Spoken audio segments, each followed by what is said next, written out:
is there. Yeah, they have one. Good morning. Pleasant good morning to everyone.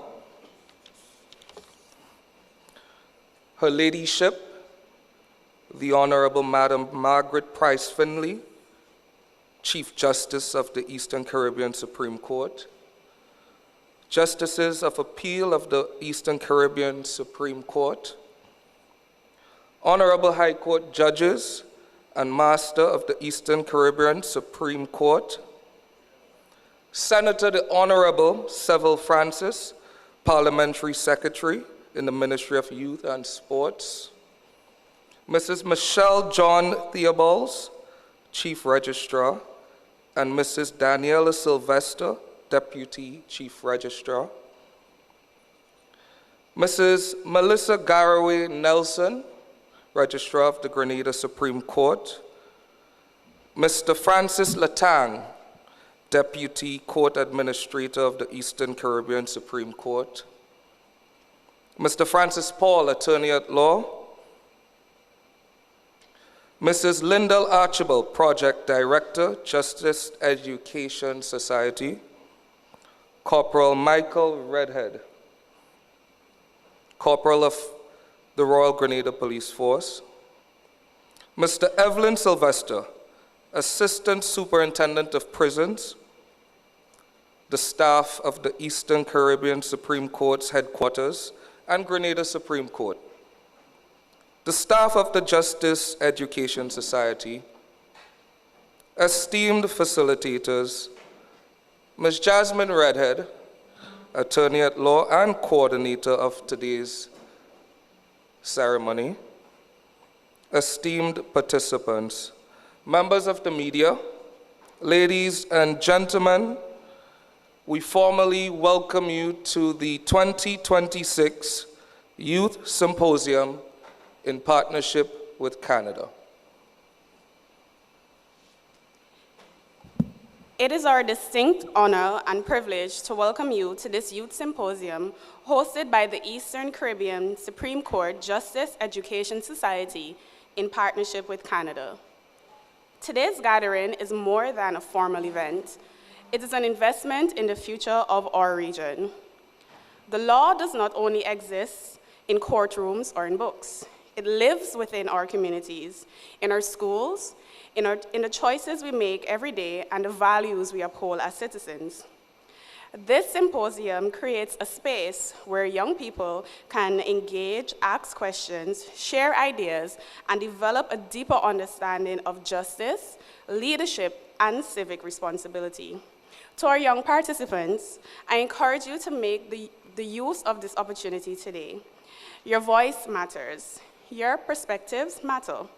The future of the Eastern Caribbean will be shaped by the conversations we have today and by the leaders who emerge from forums such as this one. I would also like to acknowledge the continued commitment of the Eastern Caribbean Supreme Court Justice Education Society to promoting legal education, public awareness, and meaningful engagement with the youth of our region. Through initiatives such as this forum, the Society helps to build not only knowledge of the law, but also confidence, character, and a sense of shared responsibility. As we begin today's proceedings, let us do so with open minds, mutual respect, and a genuine willingness to learn from one another. I'm confident that today will be both enlightening and inspiring for everyone gathered here today. So on behalf of the organizers, I warmly welcome you and I thank you for being a part of this important occasion. Ladies and gentlemen, it is now my pleasure to officially declare this Youth Symposium open. Thank you.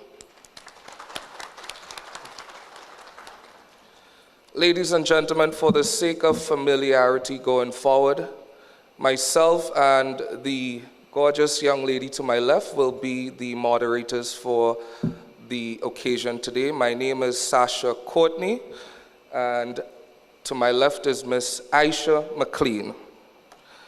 Now, as is customary, before we proceed, we would like to call upon Pastor Isaiah St. Rose to invoke the presence of the good Lord. Mr. St. Rose?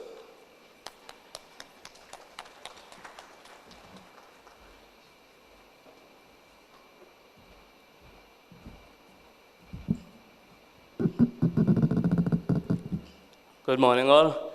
Let me invite you kindly to stand with me as we open in prayer.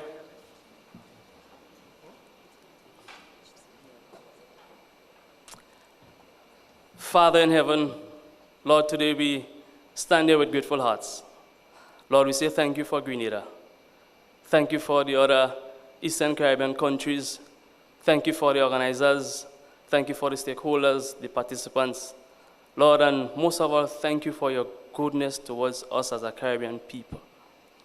Father, as we gather here in this Youth Symposium, Lord, I pray that your mandate for leaders that you have stipulated in Micah 6 verse 8, Father, which says to act justly, love mercy, and walk humbly before God. Lord, this will be the modus operandi.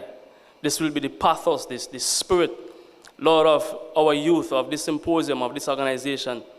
Father, that as we seek, Lord, to know our rights, Lord, our rights will be in line with your dictates, with your principles, with your statutes, with your legislations, God.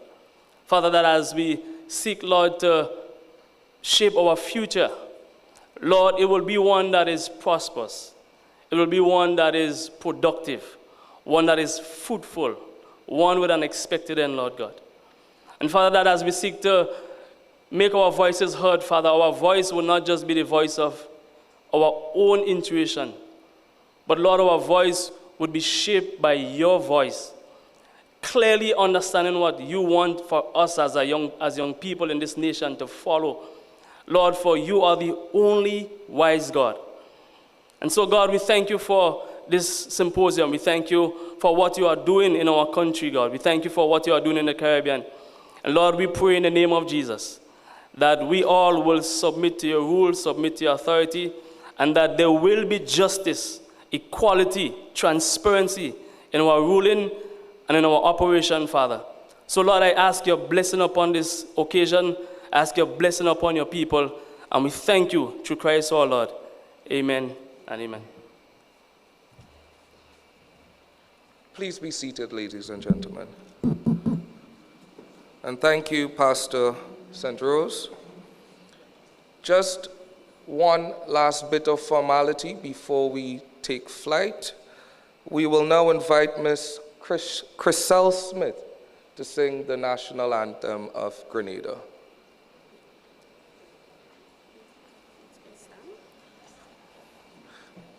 Yes, thank you.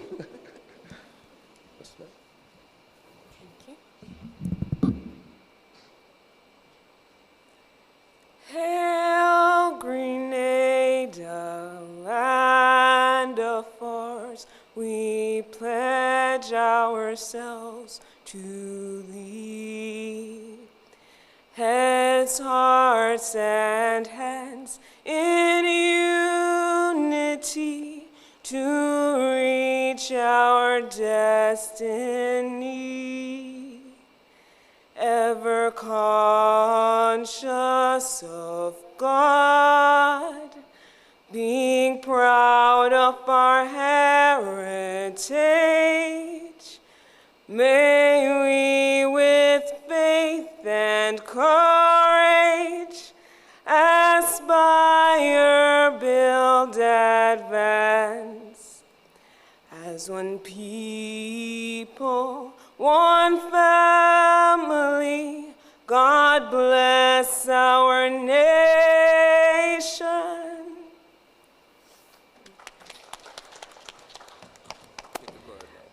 Thank you so much, Ms. Smith, indeed. Everyone, have a seat, please.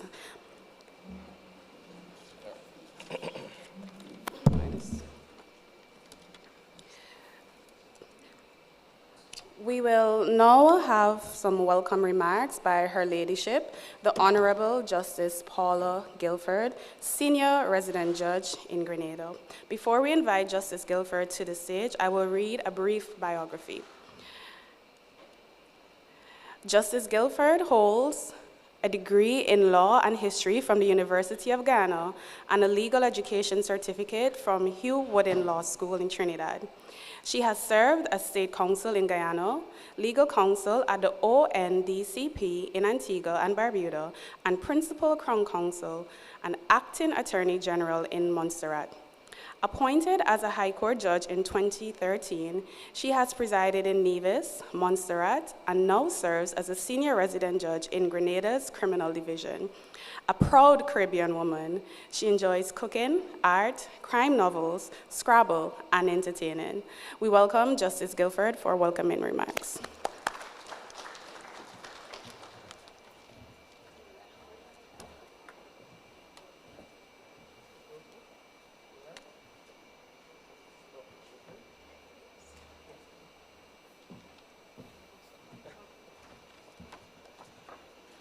Good morning. I will just like to adopt the protocol that was established, but I would like to acknowledge the presence of Her Ladyship, the Honorable Madam Margaret Price Findlay, Chief Justice of the Eastern Caribbean Supreme Court, as well as the Senator, the Honorable Civil Francis. It is both an honor and a privilege to welcome you to this leg of the Eastern Caribbean Supreme Court Judicial Education Institute Youth Symposium being held under the inspiring theme, Know Your Rights, Find Your Voice, Shape Your Future. Today is a special occasion. We are bringing together young people from Grenada and across the Eastern Caribbean to learn, to engage, and to gain a better understanding of the institutions that help shape our societies. A special welcome is extended to approximately 120 youth representatives gathered here today from schools, organizations, and communities throughout Grenada, as well as those online. Your presence is a testament to the enthusiasm, talent, and potential that exists within our nation's youth. The ECSC JES Youth Symposium was created with a simple but powerful purpose: to help young people better understand the justice system and the crucial role it plays in our democracy. Through today's session, you will learn about the work of the Eastern Caribbean Supreme Court, Grenada's justice system, and the many institutions that work together to uphold justice, protect rights, and strengthen the rule of law. This is important because we live in a world where laws, rights, and responsibilities affect us every day. They influence our education, our careers, our interactions online, and even the decisions we make within our communities. Yet many people know very little about how the justice system works or how it serves them. That is why today's symposium matters. As Nelson Mandela once said, education is the most powerful weapon which you can use to change the world. Knowledge empowers us. It gives us the confidence to make informed decisions, to stand up to what is right, to respect the rights of others, and to contribute positively to society. I firmly believe that an informed citizen is an empowered citizen. The more we understand our rights and responsibilities, the better equipped we are to meet challenges, resolve conflicts, and become active participants in building stronger communities. Throughout the day, you will have the opportunity to engage with judges, attorneys at law, law enforcement officers, educators, and community leaders.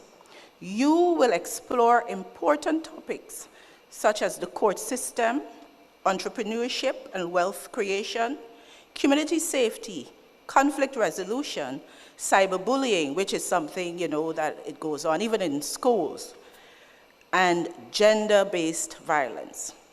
I encourage each of you to take the most of this opportunity. Be curious, ask questions, share your ideas, participate fully. Remember that your opinions are important, your contributions are valuable, and your voice deserves to be heard. Your voice matters, your ideas matters, your future matters. At this time, it gives me great pleasure to extend a warm welcome to our newly appointed Chief Justice, Her Ladyship, the Honorable Madam Justice Price Findlay. Your Ladyship,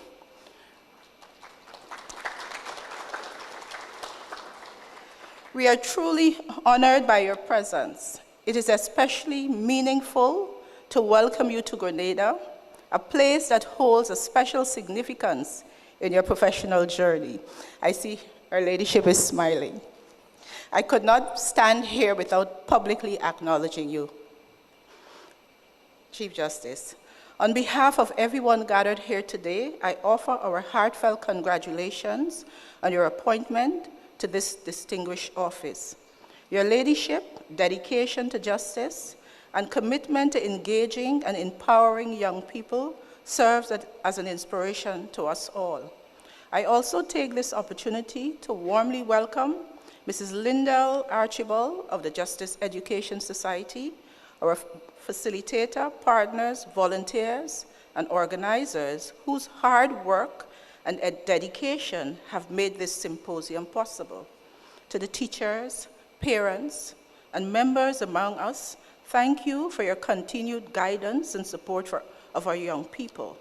The impact of your encouragement cannot be overstated. As we begin this exciting day of learning and engagement, let us do so with open minds, a spirit of curiosity, and a willingness to learn from one another.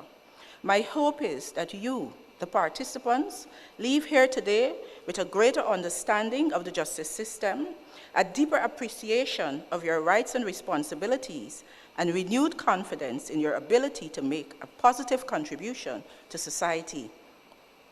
And so, as our team reminds us, know your rights, find your voice, shape your future. As I close, I leave you with these words from former United Nations Secretary General Kofi Annan. Young people should be at the forefront of global change and innovation, empowered. They can be key agents for development and peace. If, however, they are left on society's margin, all of us will be impoverished. Today is about empowerment. It is about understanding your rights, using your voice wisely, and recognizing your capacity to make a difference. The future is not something that simply happens to you. It is something you help create.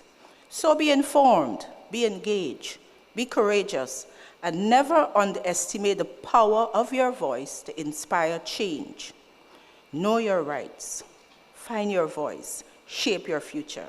Once again, welcome to the ECSC JES Youth Symposium. I wish all of you a productive, enriching, and inspiring experience. And to those who are visiting, enjoy your time here in the beautiful Spice Isle of Grenada. And those online, we welcome you as well. Thank you.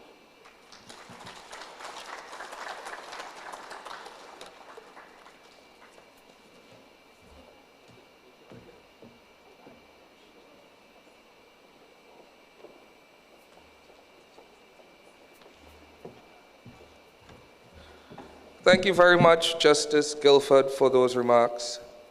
We now would like to invite Mrs. Lyndall Archibald, Project Director of the Justice Education Society. For completeness, ladies and gentlemen, we would refer each person to the biography of every following speaker, which is on the program. If you would notice, there is a QR code on each table, and we invite persons to scan that code with your phone to access the program. Thank you. Mrs. Archibald.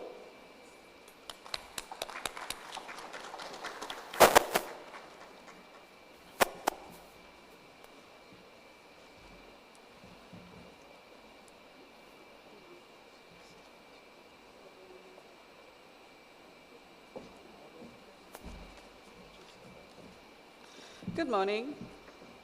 Permit me to adopt the protocol that has already been established, but I would like to acknowledge Her Ladyship, Honorable Madam Margaret Price Finley, Chief Justice of the Eastern Caribbean Supreme Court, and Senator the Honorable Civil Francis, Parliamentary Secretary in the Ministry of Youth and Sports. When I look around this room, I see the future. You are the thinkers, the dreamers, the builders, and the leaders who will shape Grenada and the OECS. This symposium is not just another event. It is a launchpad for your voices, your ideas, and your power to make change. The Justice Education Society is a Canadian non-profit organization that works internationally to strengthen justice systems, improve access to justice, and advance legal education. Through the Judicial Strengthening for the Eastern Caribbean project, funded by the Government of Canada, JES partners with the Eastern Caribbean Supreme Court and justice sector institutions in Dominica, Grenada, St. Lucia, and St. Vincent and the Grenadines to improve the administration of justice, strengthen institutional capacity, and expand public legal education with a focus on women, youth, and vulnerable populations. This is the second Youth Symposium hosted by the ECSC and JES. The first was held in St. Lucia last year. JES is grateful to the Government of Canada for the support as we work to improve access to justice for all. Today, at this Youth Symposium, we are here to tackle issues that matter deeply in your lives and your communities. Understanding how the court system works, confronting the reality of gender-based violence, and learning how the law can protect, empower, and help us build safer communities. Exploring the connection between law and entrepreneurship, practicing mediation and conflict resolution, skills that can solve problems peacefully, strengthen relationships, and build harmony. The police and the prisons, we could not have this talk without them. Today is not about sitting back and listening. We urge you to look and take what you learned today and share it. Share it with your families, your friends, your classmates, your neighbors. Knowledge is powerful, but becomes unstoppable when it spreads. And we're looking to you to do some of that today and going forward. You are the ones who can carry these lessons into the corners of Grenada.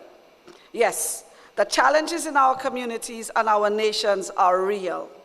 Violence, inequality, unemployment, and conflict, they do exist. But truth is, you are not powerless. You have the ability to change the narrative. When you stand up for fairness, when you choose dialogue over hostility, when you use the law to protect and uplift, you are rewriting the future. Think of yourselves not just as leaders of tomorrow, but as leaders, period. Leaders now, today. Leadership is not about age. It is about courage, responsibility, and vision. Whether you are starting a business, mentoring a friend, or speaking out against justice, you are already leading. So please, embrace today, ask questions, challenge ideas, soak up the lessons, and then carry them back to your families and your communities. Be the generation that understands the law, uses it to uplift others, and build a culture of peace, equality, and opportunity. Our region can definitely do away with the violence that is plaguing us. Grenada and the OECS needs your energy, your creativity, and your courage. Together, we can create a brighter, stronger, more just future. It starts here, it starts today with all of you. JES is pleased to collaborate with the Eastern Caribbean Supreme Court and grateful to the Government of Canada for investing in our region's youth. This partnership ensures that young people across the region gain the tools to understand the justice system and receive the knowledge and values to lead with fairness and justice. Together, we are building a foundation for informed citizens and stronger communities. Thank you, and it is my hope that this symposium inspires you to lead with passion and fairness. Thank you, and do have a wonderful rest of today.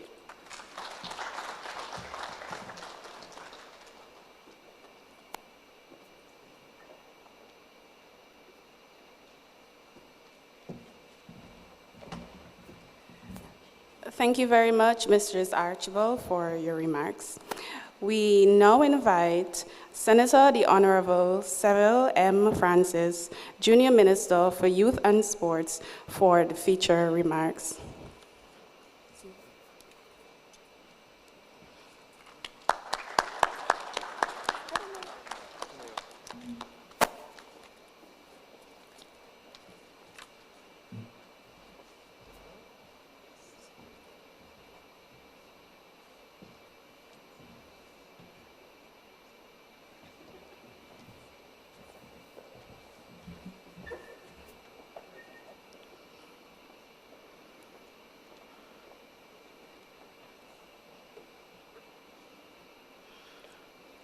Good morning, everyone.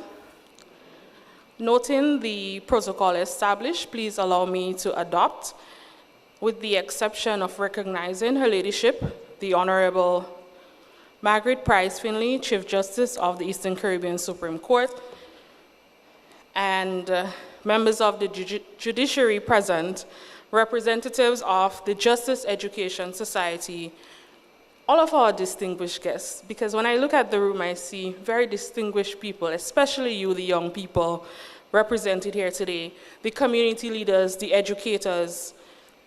Pleasant morning to all. It is indeed a privilege and an honor to join you for this Youth Symposium. And before I go on, please allow me to put forward this disclaimer that when I'm finished, you would see me exiting. It's not because I do not want to be here. It's because we do have a Senate sitting this morning where I am supposed to be. But anything that places me in a room filled with young people, I will give that priority. So you can tell my boss that. To the Eastern Caribbean Supreme Court and the Justice Education Society, please accept my heartfelt commendation for creating this important space where young people can learn about the institutions that protect our rights, uphold justice, and help maintain the rule of law in our society.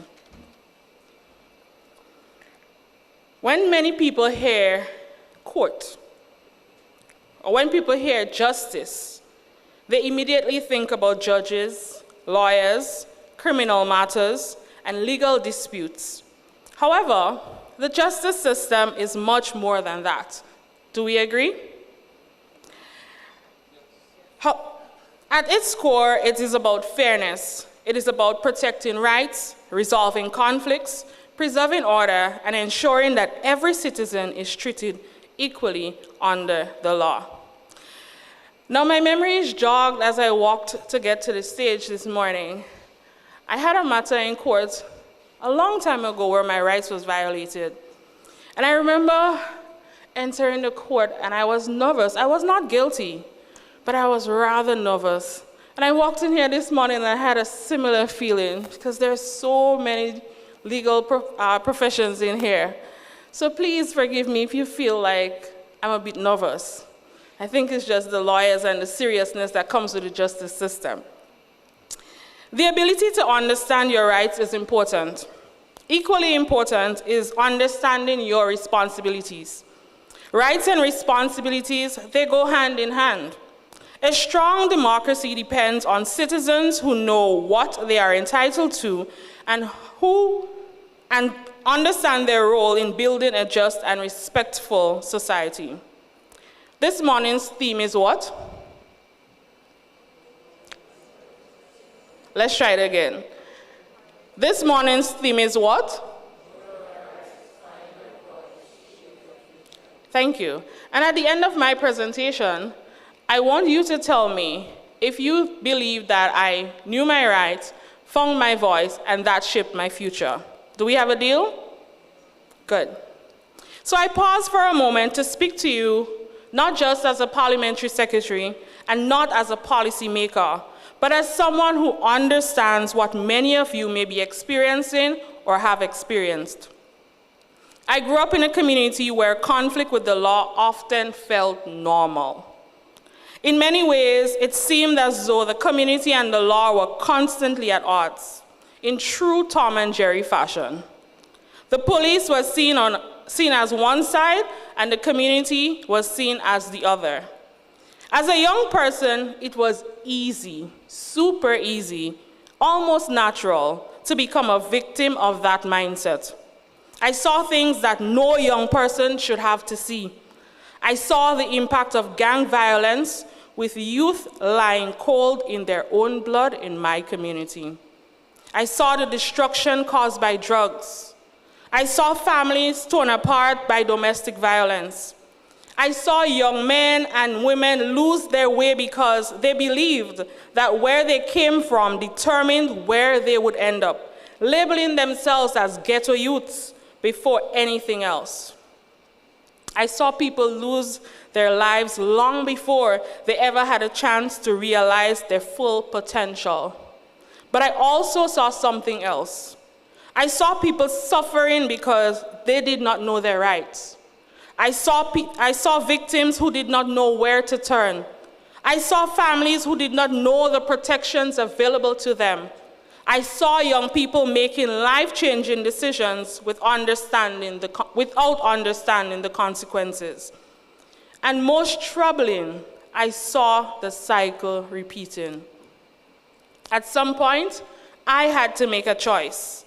I had to decide whether I would continue seeing the law as something to fear, something to avoid, something that only appeared when things were wrong, or whether I would take the time to understand it. And yes, I was a law student. In fact, my first copy of the Constitution was given to me by Casey Ruggles Ferguson as a prize as the top debater representing TAMCC as a law student a very long time ago. But while I was studying to become a lawyer, I fell victim to someone violating my rights and violently stealing my innocence. A story for another time. Nevertheless, regarding the law, I chose understanding. I chose education. I chose to be on the right side of the law, and that decision changed my life. Instead of accepting the divide between the community and the justice system, I worked to bridge it. I've organized community sessions to help people understand their rights. I've hosted discussions in my community on sexual offenses legislation, domestic violence, and the protections available under the law. I've invited members of the Royal Grenada Police Force into my community, not for confrontation, but for conversation. I've organized community walkthroughs, social events, and engagement in collaboration with the RGPF that help people of my community see each other not as enemies, but as partners in building safer communities. What I learned is that when people understand the law, they become empowered. And I remember the day when the top brass of the RGPF walked through the community with me right after there was a fatal shooting incident in a community. And everyone locked their doors. And we had to find a way to bring them out. And one by one, we saw persons from the community coming out and engaging. And I can tell you, after that, the police and the community are best friends. When communities understand that institutions that serve them, the fear gives way to confidence and suspicion gives way to cooperation. And that is why I'm standing here today. Because I want every young person in this room to understand that you also have a choice. Your circumstances may influence your perspective, but they do not determine your destiny. Your socioeconomic background does not define your future. The community you were born into does not place a limit on your potential. And the choice you make every day matters. Being young does not come with a free pass to break the law simply because you are young and ignorant. Ignorance does not make our actions right. Now, let's be honest for a moment. As a driver, you cannot arrive at the scene of an accident and tell the police officer, "Officer, I didn't know the person on the right had the right of way at the roundabout. That's why I drove straight into them." The officer is not going to tell you, "Well, since you didn't know, carry on." Am I right, officers? You're getting the ticket still, right? Or maybe you say, "Officer, I thought the yellow light meant speed up before it turned red." How many of us are guilty of that one? Don't worry, you will not be prosecuted. Now, if we're being honest, I know, some of us really are guilty. The point is simple. Not knowing the law does not excuse us from the consequences of breaking it. I learned this lesson whenever I travel. One time when I visited Malaysia, I could not tell the authorities, "I didn't know that was not acceptable here. I'm on vacation." Or "It's my first time here. That's why I'm wearing shorts and a crop top." And my ignorance did not stop the females from looking at me and cursing in their native tongue because I came outside the hotel room with my pajamas on. That would not matter. It was my responsibility to know that when you're in Rome, you do as the Romans do. Every society has its rules, standards, and expectations. It is our responsibility to know what is acceptable and what is unacceptable. And since we're approaching Carnival, let me give you one final example. Show of hands who's playing jab this year. Don't be afraid. Put up the hand, because I'm going to see you guys in the jab band. There we go. I know this one will sound familiar. And many of us have heard the chant in the jab band. It's a letter that starts with F. And it says, "F police," or "F Babylon, jab we playing." Y'all know that one, right? Right. Everybody singing loud in the jab band. Everybody having a good time. But let something happen in the jab band. Let somebody thief your phone. Let a fight break out. Let somebody get injured. Who is the first person we call in? The police. Because whether we admit it or not, we need the institutions that exist to protect us. We cannot reject the law when it's inconvenient and then expect it to rescue us when we are in trouble.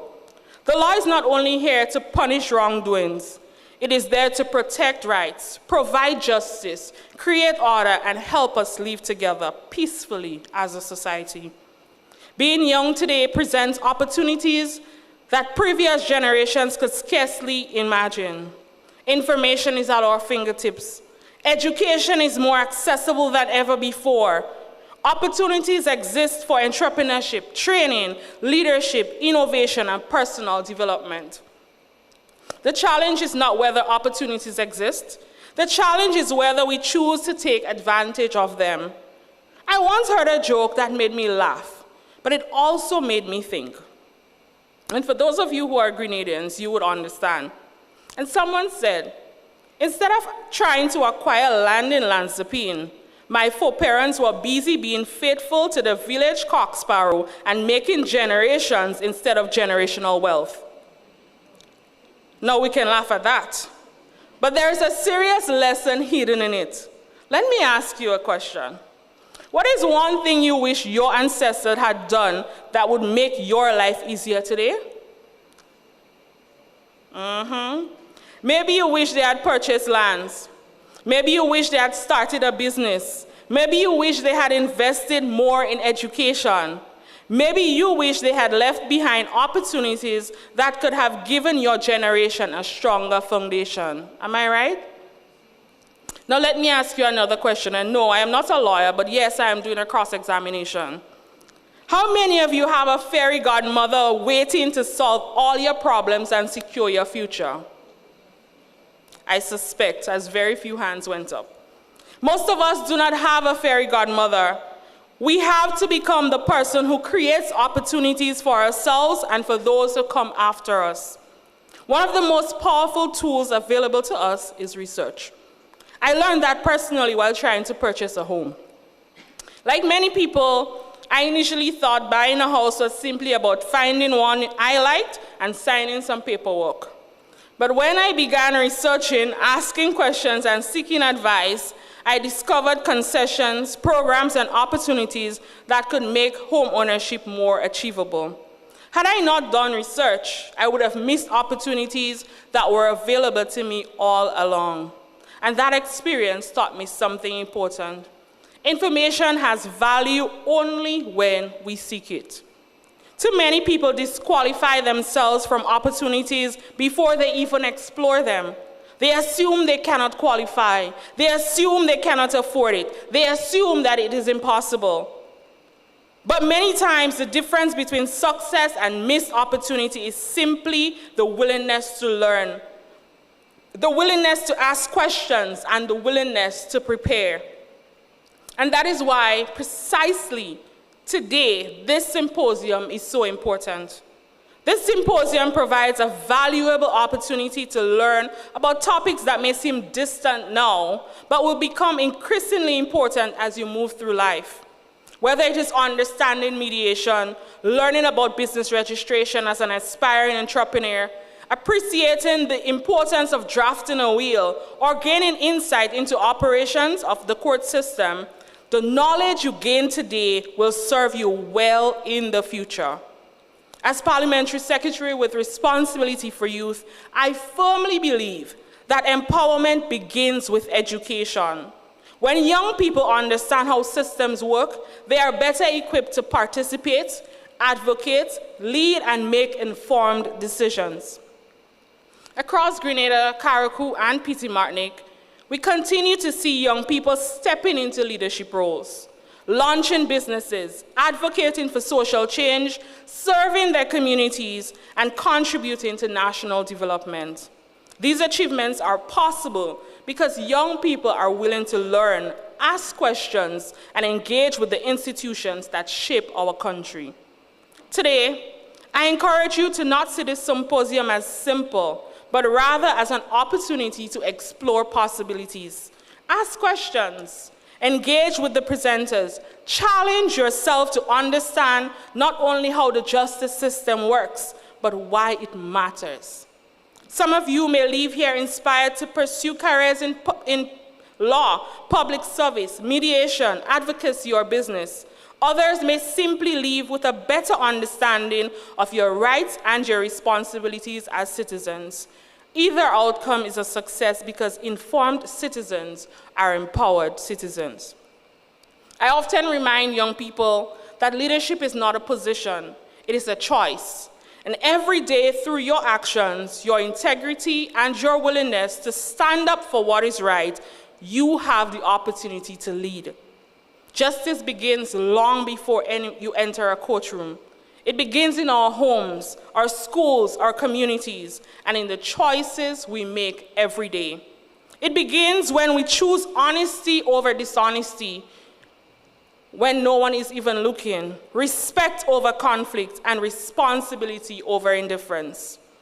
As you participate in today's discussions, I challenge you to think about the role you wish to play in shaping the future of Grenada and the OECS. The future of our nation will depend on citizens who are informed, engaged, compassionate, and committed to justice. Ladies and gentlemen, education is one of the greatest assets you can ever acquire. No one can steal it. No economic downturn can devalue it, and no natural disaster can destroy it. It is an asset that appreciates over time and continues paying dividends throughout your life. And unlike money, land, or property, education becomes even more valuable when it's shared. Today, by simply being here, you are investing in yourselves. You are acquiring knowledge that can help you make decisions, protect your rights, understand your responsibilities, secure your future, and contribute meaningfully to your country. The knowledge you gain here today may very well become part of the foundation upon which you will build generational wealth tomorrow, unlike our foreparents. One day, your children and grandchildren will benefit from the decisions you make. My hope is that they will not say that you missed your opportunities. My hope is that they will say, because of your commitment to learning, because of your willingness to educate yourself, because of the choices you made, their lives became better. Justice is not someone else's responsibility. It belongs to all of us. And the future is not determined by chance. It is determined by informed, educated, engaged young people who choose to be active participants in sharing it. In closing, I thank once more the Eastern Caribbean Supreme Court and the Justice Education Society for providing this opportunity. I thank each of you for being here and investing in your future. May today's symposium inspire you to learn more, ask more questions, make wiser decisions, and become the generation that leaves a legacy of knowledge, opportunity, justice, and generational wealth for the generations you will create. That we will create. May God continue to bless each of you, and may God continue to bless Grenada, Carriacou, and Petit Martinique, and the OECS. Thank you.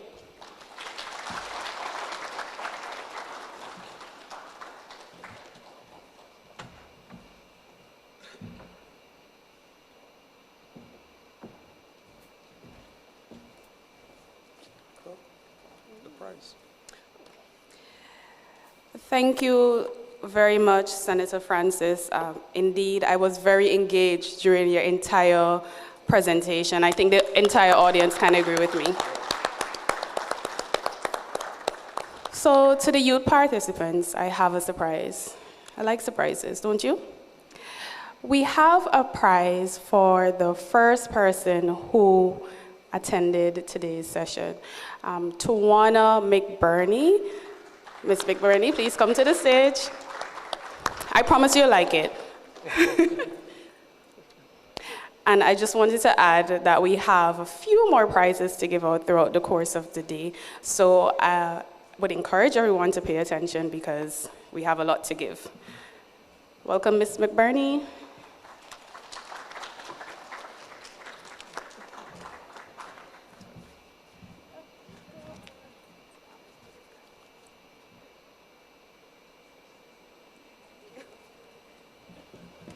Surprise, surprise.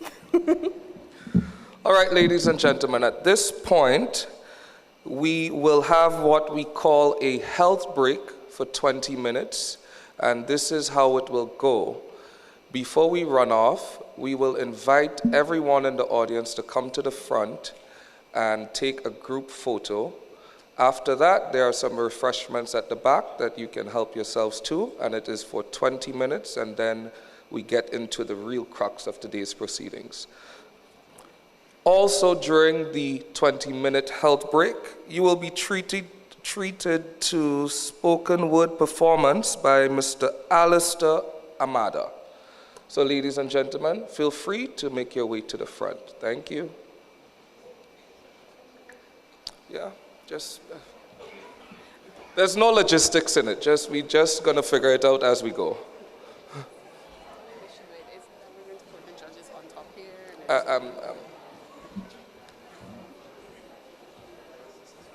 Yes, that's what we were thinking. The justices and officials, can you just come to the top of the stage, please?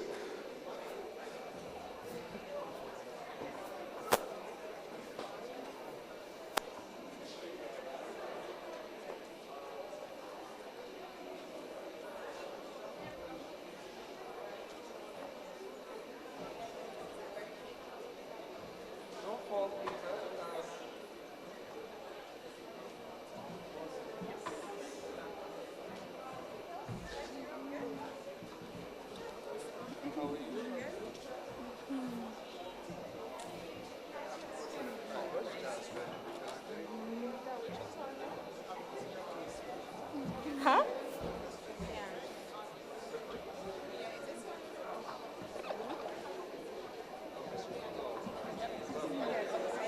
Yeah?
They beat you in the church.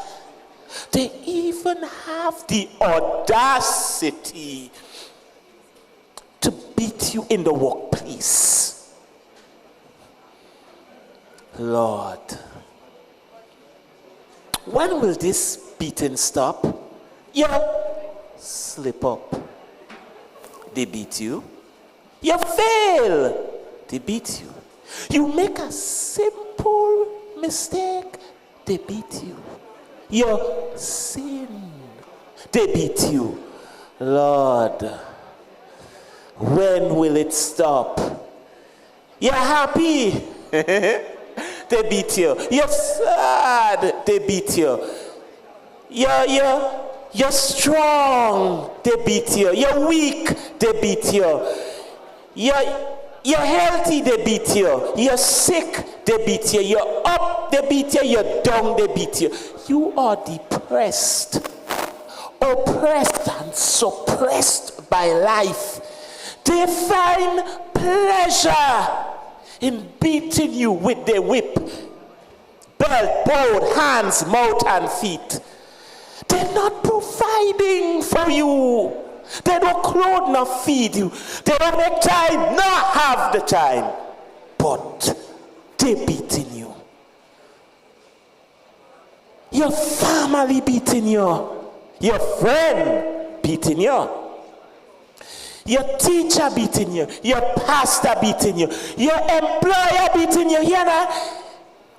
Even your lover beating you. Tell me, Lord, when will it stop? And you want to know something? They say they care. Yes, yes. They say they like you. No, they say they love you.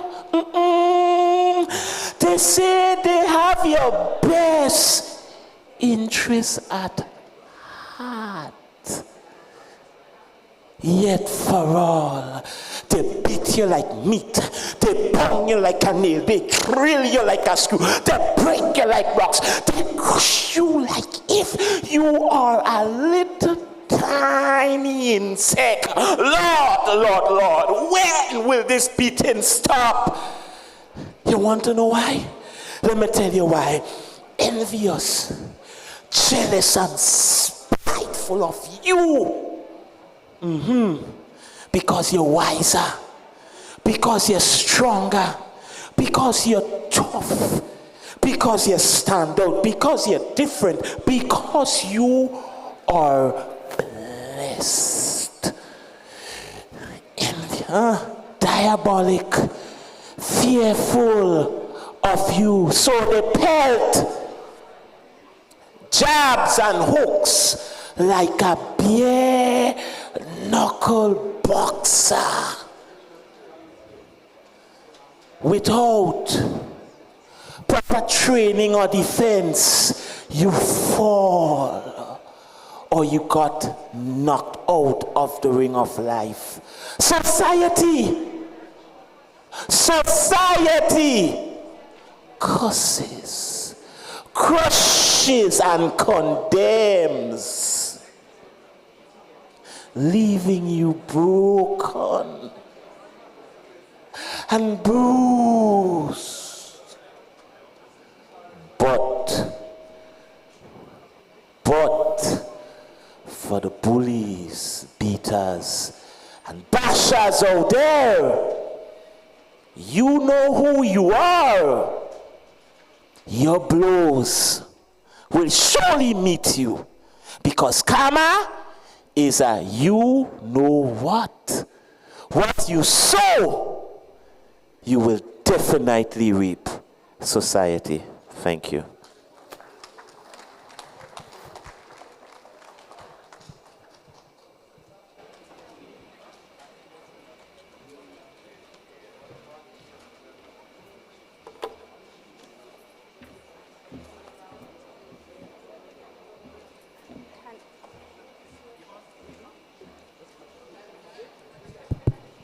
Can we have another round of applause for Mr. Amado?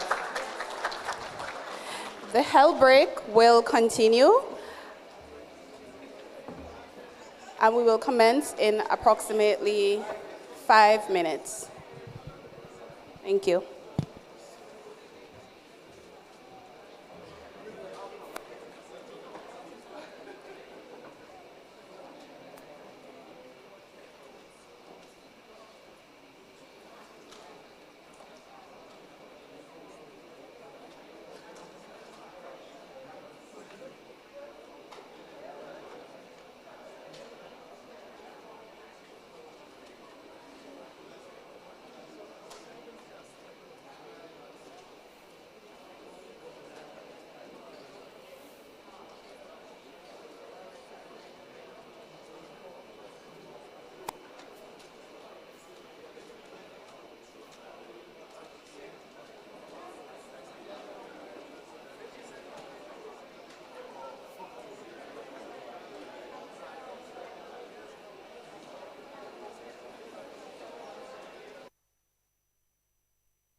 We invite you back to your seats as we commence our working sessions. Sasha, before we start, we need to take a selfie. Very important. Smile, everybody. So, the selfie, the purpose of the selfie is because we would like for you to post. Now, we have some hashtags which will be displayed on the screen for you to see shortly. And you will use those hashtags so that everybody can join the conversation today. We want to get social media active today.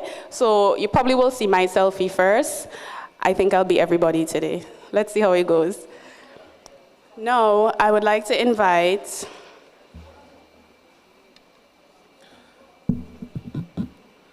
ladies and gentlemen, this is our first presentation for today.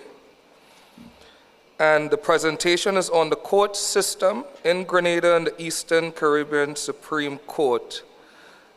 And we have the honor to invite Her Ladyship, the Honorable Madam Margaret Price Finley, our very own Chief Justice, to deliver the presentation. Please stand as we welcome the Chief Justice.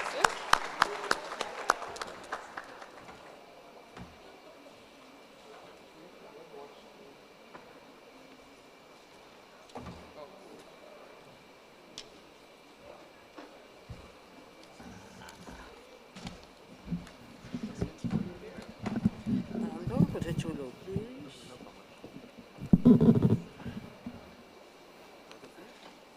It better have you.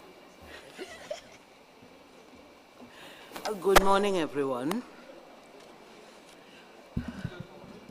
Good morning, everyone. Thank you. Before I start what is going to be somewhat boring after the feature address by the good senator, I would like to say that I am absolutely thrilled to understand that there are 120 participants here this morning in person and numerous more online. It tells me that there is great interest in the youth in the working of the Eastern Caribbean Supreme Court, and it is my hope that out of this symposium, maybe not appearing before me because I'm on my way out, but it is my hope that at least some of you all will seriously consider law as a career. It is a very rewarding career, and the contribution that you make to society as a lawyer is an invaluable one. So I thank you for being here this morning in person, and I thank all of those who are tuned in online. It is my distinct pleasure to address you all today on the court system in Grenada and about the Eastern Caribbean Supreme Court. Grenada is a member of that court. Unfortunately, many people in Grenada are unclear about the structure and processes of the court system and about the Eastern Caribbean Supreme Court generally as an institution. And the same is true in other member states and territories of the court. Such widespread unfamiliarity with the court system has been a motivating factor for the development of the ECSC's public education program, and by extension, the implementation of this Youth Symposium. This is the second edition of this symposium, as you heard earlier, the first having been in St. Lucia last year. The ECSC is looking forward to hosting the third and fourth editions of this symposium in the Commonwealth of Dominica and in St. Vincent before the end of this law year. The public education program is intended to improve the transparency of the court and to inform people of the country served by the ECSC about the institution and the court system as a whole. Thus far, the public education program has facilitated presentations to students of the community colleges throughout the member states and territories. Youth outreach is seen as essential to the efficacy of this public education program, as these very youth go on to become future leaders of our country, leaders who will impact all sectors of that country, whether economic, social, or political. It is our intention to better educate the youth about the judiciary and the court system as a whole, and as a crucial element in the governance of your country, and that you in turn can play a part in educating others, whether family members, friends, schoolmates, or other persons with whom you interact. So what exactly are the component parts of the court system in Grenada? The court system in Grenada comprises the Magistrates' Court, the High Court, both civil and criminal divisions, the Court of Appeal, and the Judicial Committee of the Privy Council. The Magistrates' Court is presided over by a magistrate who is addressed as Your Honor. Magistrates are creatures of statute. In other words, the Magistrates' Court is created by the laws passed by the Parliament. Trials done by magistrates are usually dealt with far more quickly and expeditiously than those done by a judge and jury, or a judge alone. Magistrates' courts in Grenada hear civil cases involving claims in relation to contracts up to the value of $10,000, and in the case of claims relating to damage sustained to persons or property of up to $7,500. Disputes involving claims exceeding these amounts all go to the High Court. When it comes to the trial of criminal offenses, there are three categories of such offenses. There are indictable offenses, which are the most serious matters like murder, manslaughter, rape, and other serious sexual offenses, which must be tried by a judge and jury or a judge alone. There are summary matters, which are less serious or minor offenses, like petty thefts and assaults not causing serious harm, which are tried by the magistrate sitting alone. The magistrate does not sit with a jury. The magistrate hears the matter, hears the evidence, and decides where or what the liability is. There is a third category of offense, which may be tried either summarily, which is by the magistrate alone, or an indictment, which means by judge and jury, depending on the circumstances of the case. The election of the person charged and the agreement of the prosecution is required for these matters to be heard by the magistrate. In Grenada, magistrates have jurisdiction within their district to receive and inquire into charges of indictable offenses. However, their jurisdiction to hear and determine criminal matters relates to summary offenses, that is, minor offenses, as defined by the Criminal Code Act, Chapter 72A of the Laws of Grenada, and all charges of offenses in which summary jurisdiction is by law expressly given to magistrates. If a party to a civil dispute heard in the Magistrates' Court or the High Court, or a person convicted of an offense in the Magistrates' Court or High Court is dissatisfied with the decision of that court, he or she may appeal to the Court of Appeal, which is the layer above. So you have the Magistrates' Court, you have the High Court, we are now at the Court of Appeal. That is the third layer. And a person dissatisfied with the decision of the Court of Appeal may appeal to the Privy Council. So again, you have the Magistrates' Court, the High Court, the Court of Appeal, and the Privy Council. The Privy Council is what we describe as the apex court of Grenada. That means that no further appeals lie from the Privy Council. So if the Privy Council says you are properly convicted, there is nowhere else for you to go except perhaps to prison. And if the Privy Council says that, well, you were wrong in the land dispute, sorry, the land goes to the other party, the money goes to the party who has won, and there ends the matter.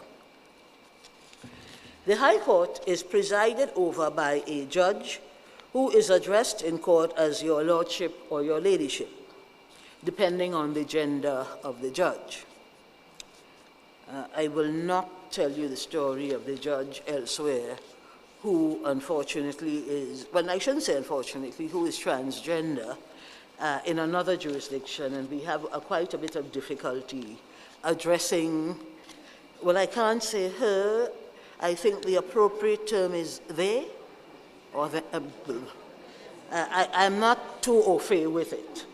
But, no, and this is a real life situation, and you cannot discriminate. That person is entitled to be addressed as they would like. People of my age have some difficulty with it because we are not as young as some of you all, and it takes some doing to understand that aspect of our society which has evolved over time. And as I say, it is not, I'm not standing up here to say that we must discriminate or find it funny or laugh at them. It is a reality, and we have to accept people for who they are. If one is not speaking to the judge directly, you may refer to him as her lordship, his lordship or her ladyship.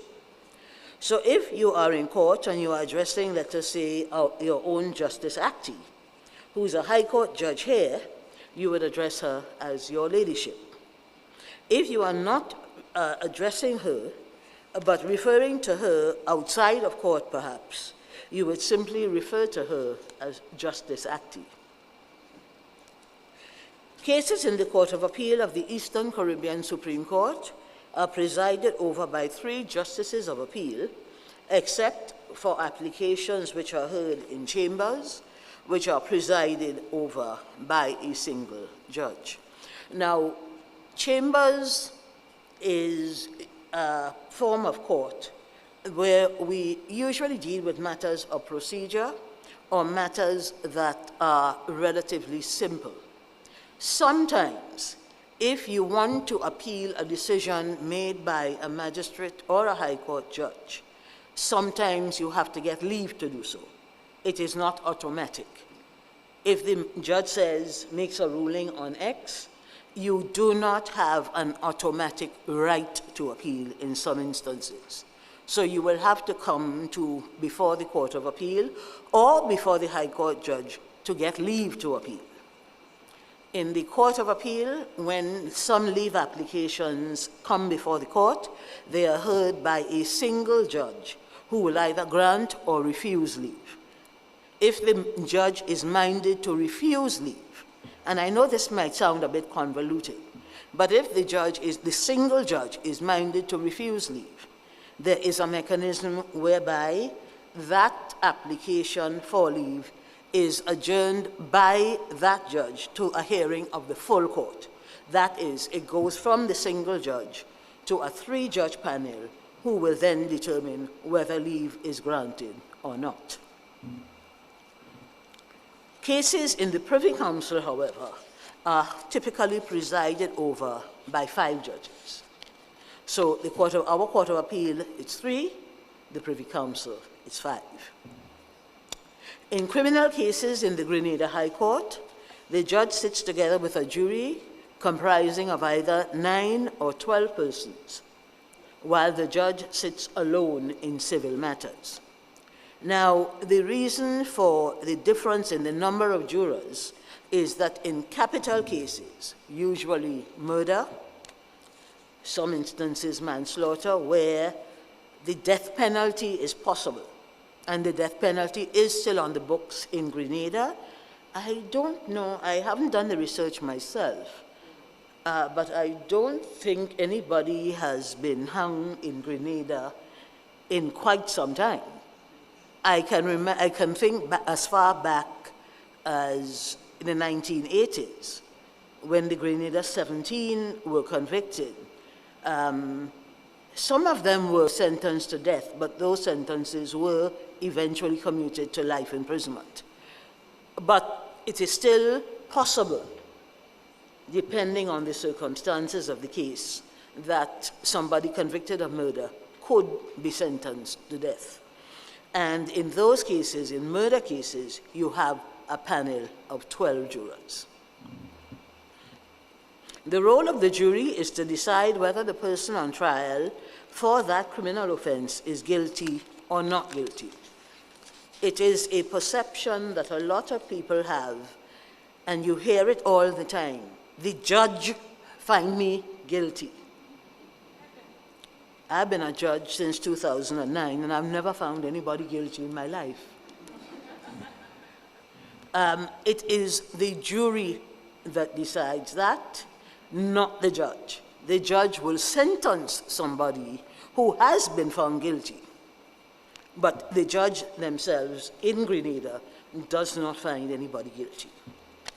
The jury must make this decision based on the evidence given in court and in accordance with the law as explained to them by the judge. Now, one of the things if you have ever been in court, and I would urge all of you all to take the time to go and sit down in court and listen and observe. It will help you get a better understanding. I can talk from now till 4 o'clock this afternoon. You will get a far better understanding of how the system works, what the roles of the various players are, if you go and sit down in the court and listen, observe, and absorb. It is the best education you can get to learn about the judicial system. Now, if you go to court, you will hear the judge say to the jury before the matter starts, you must decide this matter only on the evidence that you will hear within these 4 walls. And there's a reason for that. The burden of proving somebody guilty lies with the state. It doesn't lie in gossip, in innuendo, in them say, they say, she say.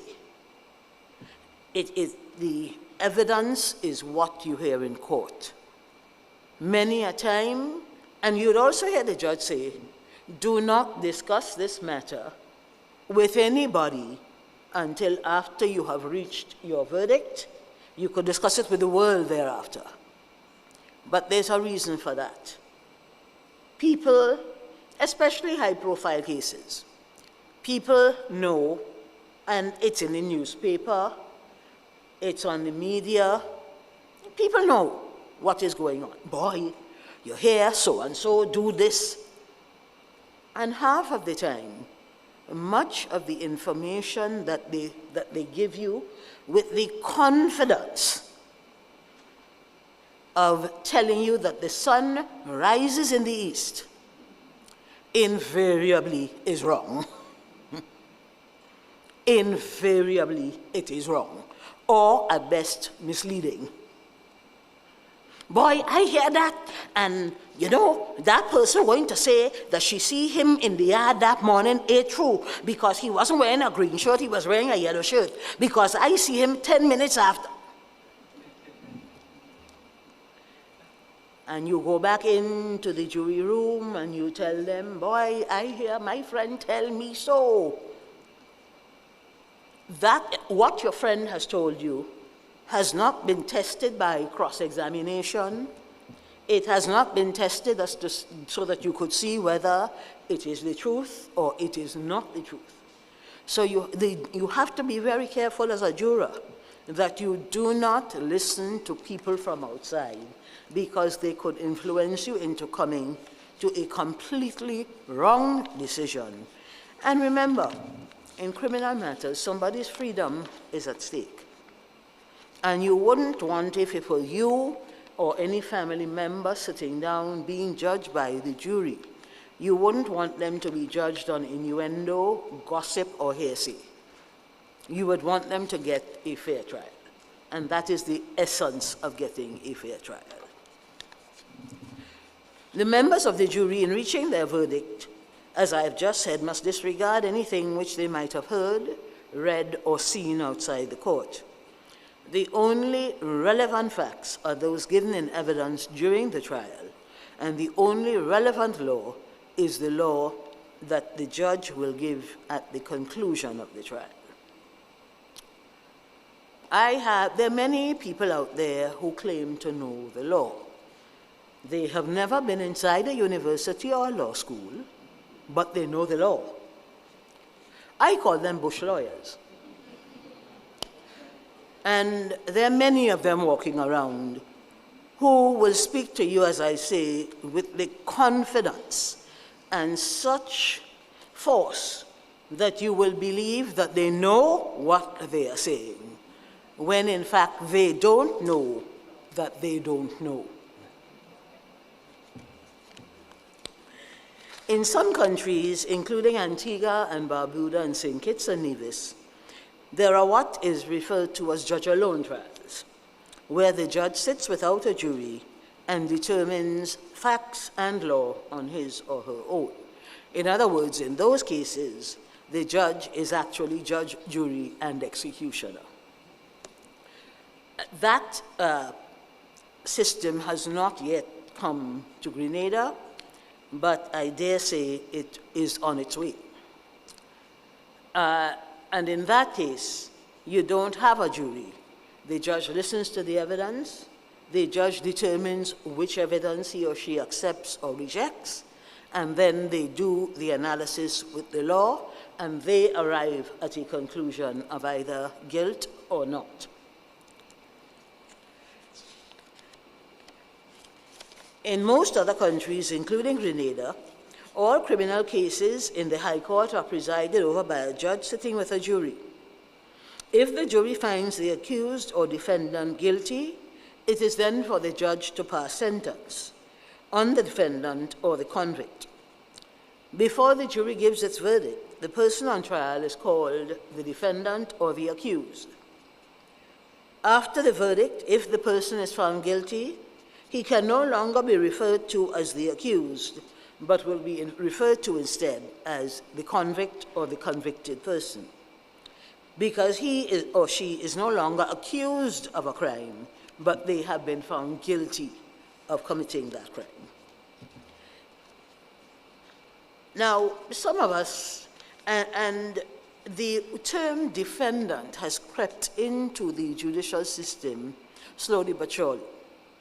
When I first qualified, and I won't tell you when that was, many of you weren't even born at that point, you were called the accused. And I think in time, we realized that that term had a connotation.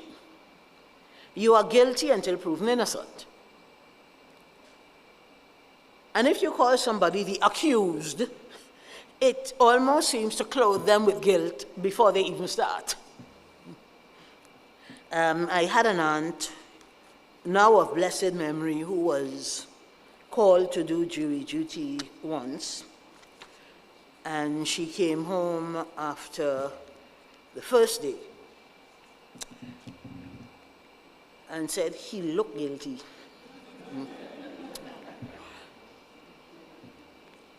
And I said to her, but you haven't heard any evidence yet. He do it. She was thoroughly convinced, without hearing one shred of evidence, that the poor gentleman was guilty. That kind of preconceived notion is something that we have to try to put out of our heads. Nobody is responsible for how they look. And I can tell you, after doing this job for 17 years, I have seen people who look like angels, who have committed some of the most heinous crimes you could think of. And I have seen people who, like my aunt said, look guilty, who in the end have been proven to be innocent. Now that is my brief overview of the court system in Grenada. I move on now to the Eastern Caribbean Supreme Court. And what is the Eastern Caribbean Supreme Court? The Eastern Caribbean Supreme Court, often referred to as the ECSC, is a regional court with 9 member states and territories.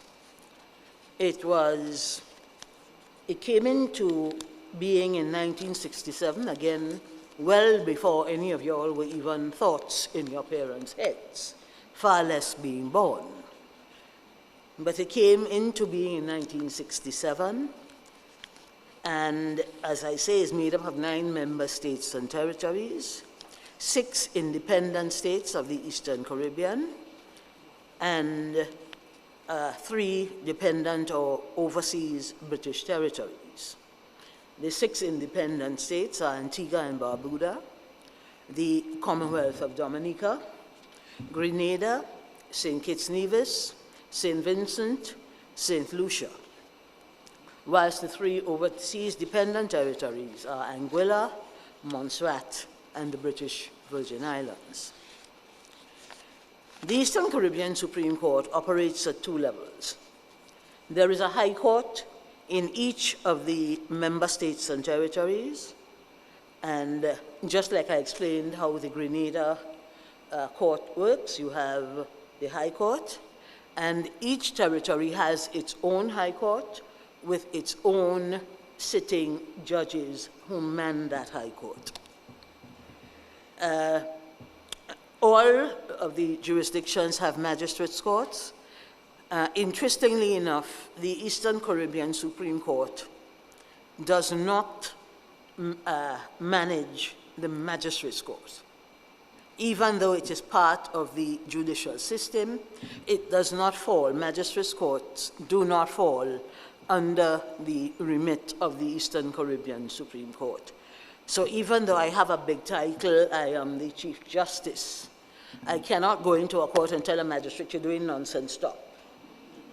Or I can't say, you know something, I'm moving you from Grenada and I'm putting you in Anguilla. I can't do that. The Eastern Caribbean Supreme Court does not have any kind of control over the magistracy, even though they are part of the judicial system.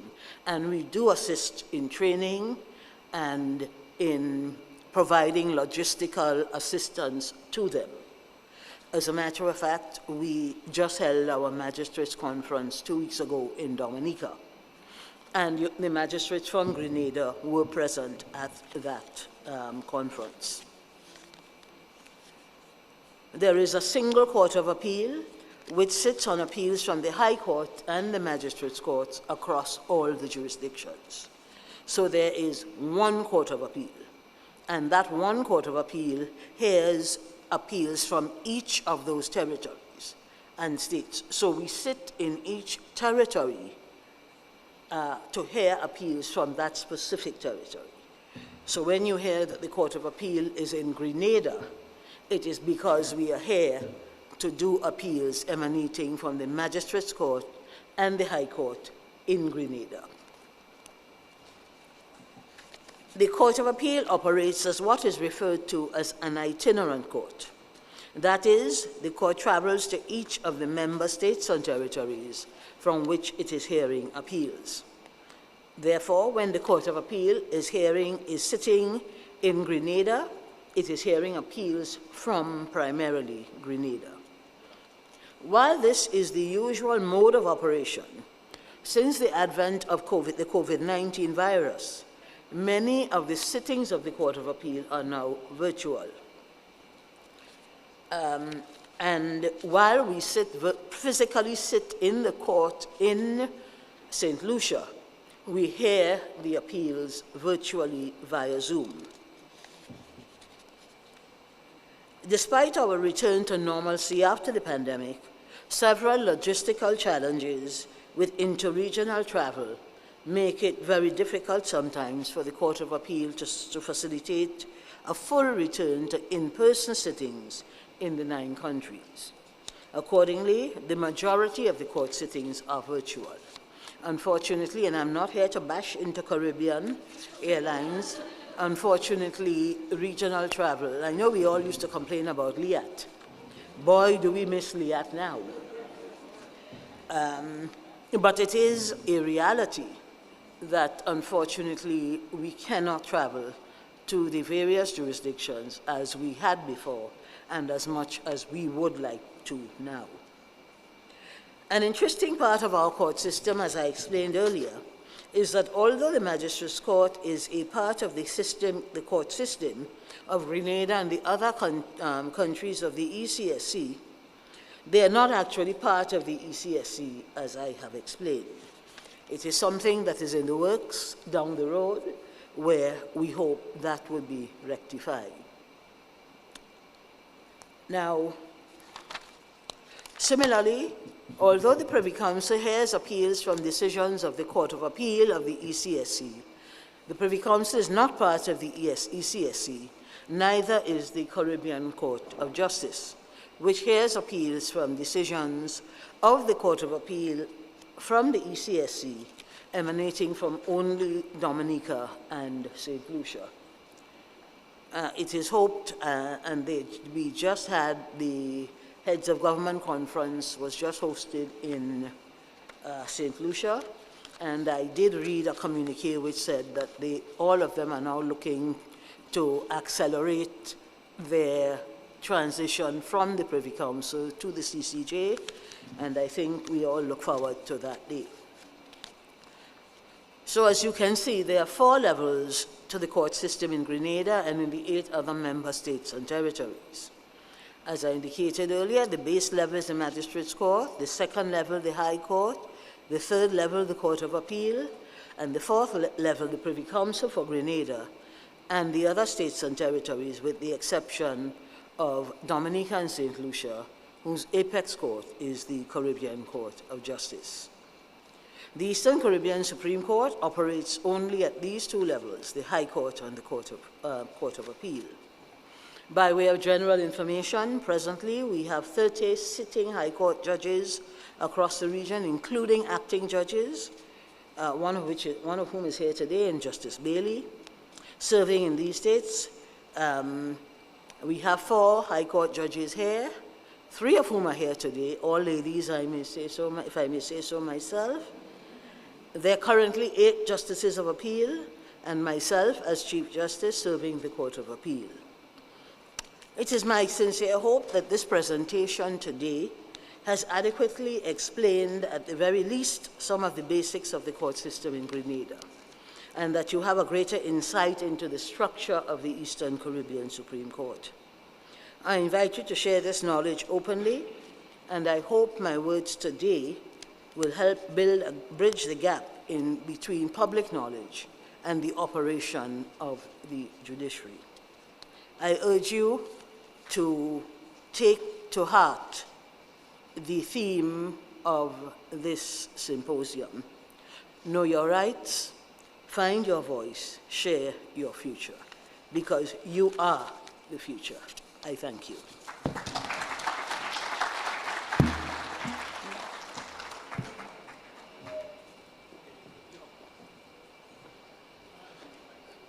Thank you very much, Madam Chief Justice. Another round of applause, ladies and gentlemen. And Madam Chief, I think you sold yourself a bit short. You were just as entertaining as the senator who went before. All right, ladies and gentlemen, as we indicated, from time to time we are going to have questions and a bit of a prize ceremony. So the question now follows on from the last presentation. The judges are not allowed to participate. Lawyers are not allowed to participate. In fact, those who are not allowed to participate know who they are. And it goes like this. The first hand I see go up, I come to you with the mic. The question is, what are the different levels of court in Grenada? I think I saw that one here first. Hey, no consulting. What's your name? Say it. Leah James. All right, stand.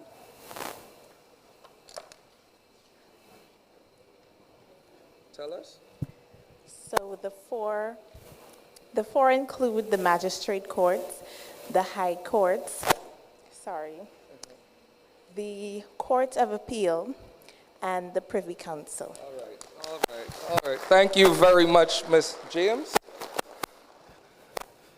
I have your prize for you. I will return with it, yes? Another round of applause for Ms. James, guys. That's a splendid example of paying attention to the presentations. We again invite everyone to do so.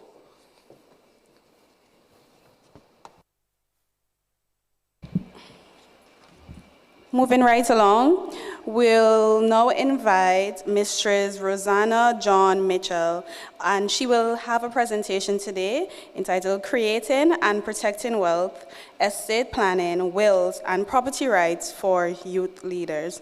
Please welcome Mistress Rosanna John Mitchell. Again, Mistress Mitchell's biography, John Mitchell's biography, is in the program.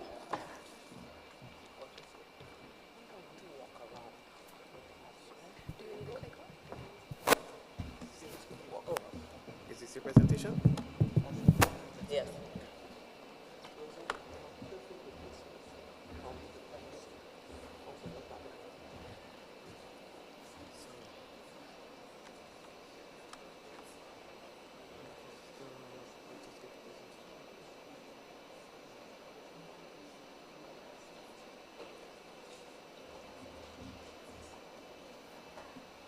Hello, good morning, everyone.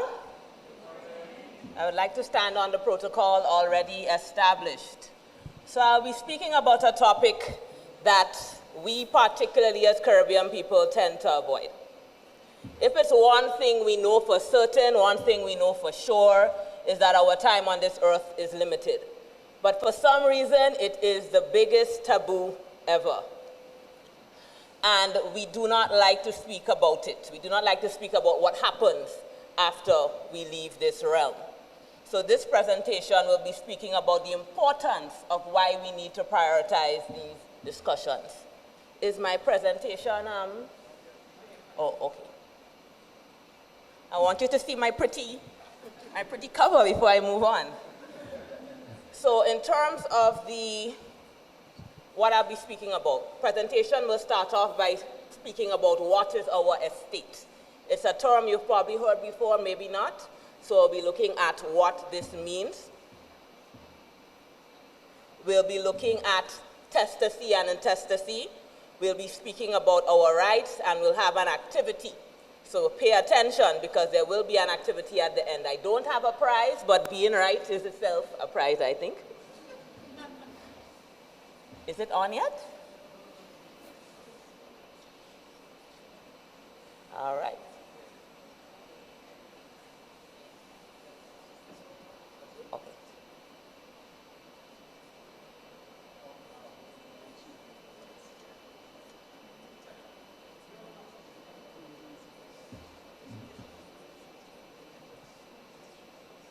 Okay.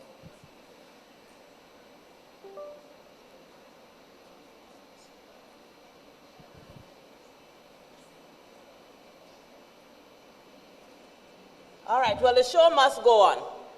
When you hear the term estate, what comes to mind? It's a question.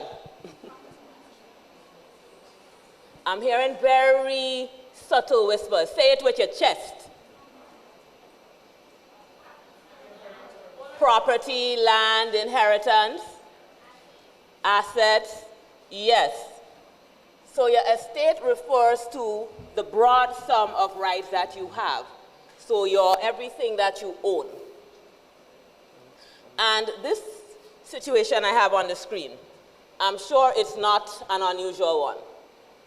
I'm sure we all know someone who has a grandmother who passed away, who didn't have a will, and now the title is tied up. Is this an unusual situation? First time you're hearing something like that?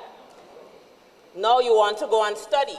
You've always known that your grandmother owned a piece of land in Bousséjoux. And you're ready to go and study now, and you're ready to put up that lot as security. Then you head to the bank, because you know for sure your grandmother owned this land. You have lived on this land all your life. And then the bank is telling you there's no title.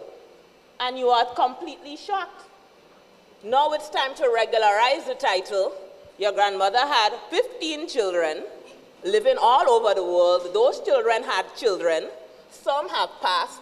So you could already start to see the gymnastics in terms of getting everyone together to get that title regularized.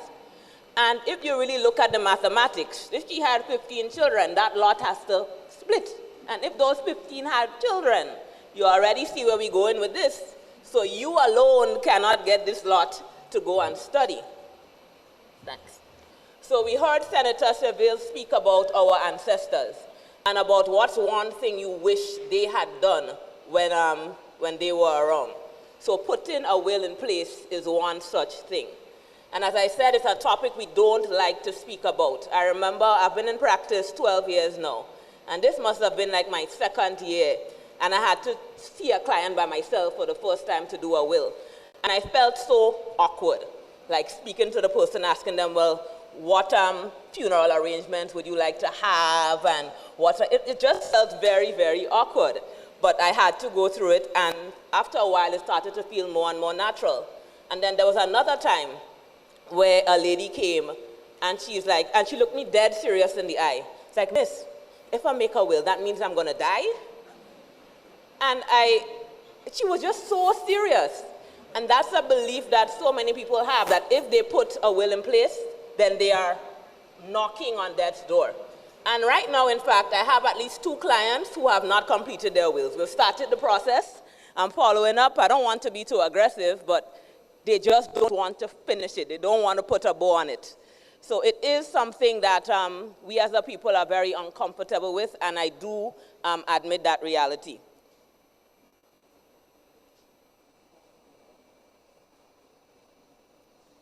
So in terms of what is your estate, it is everything you own.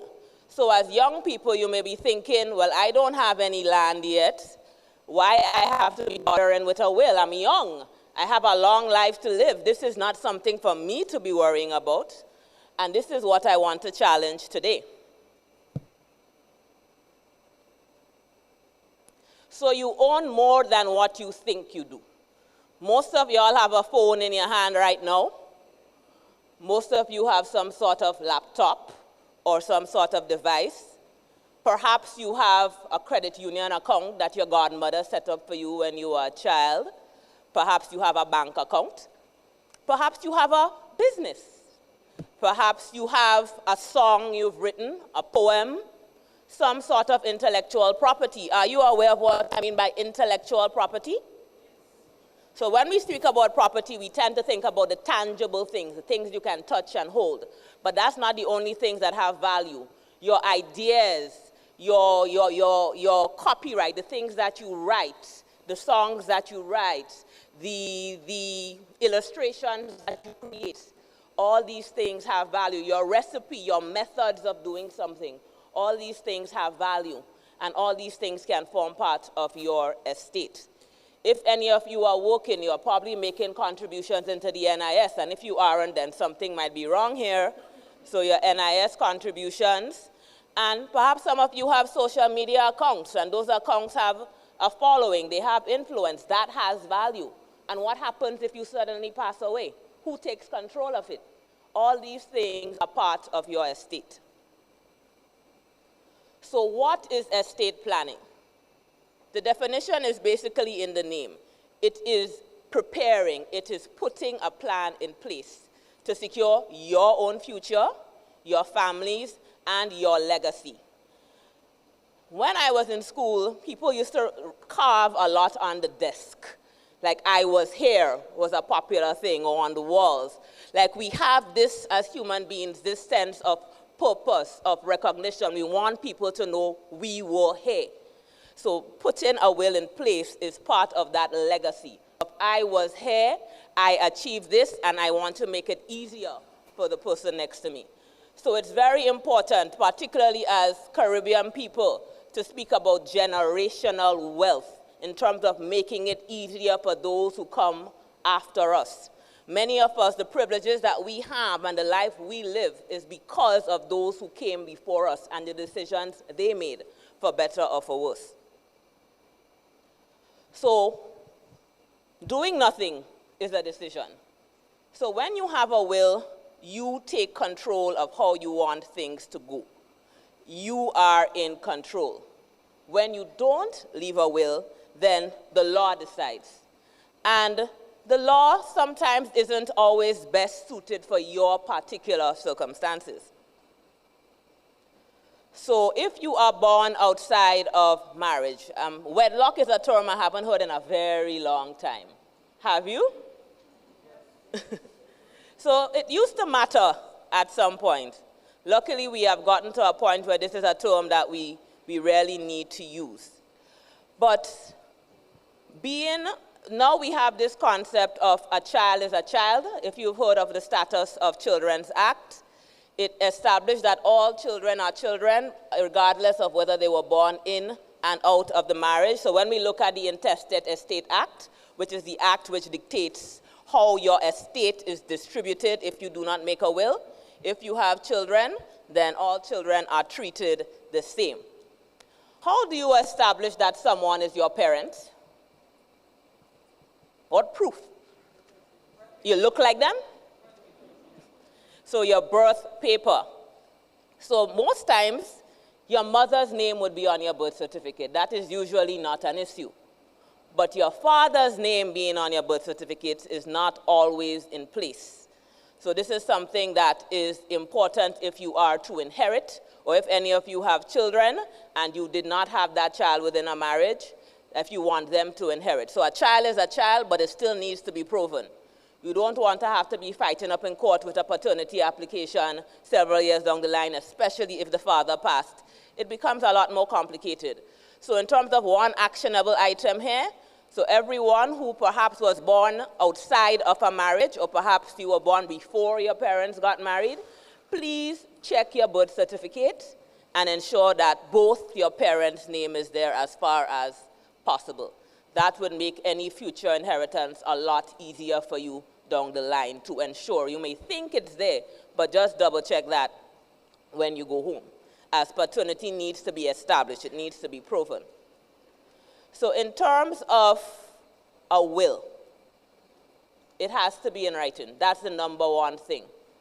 Many people have told me, I used to teach a real estate class in TAMCC, that their grandmother left land for them on her deathbed, as if being on the deathbed adds some extra weight to it. So first of all, nobody can give you land orally. Land has to be transferred in writing, and there are several formalities that need to follow. But for the avoidance of doubt, it cannot be transferred orally. So similarly with a will has to be in writing. The testator, that is the person making the will, they have to sign it. And you need two witnesses, and the witnesses need to be present at the same time. So you can't have one person sign and then bring it for the other person. Both of them need to be present. And also the witnesses cannot be beneficiaries, as that would invalidate the will. Pay attention to that. This might come up later on in the presentation. So as I said, a verbal promise is not a will. It has to be in writing. A will doesn't have to be prepared by a lawyer. It's recommended because there are certain rules about what can pass under a will and what's not, but it doesn't need to be. It can be written by hand. It can be very simple once it's very clear as to who the assets are going to, and it is properly witnessed. So there are certain assets that are not covered by a will. Have any of you heard of a joint tenancy? So a joint tenancy is when property is held by more than one person. But what is the defining feature of a joint tenancy is what happens when the persons pass. It is a survivor takes all rule. So let's say your mother and your aunt own a lot of land together, and God forbid that your aunt passes and she had a child, the property does not pass to her child. It would pass to your mother, because your mother would now hold the entire estate. So it may seem unfair, it may seem unjust, but because that is how they held the property, the right of survivorship is what applies. So this is usually the principle in bank accounts as well. So even though you have two persons on a bank account and it was really one person putting in all the money, that is usually the principle. There are persons that have taken it to court and have been able to show that who contributed and whatnot, but generally, with joint accounts, joint tenancies, survivor takes all and it is not affected by a will. So you could put it in a will, but the joint tenancy law would trump that, and whatever is in the will would not be what would apply. Also, life insurance. So I'll circle back to the point of life insurance shortly. But usually when you do life insurance, you put a beneficiary in there, and that would override whatever you put in your will as well. Any of you are members of a credit union? So credit unions are rising in popularity, and one of the very first things you do when you set up a credit union account is that you do a nomination form. And in that form, you put who you would want your credit union assets to go to. So this also is not affected by a will. So whatever you put in your will trump, whatever you put in that nomination form will trump whatever you put in your will after. So just things to bear in mind, that a will is not the be-all and end-all, and be mindful of how you treat your other assets.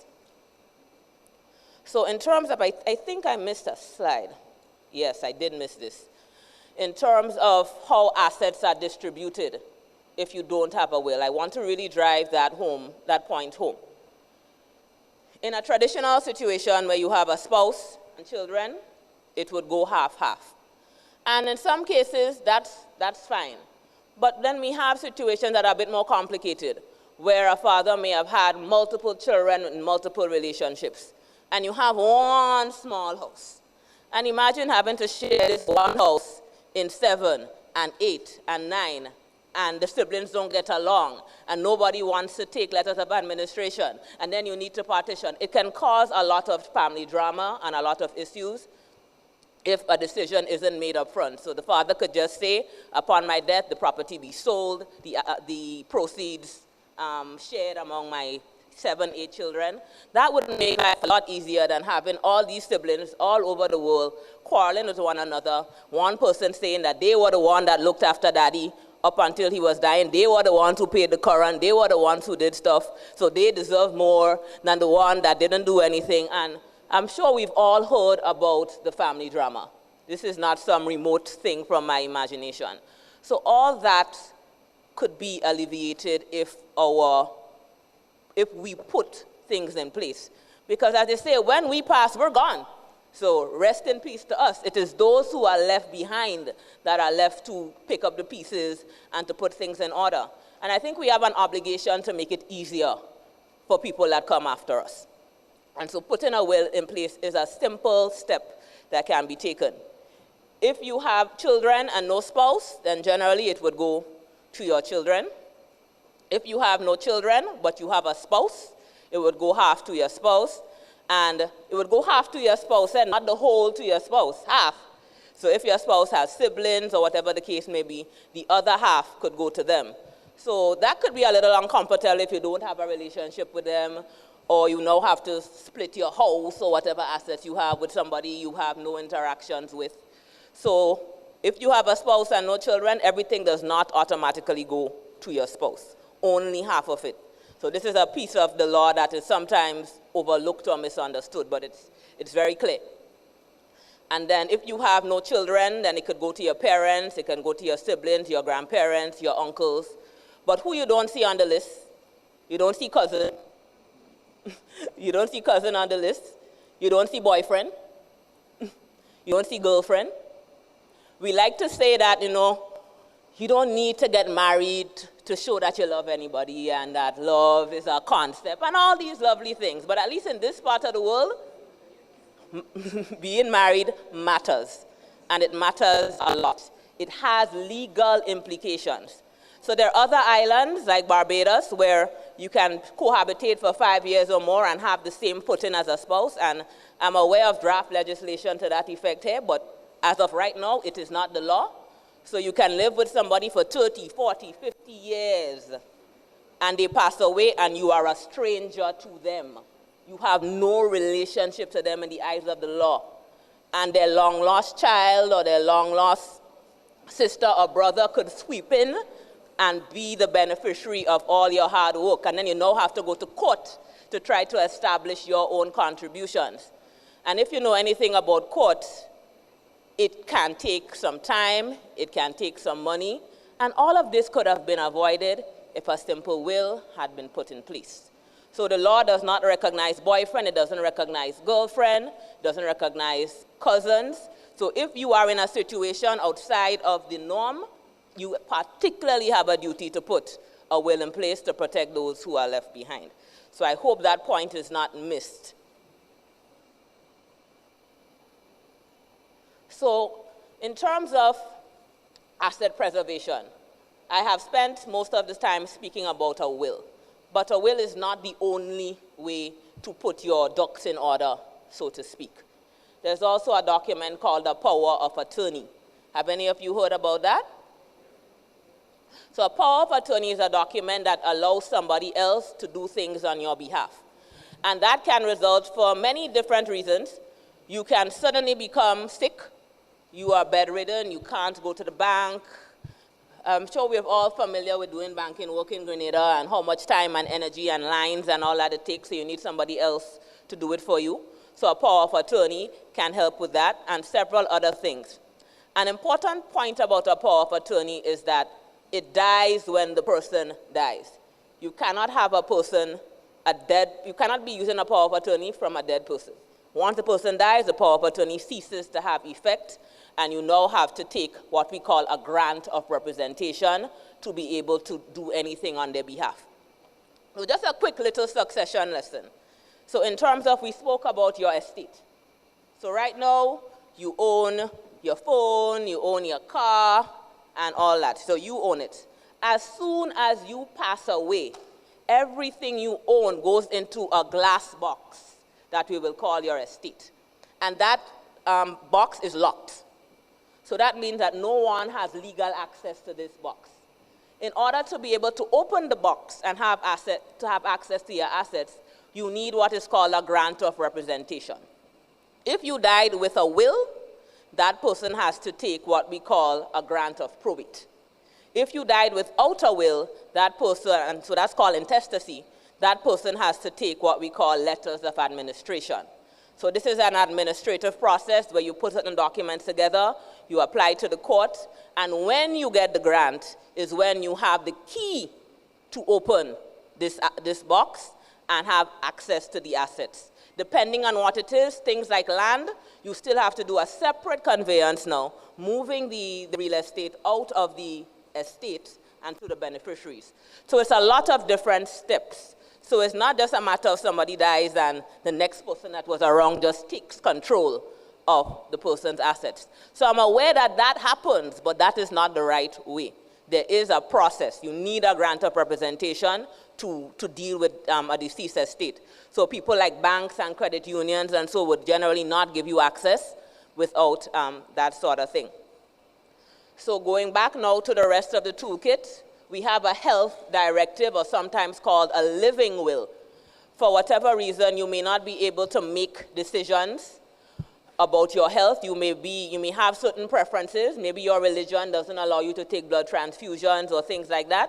You should have a health directive in place so that when you cannot make decisions, someone else can. And that takes me back to the point of marriage again and next of kin. You could be living with somebody all your life, but in that hospital, when decisions have to be made, you are a stranger in the eyes of the law. So being married to someone has severe legal implications, especially in this part of the world where certain other rights aren't recognized. So if you fall outside of that traditional husband and wife model, it is very important to put a health directive in place if you have particular wishes for how your health is to be treated. Then we have guardianship and trusts. So if any of you have done any sort of Googling about wealth generation, I'm sure you've come upon trusts. And about in the States, people doing trusts for this and trusts for that. I defer to my more experienced colleagues, but as far as I'm aware, in Grenada, we don't have these sophisticated instruments to hold different assets, so all these different trusts we hear in the United States. So usually when we speak about trust in this part is with respect to children and a guardian holding land and holding assets on behalf of a minor, because a minor cannot hold land. Do we know legally where a person becomes an adult? When? In the eyes of the law? 18. At one point it was 21. The age of civil responsibility was lowered to 18. It used to be 21. So if you inherit land while being under 18, you cannot legally hold it. An adult has to hold it on your behalf, and that person is called a trustee. So that tends to happen a lot if a parent passes away and they leave a minor child, a 2-year-old, a 3-year-old, they cannot hold land. So an adult has to hold it for their benefit, and they need to account for how they use that land. They cannot just sell it because Pampers was low. They need to be very judicious about how they go about the asset, because the asset is not theirs. They are holding it for the benefit of the minor. They are holding it on trust. So it's a serious responsibility, and if you have young children, it is important to put together a will and who you would appoint as your guardian. Because even if you're married, you and your husband could be in an accident and both of you are passed together. Who will be responsible enough to look after your assets and look after your child? These are all conversations we should be having. And then we have life insurance. Life insurance, the name could be misleading, but life insurance actually kicks in when you die. So the basis is that when you die, you leave something to make life for your family easier, to help that burden. And it's very, very important, if you have a family, to have life insurance in place. It makes life easier. I'm sure we've all seen the circumstance where the father was the primary breadwinner. He passed away suddenly. All of a sudden, the loan cannot be serviced. The financial situation changed drastically, and things go off kilter. So having life insurance gives that extra cushion for the eventualities of life. But as I said, one thing we know for certain is that we will pass. We do not know when that day will be. Anything can happen, an accident, a sudden disease, we are not in control. So the things we are in control of is how we prepare. So life insurance is a very, very important tool to leave things behind for those who are left. And I don't have it on the slide, but health insurance is another thing that I want to bring to your attention. I didn't get health insurance until I was in a vehicular accident. I thought I was healthy, young, I want to put all my money to other things. And I found myself in a vehicular accident, and I thought to myself, I cannot have my parents on TV on some GoFundMe to come and raise funds for me to get care. I mean, I have a responsibility. I'm a working person. I should, as far as possible, try to put things in place. And I'm in no way knocking the GoFundMes and so on. Sometimes they are necessary. But as far as possible, we need to put things in place. And perhaps this presentation should have been called Adulting 101. There's certain things we need to do. Being an adult comes with responsibilities. So you are responsible for your health.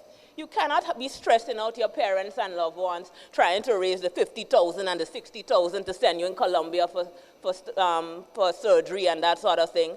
And insurance doesn't always work, and of course there is the different loopholes. So I'm not saying it's a foolproof thing, but it does help.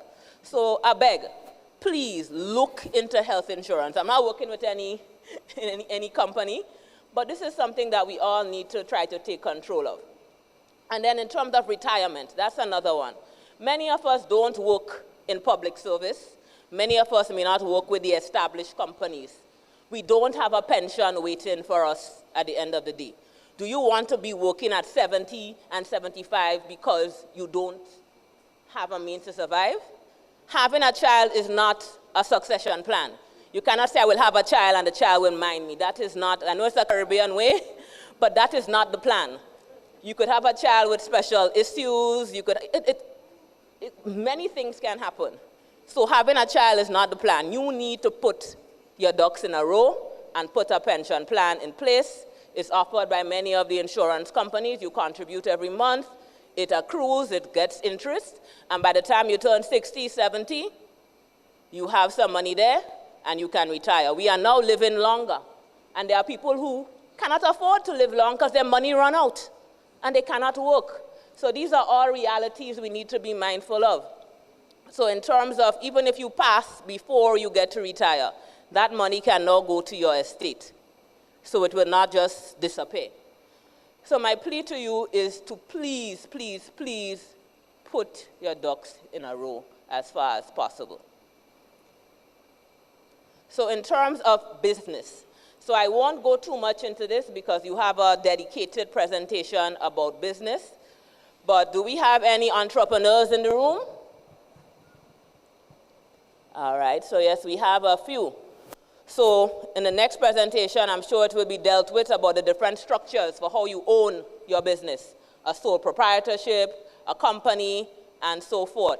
So it's very important that you look at how you structure your company and structure your business so that it is separate from you as far as possible, so that it lives on beyond you. Because I'm sure you've put a lot of time, effort, sweat into what you do. And God forbid you leave here now and end up in an accident and you're gone, your legacy disappears as well. So in terms of putting the steps in place, any of you have a business with someone, it's not you alone? Okay. So everyone here is a sole trader. But if you do have a business with someone else, having a partnership agreement in terms of what happens if one of them passes, one of them is unable to function in the business anymore. You don't want to be fighting with their wife or their children or their uncle or their cousin about doing things for the business. And then in terms of your IP, your intellectual property, you may have a particular logo, a particular process, a particular way of doing what you do in your business. Who owns it? If you and your business partner now split, who gets to keep the business name? Are they allowed to do the same business that you're doing? All these are things that discussions that you should be having when things are good, not when things go bad. So we now have an activity. I want to see if you guys were paying attention. So it's on the screen. Coffee and Chronics own property together and are thinking of making their wills. So we will advise them on the three situations. The three situations are separate, three separate situations. So one, they own the property as joint tenants. What happens to Coffee's share when she dies?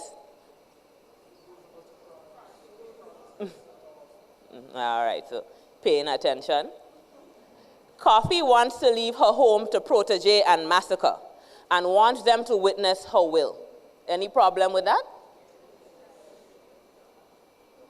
You know, she's nervous. She wants people that she's comfortable with in the room.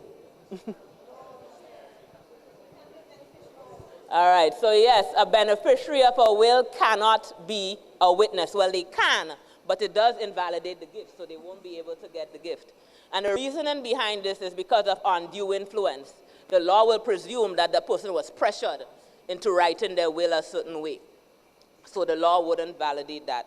So there are a lot of rules concerning wills. We could spend a whole day speaking about it, but that is one of the presumptions if you witness a will that you might have exercise undue influence.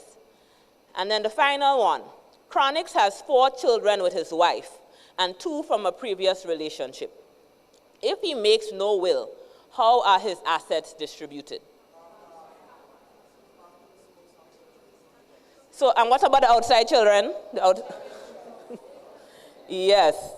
So half would go to his spouse and the other half would go to his children. So we have to do some math now. So that 1/2 is divided in 60 plus 4. So we've seen how that has to cut up now. And if we're dealing with one little lot of land or one little house, and then the mother then used to get along with the outside children, you see how that could cause issues. I'm sure the judges have lots and lots of stories about the types of matters that are in our judicial system, matters that could have been avoided. So we have, I'm not saying that some matters are more important than others, but judicial time is taken up with matters that could have been avoided altogether. So thank you for your participation in the activity. You guys were paying attention. So I have one more slide in terms of each one, teach one, what I want as a takeaway from today's session. I understand many of you may not own land yet. Land is perhaps the biggest asset that you will ever own. And that's a whole separate conversation about the price of land, the accessibility of youth getting land. I myself wasn't able to get land for maybe in the last 5 years was when I was able to. It's expensive, it's difficult, and that's a separate topic. But perhaps we are in a position to inherit. Perhaps we can pool together resources and buy many different things. But some of the things that you can do today when you go home is ask questions. So if you're living with your parents, your grandparents, ask them if they own where they're living. You may not know if they're renting or not. That may not be a conversation. I know adults like to keep adult topics to themselves, so you may not even know the status of where you live. But ask them if the land is titled. And go as far as to ask them to see it if possible. Because I have seen a lot of people show me survey plans as thinking it is title documents. But a survey plan is just that, just a survey. It does not mean you own the land. So it is a conveyance, a document called a conveyance, a deed, an indenture. That is the document that evidences ownership to land. So you may want to ask them if they own land and if they have proof of ownership. You may be surprised by what you find. I am not a betting person, but I'm sure that at least one person in here will come home surprised with what they hear. And then you can ask your family members if they have a will. It's a ticklish topic, so you need to approach it with care and with respect, because I know sometimes young people, we can come across as a little entitled, and that can be a little off-putting, that they think, parents might think you're trying to take what is theirs, or that you're in a rush, or you're trying to kill them, or things like that. But explain to them about generational wealth, about making life easier for those who come after, about all the bacchanal and drama that you want to avoid. So just broach it respectfully and carefully. And if you, as I said, you weren't born in a marriage situation, check your birth certificate for whether your father's name is on it. And then encourage your parents to put a plan in place, and your own self as well. Put a plan in place. The future is not promised. You may be young, you may be sprightly, you may be healthy, but I'm sure we've all had at least one person that we know who passed away unexpectedly within the last year or the last year. It is a reality. We are not in control, but we can control as far as possible with how we deal with the eventuality of death. So I hope this presentation wasn't too morbid. I hope it was a reality check, a reminder that with being an adult comes several responsibilities, and that you put things in place to improve the life of yourself and those who come after you. So thank you very much for your time.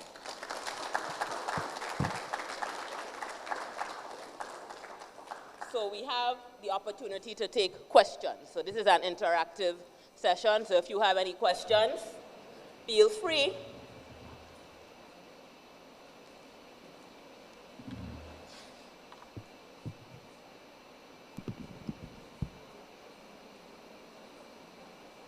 So when asking the question, if you could say your name and perhaps what organization or so you represent.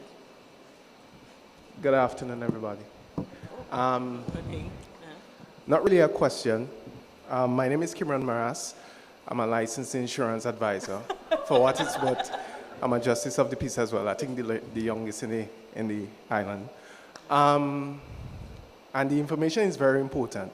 It said something about life insurance, and I think a lot of persons do not understand how very important life insurance is, especially with your having physical assets and, of course, your estate planning.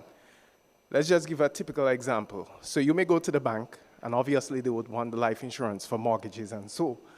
And you have children, and that case where the ending comes, where you pass away, and in a situation like that, you do not want the bank to come back and take your property, and then your children have to wonder, well, you know, what's next?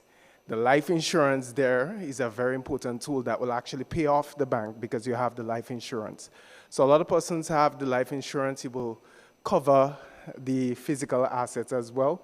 So you do not have to go into the situation where you have to go and sell property and so. The life insurance provide a liquid cash payout at the ending of life so that you don't have to worry about, again, probate might take a while and all these things in terms of estate and transferring estate and so, right?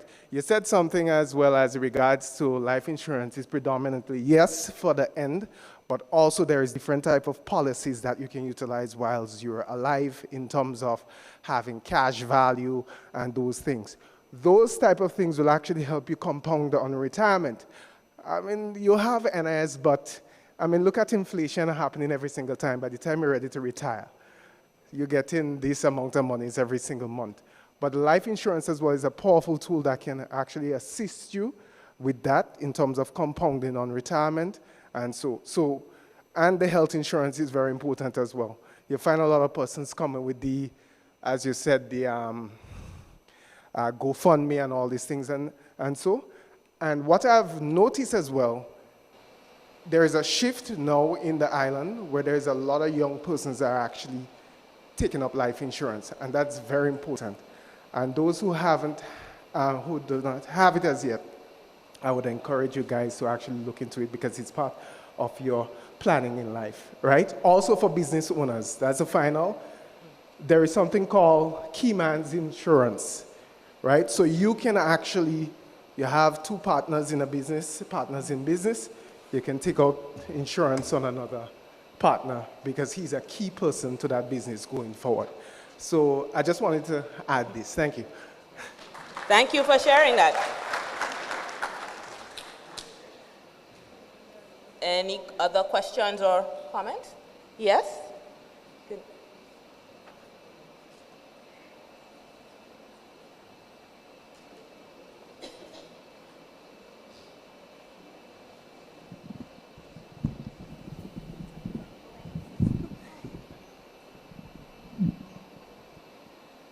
Good morning, everyone.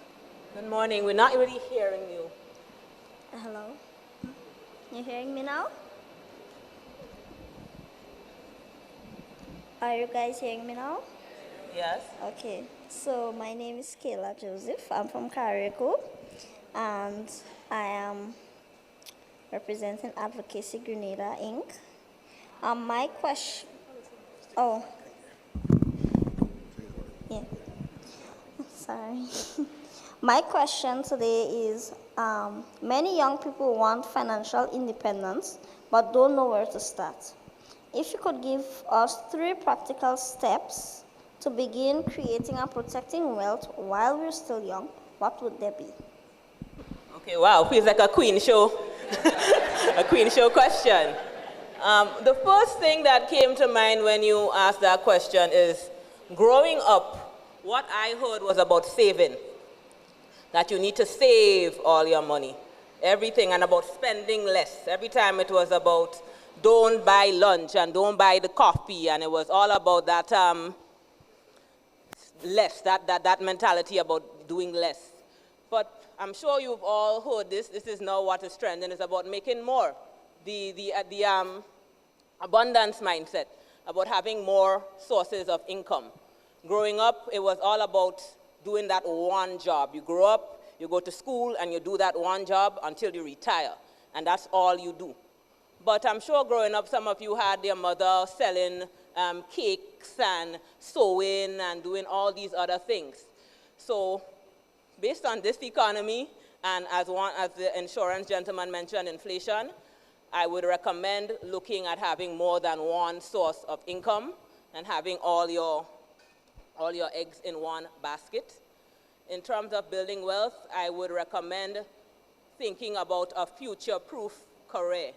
Many of us, well, all of us inside here, if you haven't heard about it, something is wrong about AI and how it is taking over different jobs, how it is making certain roles redundant, and the importance of bringing value in what you do and doing something that a machine cannot replicate. So the traditional thing is to go to school, get your degree, and while I am a proponent of a formal education, I'm a very strong proponent of a formal education, it isn't for everyone. We're in a rapidly evolving world where what you may end up doing in the next 5 years doesn't even exist yet. But I believe that formal education gives you a foundation, it gives you transferable skills, even though you never end up working in whatever it is that you studied in. It helps you get critical thinking. I think that's lacking a lot in today's world. You just see something online, you just repost it, you don't ask a question, you don't verify the source, and we have all these fake news and stuff spreading. So critical thinking, develop those kind of skills. So you asked me for 3. Ooh, boy, putting me on the spot. Anybody else want to help me? So I would say investing, having multiple sources of income, and investing not just in like assets, but investing in yourself, in your education. So you being here today is an investment. I'm sure everybody else could have been somewhere else, but you are here, you have taken information, hopefully information that you will act upon in some capacity. So always seeking, like you live in a time where information is democratized. You can have access to anything at your fingertips. Before you had to go in the library, you had to read the Britannica, you had a much higher barrier to entry, and now everything is pretty much at your fingertips. So you are the one getting in your own way. Basically, you can't blame anyone these days because there's so many opportunities. Yes? I was just add to what you're saying. You get a mentor, specifically maybe someone who has done it before. Yes. Yes, so for persons who didn't hear, mentorship is important. And on that point, ideally we would want a real life human mentor that you have with you, that a real person in Grenada. But realistically, the persons that perhaps you are most interested in having as your mentor are probably very, very busy and do not have the capacity to truly be there for you. My mentors are podcasts, audiobooks, real books. No, not that audiobooks aren't real books, but these are the things that much of what I know today wasn't what I learned in school, because things keep evolving. So mentorship doesn't have to be an actual person. It can be all these other resources. There are lots and lots of podcasters out there, lots and lots of YouTube videos, lots and lots of resources. And even the same AI, of course, you have to use it very judiciously. You have to, of course, be critical about the information it gives you. But it is a very, very powerful tool. And it can give you a lot of guidance once used properly. So I hope that answers your question, Ms. Kariku. You're welcome. All right.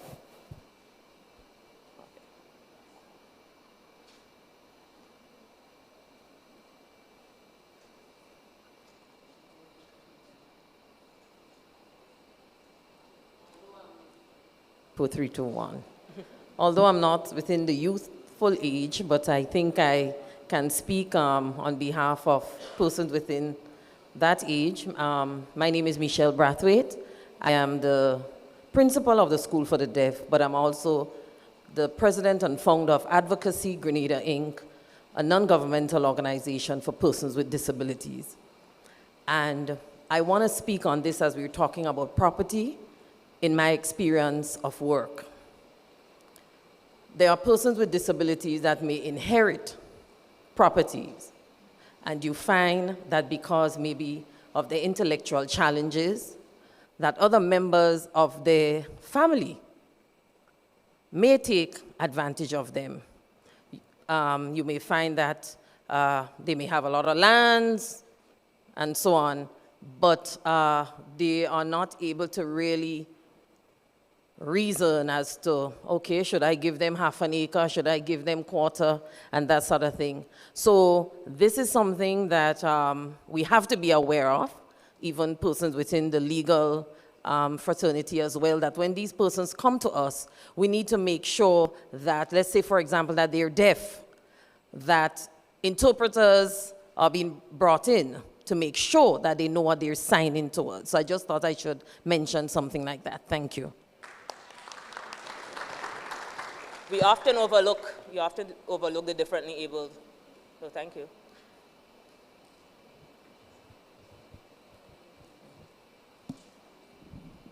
Good morning, everyone. Good morning. Isaiah Santos, pastor of the Latin Revival Center, membership of the Pentecostal Assemblies of the West Indies. I have two questions concerning the joint tenancy that you spoke about. I know the law is the law, and we have to respect the law as you clearly indicated, and there are a lot of lawmakers here. In the instance where, as you rightly pointed in your presentation, where there is joint ownership of the land, one person dies unexpectedly, they have children, according to the law, the children cannot get anything, the ownership is to the other person, correct? No, so my presentation was a little truncated. Okay. Joint ownership, joint tenancy, is not the only way that persons can own property jointly. So we have joint tenancy and we have tenancy in common. So with tenancy in common, that's the more traditional with halves. So the persons have distinct and separate halves, as opposed to joint tenancy where it's a whole. So you could, depending on how the property is owned, and that's why you have to look at the person's title deed. I forgot the proper name, if it's the habendum or the proper, but that part that says whereas, not whereas, on to the last part of the deed. Yes, the operative part. If you look there, it would usually tell you if the person holds in joint tenants or as tenants in common. And if it doesn't say, the law usually presumes joint tenancy. So it's not an automatic case that everybody owns property jointly as a joint tenancy. That's not correct. Okay, thank you for the clarification. So then I would hold back my question from that scenario. Second question, in the case of family lands, the parents died, they had 8 children, for example, and the ownership of the land is basically the family land as we know in Grenadian context. Is there a priority as to who owns the land in terms of the children remaining? Yes, so the Intestate Estate Act is that governs intestacy. So all children are equal. It doesn't matter if one is older, younger, who contributed more. In the eyes of the law, if 8 children and the spouse has passed, so it's just the 8 children, all 8 of them own the land equally. So it's now up to them to decide how they're gonna, if they're gonna partition it, if they're gonna, what they're gonna do, but they're all equal in the eyes of the law. One is not more important than the other unless they bring an application to court and say, well, I contributed more and that kind of thing. But generally, they're all equal. So just a quick follow-up on the same scenario. The reason I'm asking is because I've known of instances where in such a scenario, the eldest child alive seems to assume the ownership over all the other siblings, but as far as you're saying, all the children have equal share and equal ownership. Yes. Okay, good. And then lastly, in the case that one of the children dies and they have children, is there any, anything in place for their children in terms of the ownership of the land as well? Although their parent died, but they're still alive together with their aunties and uncles and so on. So let's assume that that sibling died intestate without a will, and they owned 1/8. Their 1/8 now goes to their children. So let's say they themselves had 4 or 5 children. Then now 1/8 is divided into 1/5. And 1/5 of 1/8, we could start doing the math of how complicated that starts to get. So that's why I keep repeating the importance of doing a will, because it becomes very difficult to administer land when you have so many co-owners. So yeah, so the child would inherit most likely unless it was owned as a joint tenancy, in which case the land would go to the remaining 7. But most land is owned as tenancy in common, so they're able to pass it on to inherit it. And did I say thank you for a wonderful presentation? You're welcome. All right, thank you everyone. Do have a good rest of the day.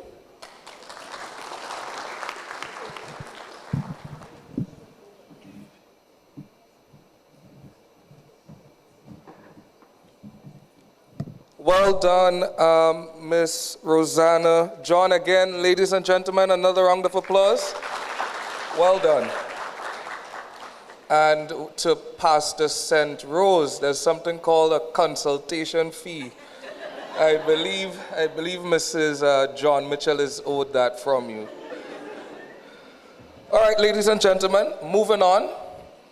We now have a presentation from 2 of my colleagues, Ms. Cherise Noel and Mr. Kadeem Strawn. and they will be presenting on the topic Empowering Youth Entrepreneurs Through Business, Law, and Innovation. Join me as we welcome them. Thank you.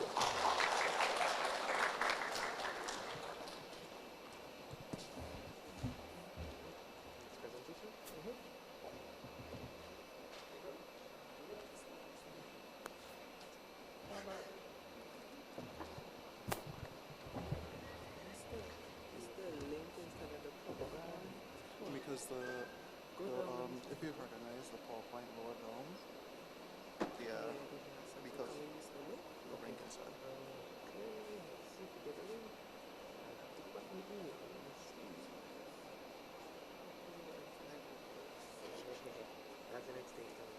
Like a hotspot if needed.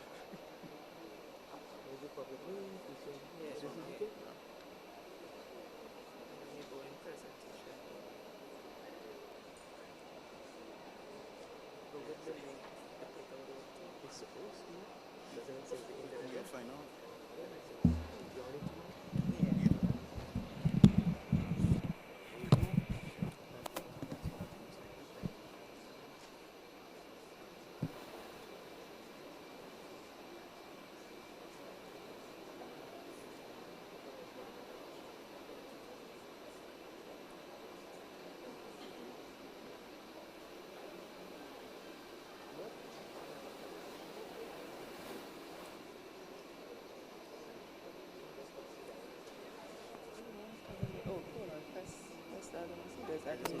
That would make it full screen. I think what would have to happen is whose laptop is this? That's mine. Oh, yours? Okay. That's what we would have.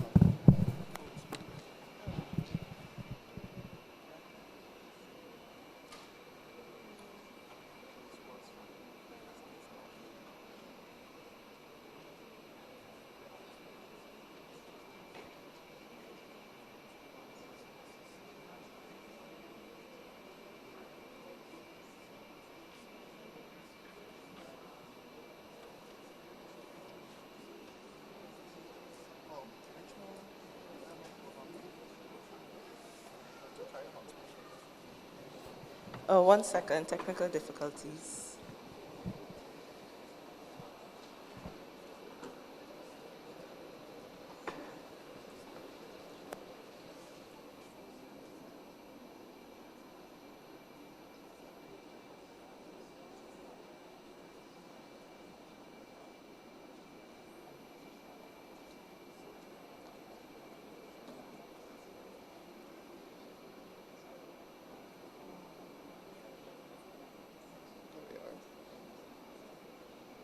Good and trusty.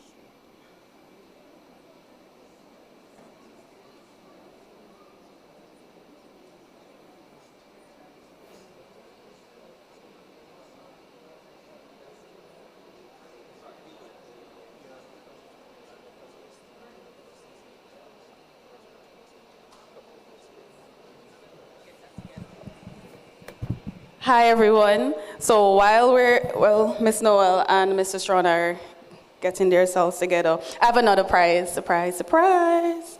Okay.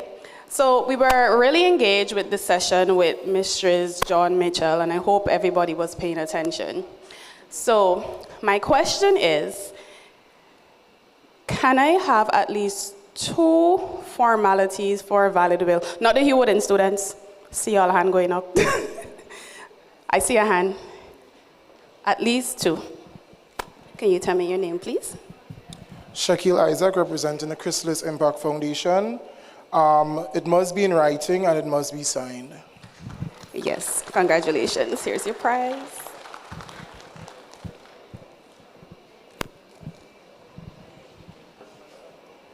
The Hewooden student said that's unfair, but I have a question for you soon.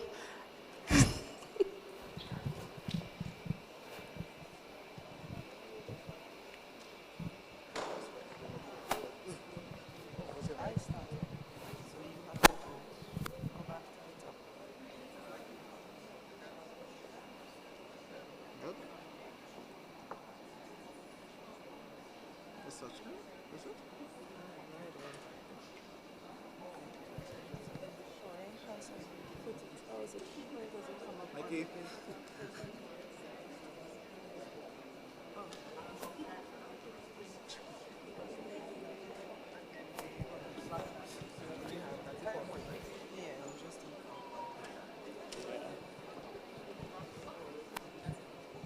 Okay, sorry about that. And in advance, please excuse some of the formatting things you may see as the presentation continues. My name is Sharice Noel, and this is my And co-presenter. I'm Kadeem Strawn.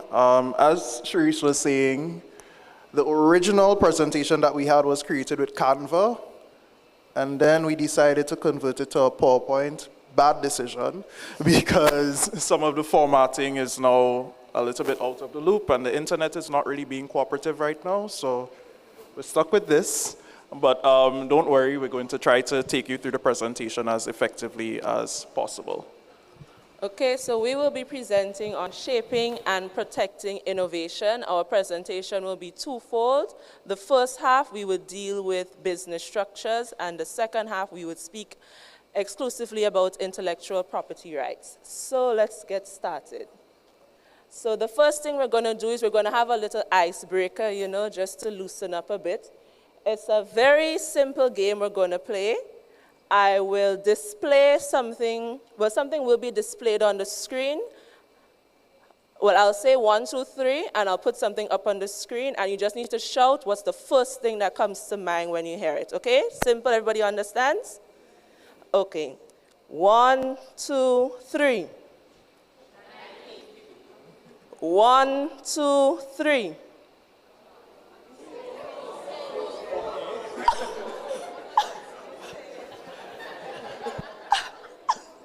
Was a bit disappointed in that one. Usain Bolt, right? Fair warning, I asked Kadeem that exact question this morning. I'm like, will these young people know Usain Bolt? I am heartbroken. Okay, let's go again. 1, 2, 3. So y'all know that one. Okay, and I think this should be the last one. 1, 2, 3. All right, and as the presentation unfolds, you'll understand exactly why with just that visual prompt, you are all able, more or less, to say the same keyword. Okay. So I will be presenting on the business side of things. So the first thing we want to know is what are the types of businesses? There are more than 4 types of businesses. I've listed 4 examples. For this presentation, we will only focus on 2. So business structures can either be a sole proprietorship, it can be a partnership, it can be through the form of an unincorporated association, and it could be a company. And like I said, we will be focusing primarily on sole proprietorship and companies because, you know, time constraints. So in a sole proprietorship, and I'm not going to go too, there are a million things we can say, so we're going to keep it brief. So in a sole proprietorship, all I want you to know, it's a one-man show. You are the business, and the business is you. So if you are operating as a sole trader, in the eyes of the law, there's no distinction between you and your business. You make $10 as a sole proprietorship, it's not $10, the business make $10, and I don't have $10. It's the same. There's no distinction between you and the business. So some of the advantages of sole proprietorships are it's easy to set up because it's not very regulated by law, so it's lower cost to set up. You just go register your business name and you go in and you're in business. Minimal regulation, like I said, it's easy to set up, easy to end. You can set it up today and then tomorrow decide, okay, I'm tired, sell cake, I'm done with that business, and that's just the end of that. And some of the disadvantages, though, is, well, the main disadvantage is you as the owner of the sole proprietorship, you are liable for all the debts and all the obligations. So if, let's say, you're in the sole proprietor business of selling cakes, and for some reason there was some mishap with the ingredients, you forgot this person told you they were allergic to eggs or something like that, you go and put egg in the cake, the person eat the cake, they get an allergic reaction and they're ready to sue you. You can't stand up in court as a sole proprietor and say, Well, you know, it's the business. It was me when I was doing my business. It's not really me. So the business will have to pay her the money. And the little $50,000 I have in my bank account, I'm not using that because it was the business that's selling the cake, and that's where she get the allergic reaction from. No, it doesn't work like that. So if you're a sole proprietorship and someone sues you, all your assets are at risk. And like we said, once you die, if you're operating as a sole proprietor, the business dies with you. Getting started, one of the advantages we said is that it is minimal regulation, easy to start, easy to end. So it's really 3 things you have to do to start your sole proprietorship. Number 1, you visit, anybody knows where the Corporate Affairs and Intellectual Property Office is? All right, so you would visit there and you would file what is called a name search and a reservation. That is just to ensure that what you want to call your business, there is no other registered business in Grenada operating under the same name. And you would want to do that for the obvious reason. You don't want to be confused with anybody else. You want your business to refer solely to you, and you want to take up your space in the market. Once your name is approved and reserved, you would file what is called a statement of particulars that gives details on what your business is about and who owns it. So you just state your name, your address, what type of business you're getting into, and when you intend to start. Once that's approved by KIPO, you get your certificate of business registration, and boom, you've officially registered a business name. It's important that you do that because while there might be some differences between sole proprietorship and companies, you would want to start off by making sure that you reserve and build your brand. So that's one of the main reasons we encourage persons.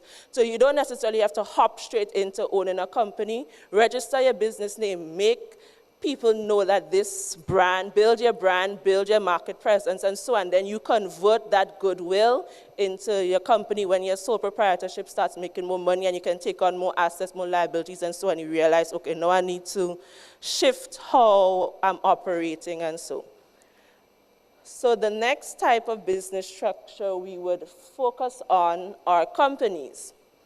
So a company is a business entity which acts as an artificial legal person formed by a legal person or a group of legal persons to engage in or carry on business or industrial enterprise.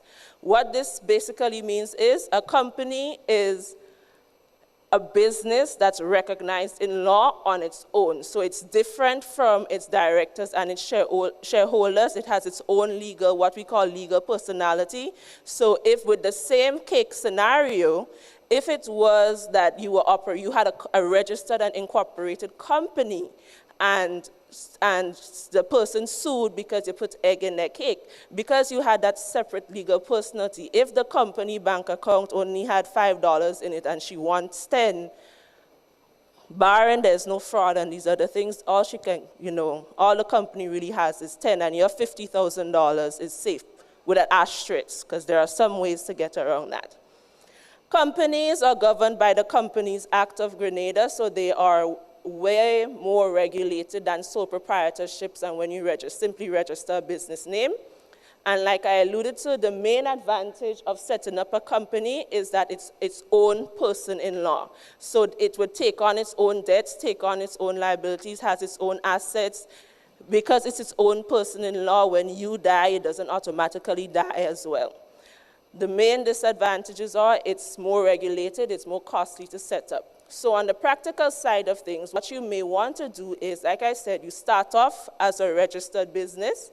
When your business starts bringing in money, bringing in income, and you can afford to pay the fees to register a company, and you realize, okay, the more clients I take on, the bigger risk appetite I should have. It's maybe time for me to protect my personal assets. You would shift away from the sole proprietorship setup and go to a company setup. Getting started, so similar to the sole proprietorship, you need to reserve your name, search and reserve your name to ensure that no one else would have the same company name as you. There are some rules governing what can and cannot be a company name, all in the interest of the public and so. Once the name is approved, you would file the documents to incorporate the company. These include your articles of incorporation, your notice of directors, your notice of registered address, your notice of corporate secretary. Once the company is incorporated, one of the first things you want to do is adopt your bylaws to operationalize the company, meaning, because your bylaws is basically the constitution for your company. Together with the Companies Act of Grenada, the bylaws will say what your company can and cannot do. Can you take out loans? Can you do this? Can you do that? It all depends on what's in your bylaws and also what the Companies Act says. So you would want to make sure that you operationalize your company as soon as it is incorporated. And like I said too, one of the main disadvantages and what we really want you to understand through the business side of this presentation is the principle of separate legal personality, which states that a company is its own person in law, so it would take on its own debts. It's separate and apart from its directors and shareholders. So if the company has an issue, it's really a company issue. It's not an issue for the people running the company. Notwithstanding this is so, we have this principle to deal with as well. So the principle of piercing the corporate veil, it exists to ensure or guard against companies being set up for sham and fraud purposes. So if the sole reason you are incorporating a company is to engage in some sort of fraudulent activity, if the company is existing solely as a sham for whatever you are doing, it is possible, or to hide what you're really doing, it is possible for this corporate veil, so separate legal personality puts a veil between the directors, shareholders, and the actual company that's a legal person. So if you set up that company solely to engage in fraud, solely as a sham, that corporate veil can be pierced, and you would find that the courts can come directly after you as director or shareholder of this company. So your takeaway from today cannot be that, let me set up this company solely to avoid certain responsibilities or certain legal responsibilities. The law is not that slow. It will catch up to you. So yes, that's basically the business aspect of the presentation, and I will now hand over to Kadim, and he'll take it from here. Okay. Thanks. Good afternoon, everyone. Good afternoon, everyone. Okay. All right, so I'm going to speak to you about intellectual property protection. I know Rosanna touched on it a bit when she was doing her presentation. Now, when we speak about intellectual property, we're speaking about things that are not necessarily tangible. So I'm sure among us here, we probably have some singers. I know we have one singer here, and I'm looking directly at him, right? I know we probably have some artists. We probably have dancers. We probably have inventors. All of you, the region of law that you operate within is the region of intellectual property. And so today we're going to speak about how you protect that intellectual property. And you'll see on the slide, that S below the trademark is really bothering me, but we're going to ignore it, right? You'll see on the slide that we've listed some methods of intellectual property protection, some of which you probably would have heard about before: copyright, trademarks, patents, and then there are also some other clever means, some alternative measures through which you can protect intellectual property. So we're going to get into all of that today. Next. Oh, here's it. Ignore what's going on up there, right? Intellectual property, as I said, it refers to creations of the mind. So we're not dealing with the actual tangible thing. What we're dealing with is the process that it took to create it, or we're dealing with the components of that thing, right? So if it is, for example, we're speaking about a song, we're talking about the song's lyrics, the song's melody. If you record that song and it becomes a song recording, that in and of itself is intellectual property, right? So that is what you need to get in the mindset of when you're thinking of intellectual property. You're not thinking about house and land. You're not thinking about your phone or your tablet or whatever the case may be. You're thinking about your creation, your creative expression, right? Now, as with other forms of property, however, intellectual property can also be transferred. It can be assigned. You can actually ascribe a value to your intellectual property. How many of you use streaming services like Netflix and Spotify, Apple Music? Raise the hands, you know you're paying the subscription fee, right? So those entities, they also treat with intellectual property as a form of commerce, if you want to put it that way, because the only way they're able to show you or allow you to listen to what you're listening to, whether it's Spotify, Apple Music, is because they've entered into probably licensing arrangements or contractual arrangements with the actual owners of the recording or the movie or the person who holds the intellectual property rights in relation to that particular commodity that you're consuming. So when you think about it and you wonder why is it that my favorite artist, I can't find their music on this particular platform? It's probably because that artist or their label has not licensed their music to that particular platform. You know, Netflix likes to help you spell the names of things that they don't have, right? It's probably because the owner of the right in that movie or TV show has not licensed their work to Netflix so that they're allowed to allow you to stream their particular creation, right? Now, as I mentioned, it's an intangible form of property, and the ownership does not exist in the actual physical commodity, but the components, processes, formulae underlying that commodity. So, this one comes up properly. So the different forms of intellectual property, there are literary works, so that would include, you know, books, your magazines, those sorts of things. Musical works, as I spoke about, lyrics, melody, composition, scales. You have dramatic works like plays, you have inventions, formulae, technical know-how, branding, and you would notice in the beginning we had different images that you saw, and just from seeing that image, you knew which company it related to, right? That in and of itself is intellectual property as well as product identification. Now the T is bothering me, right? So we're first going to treat with copyright, and this is probably one of the areas of intellectual property that I am most passionate about. Now, copyright refers to a legal right to use and exploit an intellectual creation, an original expression. Now, it's very important for you to note that there's a difference between an idea, which is not protected by copyright, and an expression, which is protected by copyright. And hopefully, if the next slide works, then we could get into a really nice explanation of the difference between the two, but we'll, oh boy, nothing is playing? Oh, there we go. Nope, no. Yeah, so I don't know what's happening.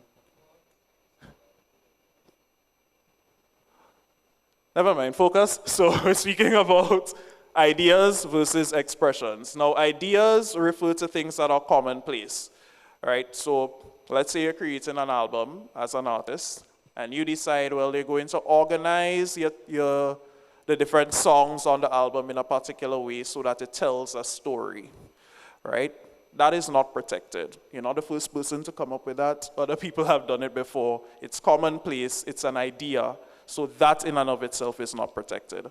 However, your album artwork, the actual songs on your album, the lyrics, the melody, the production, those are protectable aspects. So that's the difference between ideas and expressions, but sometimes the two can become merged.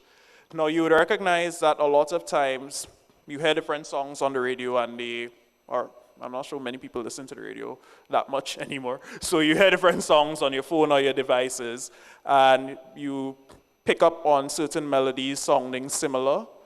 You realize that certain songs have a similar beat, or you're hearing certain lyrics that you probably have heard before.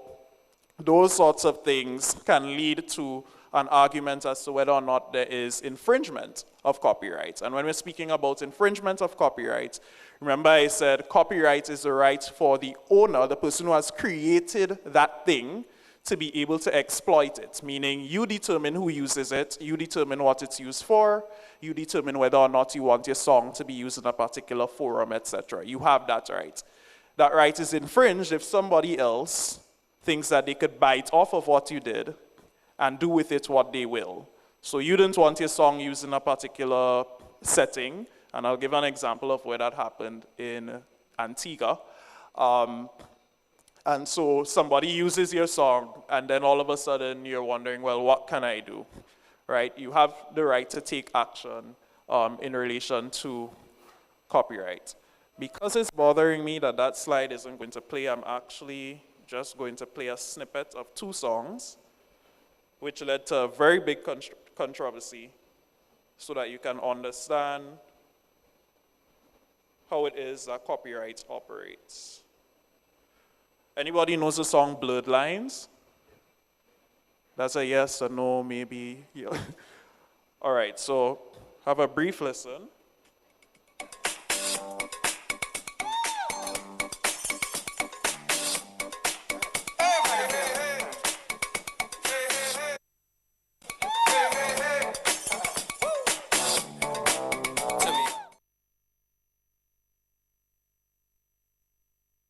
Song you're hearing, that's Got to Give It Up by Marvin Gaye.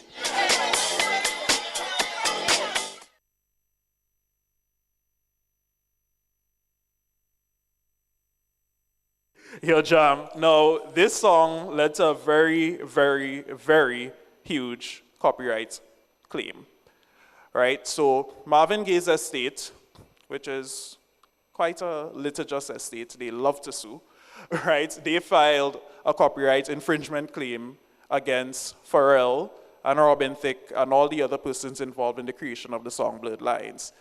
Because in their view, that song, Blurred Lines, borrowed way too heavily and was substantially similar to Marvin Gaye's Got to Give It Up. Now, I played snippets of the 2 songs to you. Did it sound similar? But did it sound substantially similar? Who thinks it sounded substantially similar? Raise your hands. All right, so you have a couple hands there. Who thinks it sounded similar but not substantially similar?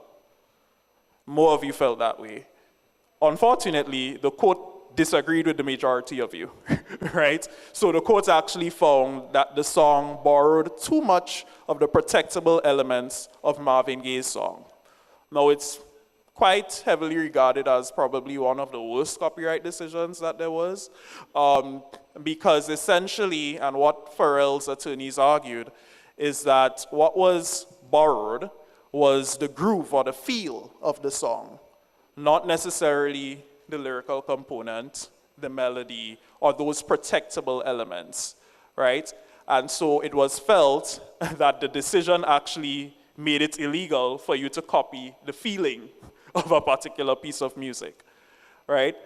Now, separately, there was another copyright claim involving 2 songs that I'm sure everyone here is supposed to know both of them, actually. So I'm just going to play them.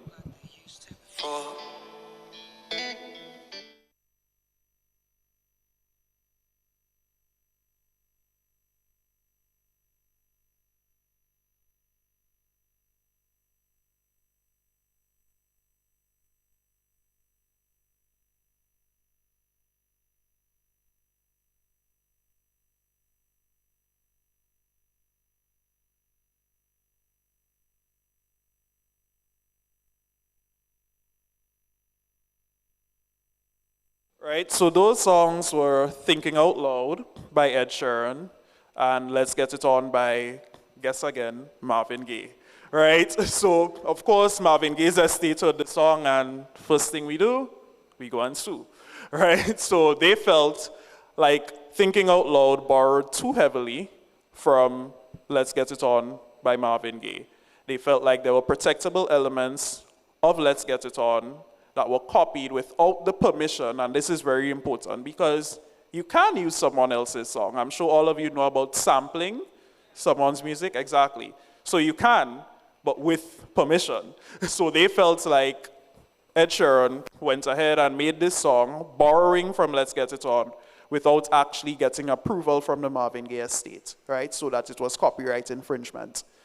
How many of you think that the songs sound substantially similar?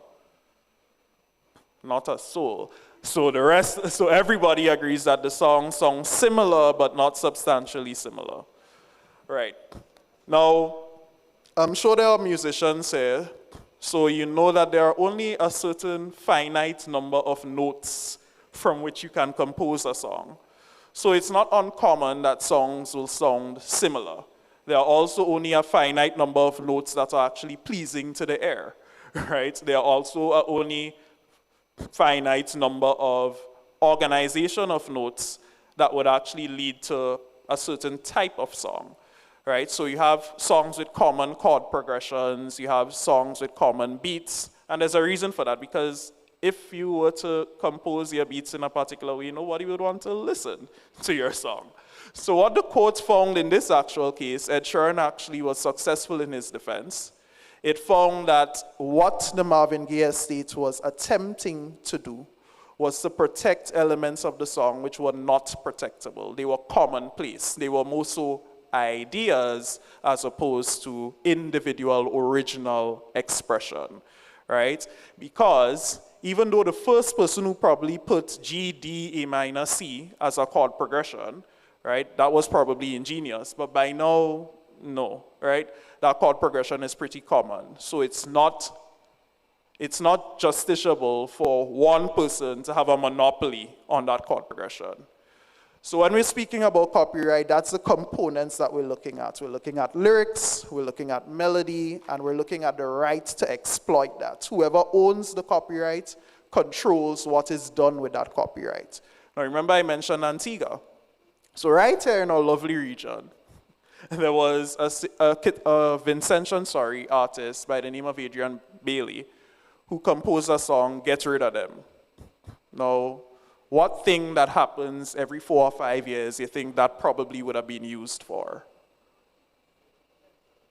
Election, right? So, in Antigua, a particular party that shall not be named, you can go on Google, decided that they're going to use the song, Get Rid of Them, in their political campaign, and they had the brilliant idea that they would not ask Mr. Bailey to use his song, because his song on YouTube, so it did to use, right? So they went and they used the song, and he filed a copyright claim, and he was successful in doing so, because as the owner of the copyright in the song, he controls how his music is exploited. So if he does not want his song used in a political campaign, you who do not own the copyright, you cannot put his song in a political campaign. So that's the power of copyright.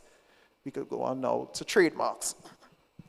So trademarks are essentially signs, symbols, and you'll see later it can actually include colors as well, right? Which distinguish a particular set of goods from other goods that are on the market, right? So that's why when you see the Apple symbol, you know that is Apple. That's why when you see the person, I'm not even going to attempt to do what Jordan did, but you know that that is a Jordan sneaker if you see that, right? So essentially, it gives the person the right, the owner of the trademark, it gives them the right to prevent other persons from using a similar mark that is likely to cause confusion on the market about who the product belongs to, right? So it's very important, especially if you want to brand your product or service, it's very important in terms of ensuring that there is not confusion in relation to the ownership of products and services. And our local legislation is listed there. Now, everybody here knows about somebody called Rihanna, right? And her actual name is Robin Fenty. Now, we see there symbols for Fenty Beauty, that's her makeup line, Fenty Skin, her skincare line, Fenty Hair, her hairline, Fenty Maison, her fashion line, and Savage X Fenty, her lingerie line. Now the person at the bottom of your screen is the original Fenty, God rest his soul, that's her father. Now, in the 2020s, Rihanna sued her father because her father decided that he was going to incorporate a company of his own called Fenty Companies, and he was going to advertise some concerts that his daughter never signed up to do. So there he was making money, getting people to invest in his company, and little Miss Robin Fenty is minding her business and hearing that, well, I have a concert in Jamaica, and she does not know she have a concert in Jamaica. So she sued him because she felt that the Fenty brand was being used by her dad to profit when she did not give him permission to do so. And because she owned these brands, right, because her companies owned these brands and owned those trademarks, she was able to pursue such a claim. Now, of course, it's her dad, so they ended up settling, right? But it shows you the power of a trademark. Because imagine, like I said, the original Fenty is him. That's his last name. That's where Rihanna got the last name Fenty from. But because she owned the intellectual property, the trademark, she was able to commence an action against her own father in respect of his own name, right? So that's the power of trademarking. Now, remember I spoke about colors. There are two famous fashion companies. One is Christian Louboutin. I'm not sure if any of the judges have on those heels. It is or if Cherise has on hers. Right? And then there's another, I'm going to try my French here, called Yves Saint Laurent. Right? So, in 2011, Yves Saint Laurent decided that they're going to do some completely red shoes, including the sole of the shoe being red. Now, Christian Louboutin is famously known for its red bottom shoes. It's a distinguishing factor. It's how you're able to identify their shoes. And so they decided to sue Yves Saint Laurent. Now, though the matter was settled eventually in terms of payout, what the court ruled importantly was that even though a color in and of itself may not be able to be trademarked in some cases, where it is that how someone uses color is important to their product, service, or brand, that can have trademark protection. So this use of a dark color and then red being the accent color at the bottom of the shoe, that is trademarked by Christian Louboutin. And so if anybody tries to make a shoe similar to this, they have the power to be able to sue successfully so in relation to a trademark infringement. That's the power of trademarking. Then we deal with patents. Patents concern more so inventions or ingenious ways of doing things, right? So if it is that you have come up with something, some particular way to solve an everyday problem that nobody else has come up with, and you so feel like your idea is ingenious, then you are entitled to apply for a patent. And what a patent does, what you have the ownership in, is that you control how it is that that invention is used or exploited, right? So there are some famous ones that you know about, like the light bulb, the bicycle, and then more recently, there was a dispute concerning these two types of devices. Now, you'd see one is a Samsung, the other is an iPhone. And those two sets of users seem to always be at odds. We have Apple users inside here. Be proud, Apple users inside here. Right? And then we have Samsung users inside here. And I own both, so I'm on neither side, right? So there was a lawsuit commenced by Apple against Samsung. Now, some of you might be too young to remember, but Samsung phones didn't always look like that, right? When the iPhone came out, it was actually a very new type of phone in terms of the look, the feel, everything about it. And so the design of the iPhone, component designs of the iPhone, they were patented. And so they had protection. So when Samsung decided it was refining its look, Apple said, this looking a bit too similar to what it is that we patented. And so they decided to commence proceedings against Samsung. Unfortunately, we don't have a decision in relation to those proceedings because they decided to settle for an undisclosed amount. But again, it shows you the power of patenting. Because what it means is that if someone is trying to bite off your invention and create a product or service and earn from that product or service, then you are able to take action to stop them from doing so. Now remember I spoke about there being the traditional the traditional intellectual property protections, and then there are those that are less traditional. They're not statutarized or legislated. So passing off is one of those examples. So passing off is a common law right, right? You're able to sue someone if it is that you believe that they are deceiving customers into believing that their product or service is associated with you. And it doesn't matter whether or not it's deliberate or not deliberate. Right? Now there are three essential elements to passing off: goodwill, misrepresentation, which I like to think of as a fancy word for lie, right? And damages. So once those three elements are successfully proven, someone can be successful in a passing off claim. And we're going to revisit a very familiar face in relation to passing off. Rihanna again. So, in around 2011, Rihanna decided to tap in to this idea of her being a fashion icon, and so she started actually designing clothes. Now, around the same time, she was really, really popular because she released a song that I think everyone heard it called We Found Love, which was playing everywhere.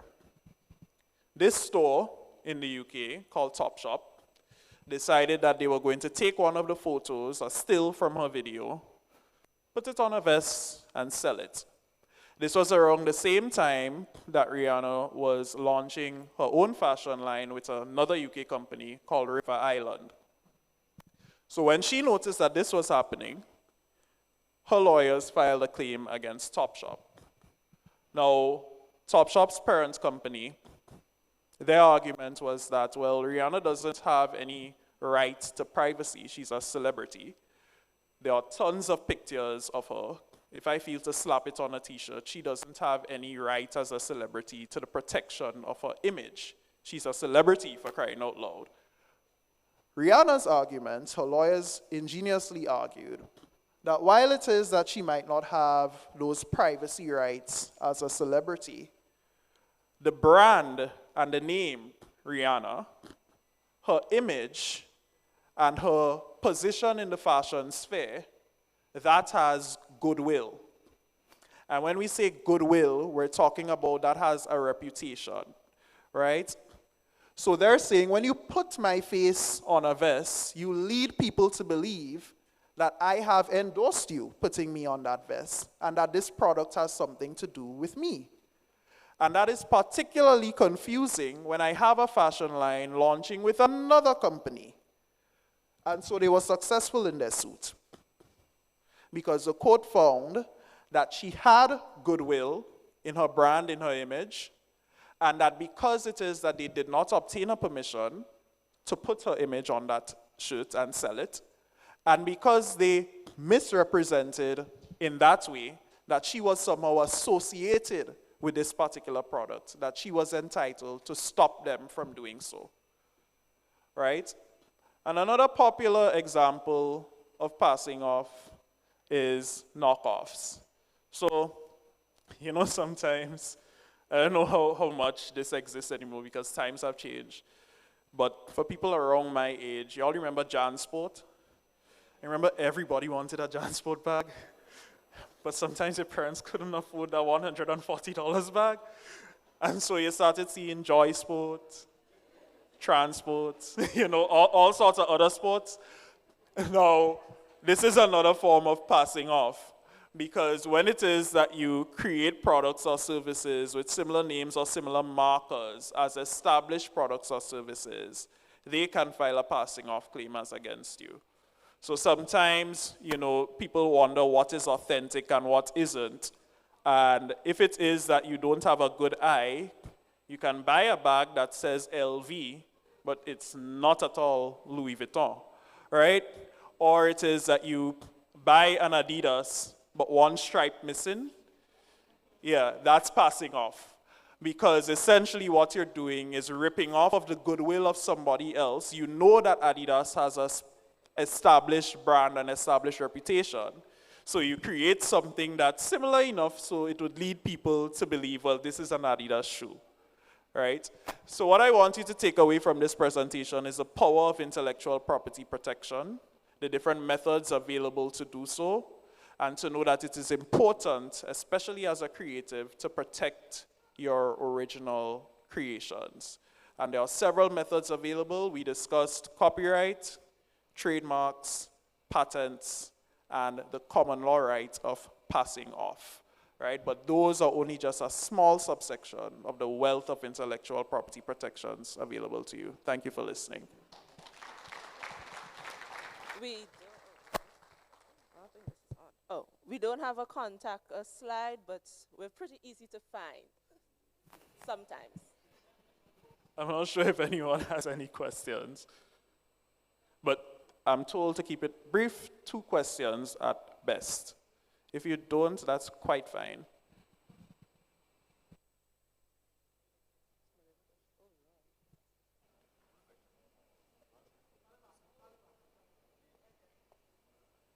One question.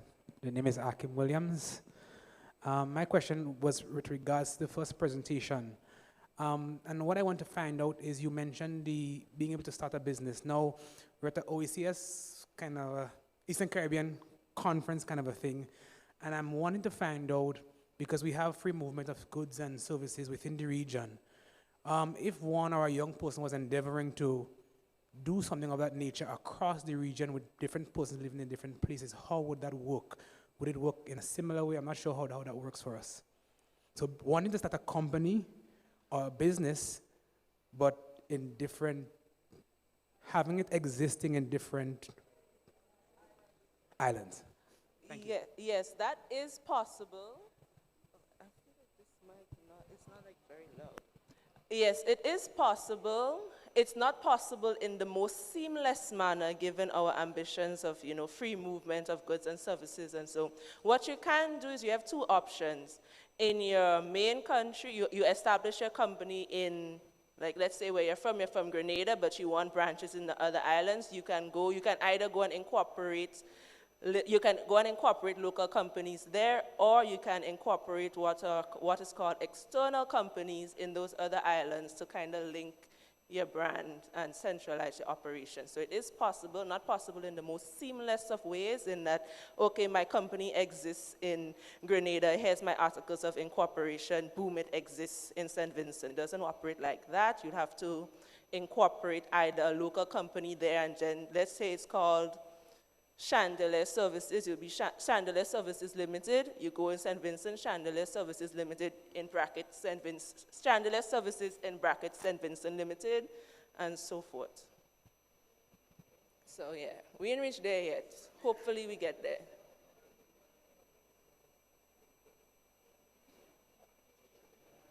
Good afternoon. I want to ask a question on something that we haven't reached yet to either. In some countries, in Europe, I believe they've started to pass the law that every individual in that country's image is automatically a copyright image of that person and cannot be used in videos, animations, what have you.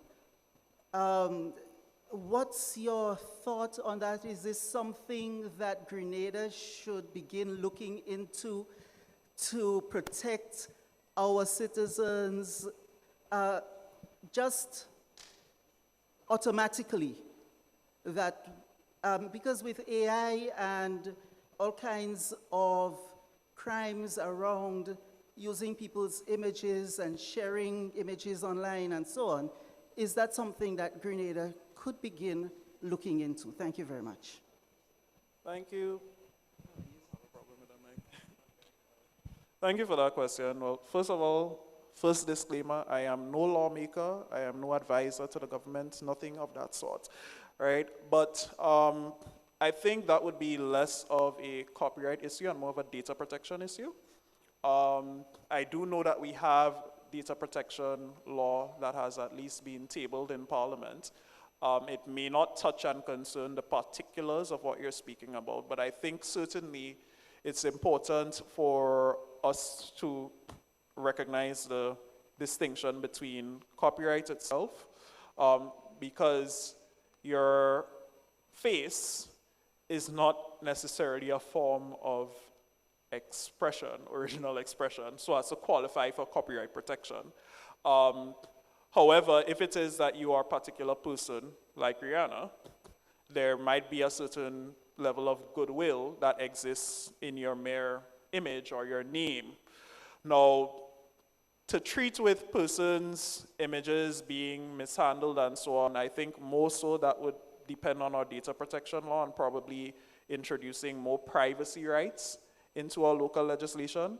I think there are steps being taken for that to be done. I'm not sure that we've gotten to the extent that European countries have gotten to, but it's something worth considering.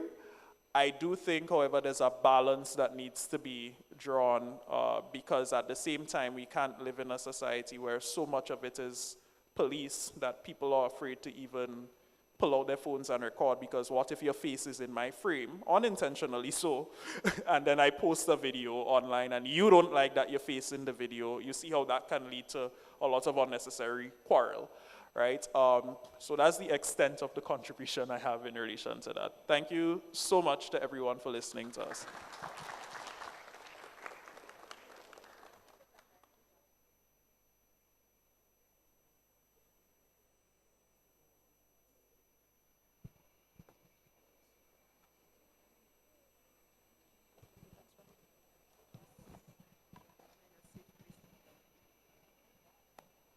Thank you so much, Mr. Stern and Ms. Noel. A round of applause for the presentation. Okay, everyone, so we have 2 more short presentations just before we head to lunch.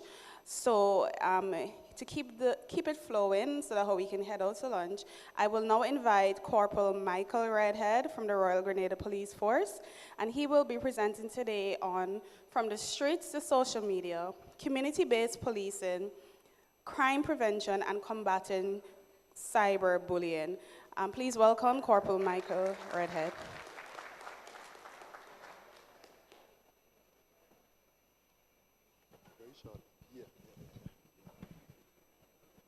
Pleasant afternoon, everyone. I think I was given a bit of a raw deal to present so close to lunch. I can see the faces, eager, but we'll have a good time still.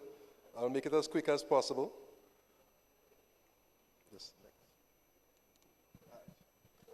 So I'm here to present on the role of the Community Relations Department, the police and the community working together to build strong communities. And of course, the police and the community are not mutually exclusive. If we don't have the community, there's no police, right? And we need the police to ensure that persons do what they have to do, obey the law, brought to court before the judges, before the magistrates, so that we can maintain equanimity in society. So, the Community Relations Department, we have 3 major responsibilities. The first, we are the media arm. So from time to time, you would see us on social media, you would see us on the radio programs, on the television programs, disseminating pertinent information for persons to be safe, especially now as we approach the carnival season. You would see us even more via our social media page, which is the Royal Grenada Police Force. If you're not a member, please go on it now, because I see many of you with your phones in your hand, and subscribe to our page to get reliable information, right? Secondly, we are the internal investigative arm, yeah? And many persons question, are the police investigating the police? Are we going to get justice? What do you all think? Lawyers? I can very proudly say that myself and my team, we maintain the highest level of integrity, And we are very thorough with our investigations. And of course, we have other entities that partner with us in our investigations. We have the AG's office, we have the DPP. So in the event that a police officer does something so heinous and it needs to go further, then we have the parties involved to get them to go further, right? So, and of course, with investigation, we have to maintain accountability and discipline within the organization. And we have mediation sessions. It's not only through the court, but if it's not so heinous as I mentioned earlier, we bring in our officers and we help them to maintain the standard that ought to be maintained by the Royal Grenada Police Force. And I want to employ all of you to ensure that officers maintain the standard, right? They are here to serve you. We are here to serve you. I see my officers in the back, they're looking smart, and I'm sure they would agree with me. Of course, we have to maintain the attitude towards the public and behavior on and off duty. And a lot of officers sometimes forget that. They have to maintain that behavior off duty also. I see shaking your head, you agree with me? Thirdly, we visit schools and the communities. One of our major pillars, as expressed by our Commissioner of Police, Mr. Randy Connaught, is that of community policing, which we would dive into in a while. But we visit a lot of schools, we engage with the students, we educate them on safety in the home, in the schools. If they exhibit deviant behavior, we speak to them and we have mediation sessions with them also. So I have a short exercise. Ignore that, just put two strangers and something. I just want to pick on two people. Just stand up, let me just ask you a question. Right, tell me 3 things about your mom. She's the best person in the world. She really likes chocolates. And she's very clean. Oh. Nice. I can see she set a good example because you're very clean yourself. Just stand yourself. Let me ask you a question. Tell me 3 things about the Prime Minister of Italy. I don't. You see her face? All right. So I can end my presentation here, because this is the premise of community policing, right? This is shows the effectiveness of community policing. He knew that his mom likes chocolate. If I am serving a community as a police officer, and I know that Ms. Jean down the road has some issue with her partner, or some issue with her child, or some issue with her neighbor, I am better able to serve Ms. Jean down the road. But you saw the perplexity on the face of the young lady there when I asked her about the Prime Minister of Italy. If we don't know, then we can't help, right? So let me go into community policing. And it's defined as a philosophy, management style, and an organizational design that promotes proactive, that's a key word, proactive, coactive, working together, problem solving. As I mentioned before, we're not mutually exclusive. Police community partnerships, they address the causes of crime and fear of crime. I have an alternate definition, I'll just skip it. Why community policing, right? It encourages problem solving in the community. It's not just back then when a police would hear a complaint being made or a report being made and we just run to that area and arrest, right? It entails building a relationship. Relationship building is one of the main focus of community policing. With the community, with an aim to detect, solve, and prevent criminal activities. So just to put it in a little more context, back then, we used to hire a lot bigger guys like myself to police areas. You come and you bully your way through and you take that man and bring him in a cell and your job done. We're moving away from that. That's traditional policing. As you will see, we have a lot more diversity in the force now because there are a lot more intellectual development, academic developments, and so on. So as opposed to traditional policing, which is characterized by arrest the bad guy, no relationship, I don't care about you. As long as you commit a crime, I'm coming to get you. It demonizes high crime areas. So I'm sure I can ask you now, where are some of the areas you think some of the crimes are happening, high crime areas, and some of you might, don't call no name, right? You don't want to insult nobody or where they live. But back then, police, we demonize that area, you're always there. And you post, of course, if an area has a high incident of crime, then the police has to be there, right? And it's more problem. You focus on a problem. As opposed to community policing, where we have community partnership. It sounds beautiful, huh? Yeah. Empowers the average citizen. You speak to people, you get down on their level. Look at my colleague there holding a child's hand. Encourages community service and a pride. And what police officers are now understanding that people are very patriotic in their communities. It's just like how we're patriotic with our country, right? And football teams. All the Messi fans in here, the Mbappe and so, right? Mutual trust and respect. As opposed to police officers coming and getting you and go, there's a mutual respect. How are you doing, ma'am? It's a more pleasant, empathetic approach. And of course, solution focus. We're not just doing things willy-nilly, but there's a reasoning behind why we're there, behind the activity, behind coming into the community, talking to persons, going into schools. I love this. Robert Peel, he's the father of modern-day policing. And I love what he says. The police are the public, and the public are the police. So many times we look at it as a divide, but we are one, right? The police being only members of the public who are paid to give full-time attention to duties which are incumbent on every citizen. And focus on that part, incumbent on every citizen in the interest of community welfare and existence.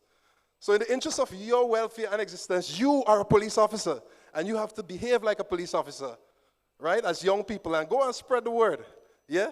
But we, as police officers, of course, we have the mandate of being paid to do the service. But in your best interest, in the best interest of your families, of your children, your great-grandchildren, you are police officers. We just getting paid for it. Sorry, that's just how the cookie crumbles. But yeah. I just want to give you a sneak peek into some research that I did. I did an MBA in criminal, with a specialization in criminal justice. And it was in relation to community policing. And I asked the research question, can community policing improve the relationship between the police and the community in Grenada? So I did a qualitative study. And the methodology was to identify and analyze broad themes across the board. And I questioned different participants, different age range. As you know, Grenada is predominantly younger people. And I don't know what you consider to be young, but I consider to be 40, 50, going over, that is young, right? Yeah. And they were chosen because of, as I said, relatively young population. And I introduced semi-structured questions. So I would just introduce you to some of the themes that arose from the study. So from it, findings, Grenadians understand the responsibility of the police. That was one of the things that came out. One of the things that also came out is that a lot of people think that the police responds expeditiously to drug offenses and negate other responsibilities. Is that true? Y'all think so? Officers, y'all think so? We respond expeditiously to drugs and we negate other responsibilities? That's actually a fallacy. I haven't seen that in my 15 years of policing. What we do have, we have special departments who respond. Oh, she says it takes 30 minutes to an hour to respond when they call. Sometimes never. Y'all won't believe that's my cousin sitting over there. I think I'll leave her alone from today. But I believe that's a fallacy, sometimes because of some of the resources made available at the time. I mean, it's not an excuse. Not an excuse. But I think there is a special department that responds to drug offenses. It's called the Drug Squad. And it can seem like we respond quickly because that's their sole responsibility, right? Experience with police. That's one of the themes that came out again, one of the other themes. So people formulate attitudes to police based on experiences. Anybody had any bad experiences with police officers here? Well, you put up your hand real quick. And from that, I saw that interpersonal skills was something great lacking with our police officers, right? Wow. All right. But from that study came that people, anybody can pronounce that word starting with A there? Nobody? Say it. Let me hear it. Lovely, agathocacological. And it's just a big word that means it comprises both good and bad, right? So people understood that in almost every organization that you would have good and bad. And again, it's not an excuse. We have to find what's wrong and fix it to achieve zero defects. And that's what our leader, Commissioner of Police, is doing now. And then there's an opportunity for implementation, an opportunity for change when you have those bad experiences with police officers. So I just had examples of persons in the study. One of the other themes that arose was respect for police. And participants unanimously reported respect for police. So give you all a round of applause, especially the Grenadians, y'all, for respecting the police. A lot of them said, though, they don't have a choice. Yeah? A lot of them also said the added surface, if you give respect, you get respect. Yeah. Knowledge of community policing. Of course, if you have to implement something, it's important that people understand. When a lawyer is bringing someone to court, you brief them, right? Karim? You brief them, bring them to court so they know what's going on. They're not left in the dark. So 7 out of 12 did not know what community policing was. After some of the attributes of community policing were explained, they could have identified some. The remaining 5 were in some way affiliated with police officers. So they were affiliated with police officers because they worked some of them in the ministry and they worked directly with police officers. But by and large, they didn't know what it was. So that's one of the things that we are pushing as we go forward in terms of educating persons about community policing. Execution of community policing. 9 out of 12 were dissatisfied with the execution. Now, let me just make it clear that this study was done in 2021. A lot of things were happening in 2021, including COVID-19 and so, right? So Louis and Savage, that's a study I came across, said that community policing initiatives reduce perception of crime, increase perception of the performance of police officers, and improve the neighborhoods and the relationship between the community and the police. So this just shows that we're in the right direction where we're going with community policing. Support for community policing was overwhelming, with good reason. Recommendations were made. So one of the great recommendations that were made is that we approach the communities out of uniform. Because some people do feel intimidated by the uniform, right? When they see the uniform, they think that this big guy, especially a big man like me, I walking up, people see me and a lot of them sometimes shake, but they don't know I'm a gentle giant. Yeah? So Johnson, 2001, said that the uniform conveys authority and power. And then, of course, there's a psychological impact, which is a profound one. So the key takeaways I got from this study was that community policing is good, especially for young people. By and large, a lot of young people, how many of you, when police came into schools and they asked what you want to be, majority of you said a police officer, I'm sure. Yeah? Karim, you anti-police? All right. And community policing is a win-win, and I always describe it as a symbiotic relationship. Because if you're in a community and you have a police station close by, it's in your best interest to know the police officers there. It's in your best interest to know the name of the sergeant, the name of the corporal, the name of the constable, the name of the officer in charge. Because if something happens, who do you think they're going to come by quickly? The jogman on the side of the road, or they'll come to you if they build a relationship with you? They're going to come to you.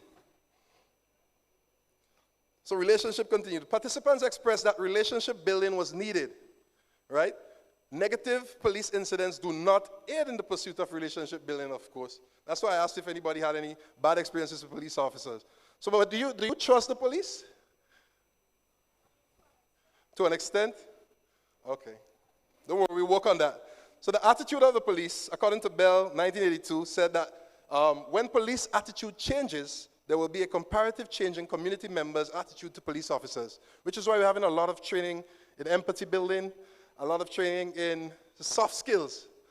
As I mentioned before, not just arresting, but approaching, talking, getting to know what's the root issue of some causes before arrests are being made. And of course, most of all of the participants agreed with improving community relations. And they gave ideas of having community programs, continuous training in interpersonal skills, and empathy, as I mentioned earlier. So what do you guys think? Let me hear from you. Can community policing improve the relationship between, based on what I've said? It's kind of a little rush, but, and if so, why? Let me get one brave participant just to tell me. Can community policing improve the relationship between the police and the community, and if so, why? if anybody was listening. You look like you want to say something. Yeah? You want to give it a try? Yeah? Okay, give it a try, man. You never know what you might get. You know?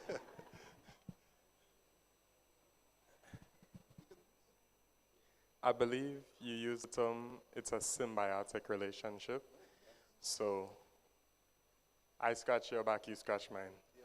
So the police, they get a better reputation, and their work, there's a better perception to it. So when you see police passing through, everybody not scared, everybody not running, because the reputation of the police is of utmost importance for the sake of order and, you know, regulation in society. But on the other side, actually, the actual community, knowing the police officers, knowing the sergeant, knowing everything, it feels more accessible. And in that way, that's how community policing improves the relationship between community and police. Give him a round of applause. That was brilliant, man. And you could pass by CRD, the Community Relations Department, for a little prize. Don't worry, I'll set you up really nice. That was brilliant. Oh, the chocolate for your mom. The sign language expert told me to get a chocolate for your mom. Yeah. They're doing a great job, by the way, right? The sign language. Yeah. So I spoke at length about community policing, but what are we doing now? And these are some of the things that we're doing now. We have a community policing handbook. Mind you, it's almost 200 pages long. So there's some revamping that needs to be, bring it down a little so officers can understand. That's one of the limitations you will see a little later. We have a community policing coordinator. The commissioner in his wisdom signed one. So he's directly responsible for all community policing initiatives. Right? We have school liaison officers. I myself am one. And we are always in the schools talking to the students. I'm sure we met up many of your kids, if you have. Many of your sisters, many of your siblings. And we have spoken to them and helped them, realize themselves in a better way. And we have a farm watch program where farmers come together. They have a group chat with police officers, all of them, form a great relationship, and they look out for each other. That brings us into the neighborhood watch also, where all the neighbors, they come together. I always love that song, so happy to see my neighbor happy to see me. Yeah. So, we always encourage neighbors to band together, look out for each other. We have the Citizens Advisory Body, CAB, which is very, very successful. They have monthly meetings, and they will meet just as how we're set up here. We have police officers at the top, together with citizens, because remember, it's a symbiotic relationship, and they give ideas. They would tell you of things that are happening in the community. And what do you think happens? Our solvency rate goes up. Just last year, we were able to have an 85% solvency rate, which is the first time ever. Yeah? And that was only brought about because of community policing. We have the business watch also with all the businesses. They're in a group chat also. They meet on a monthly basis. If one got broken into, they would spread the word and say, look out for this, look out for that. This is this thief, this is his MO. This is what to look out for, right? He might leave something back, and they would spread the word. And we have area officials, officers who are responsible for, this area is my baby. So I need to know everything that's going on in Grand Anse. And if the commissioner needs information, he would come to me, because I'm the Grand Anse liaison. So that's just some of the initiatives that are going on right now, right? And of course, the commissioner has, as a part of his strategic pillars, community policing is one of the main strategic pillars for this year and going forward. And I just have a little clip with him where he mentioned it. I don't know if it's loud enough, Mikey, for everyone to hear. No song? Okay. He was just saying here that community policing is one of the major pillars that has worked for us with that 85% solvency rate, and going forward, it will continue to be implemented.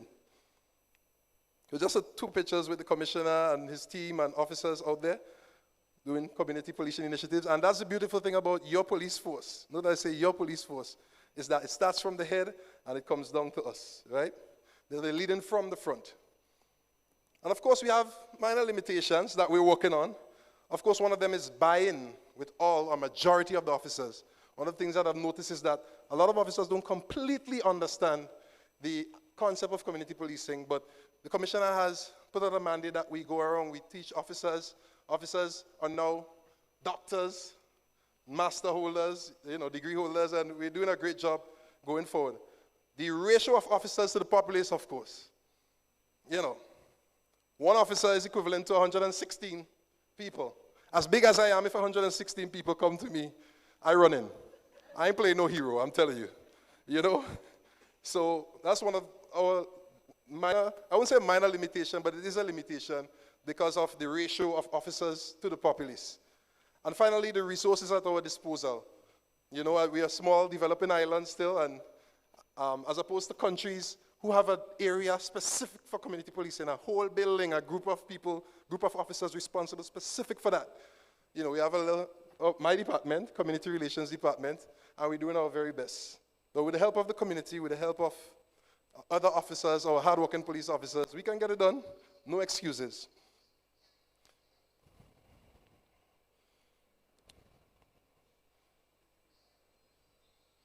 And of course, to conclude, this adage came to mind, this African proverb came to mind. If you want to go fast, go alone. But if you want to go far, go together. And that's how the police force is looking at community policing being as impactful as it has been, and it will continue to be impactful as we go forward in policing. So we're not focused on expediency, but progress. So thank you. It was very quick, but, I appreciate you guys. If you have any questions, you can try. Thank you very, very much, Corporal. Thank you for keeping the energy going. Another round of applause, please, ladies and gentlemen. All right, ladies and gentlemen, please keep the faith. Do not despair. We have one more short presentation before we meet together for lunch. I will now invite Mr. Evelyn Sylvester, Assistant Superintendent of Prisons, to make a very short presentation, the theme being One Choice, Two Futures. Please join me in welcoming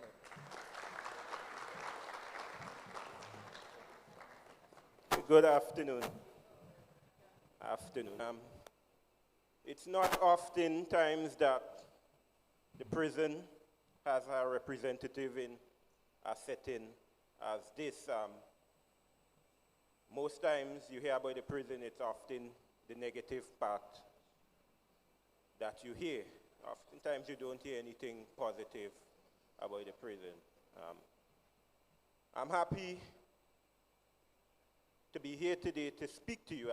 I have no PowerPoint. I was just coming here to speak to the persons. When I heard about it, was a youth symposium, and I was asked to come. I told the commissioner he could choose a youth within the prison to go. Because over the years, I've worked in the prison 13 years. Almost 10 of it was in the prison reception. I saw every young face coming into the prison, going out and coming back sometimes.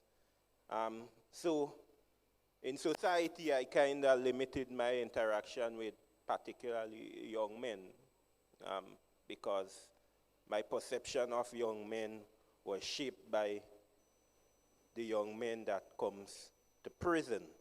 So oftentimes, I don't really have much interaction. That's something bad, something I have to change. But, as I said, I have a lot of interaction with youths, being those that society deems undesirable sometimes. So I was wondering what to say, how to deliver this presentation. And this week I was walking the compound, as I often do, and I saw an inmate, and I asked him, "What's about your cousin? How he doing?" He said, "Boy, sir, I don't see that man, I don't hear that man since he leave me inside here." And the story is these two young men committed a crime outside, a murder. and one ended up staying. He was found guilty, and the next one was released. So those young men came in. I took one to work with me, the younger of the two, and he stayed with me until his eventual release. And speaking to him over the years, and a lot of the young men come to find out, oftentimes they themselves don't know how they're reaching the position they're reaching. Who amongst us say believe persons who are involved in criminal activities most times is one big decision, all of a sudden you wake up one morning and say, I go commit that crime. Who believe that? No. Who amongst us have friends who convince us to do things we wouldn't do normally? Who? Well, me. Yeah, I was a youth too once. I was a young man who didn't know what he wanted to do in life. Until one day I end up with my friends in Grenville and altercation. One pull a knife to stab somebody and I had to hold him back. If I did not, today I wouldn't have been here. And that whole incident changed my whole life. I had to give up the friends. All the friends I grew up with, I just turned my back on them and pursued a future to make something of myself. So hence the topic today. One choice. Sometimes it just takes one choice to change your whole life trajectory. One choice. Crime is oftentimes not about somebody planning or so. It's about peer pressure. A peer telling you, do this, do that. You know you're not supposed to do it, you know. But just to prove to that friend or so, we do it. Sometimes it's the little behaviors. Oftentimes, when I attend and the prison sends me to a lot of these workshops and so, and I listen to persons, and they're oftentimes always, all they're doing nothing to rehabilitate the persons that comes to y'all. And I often tell people, we is not God.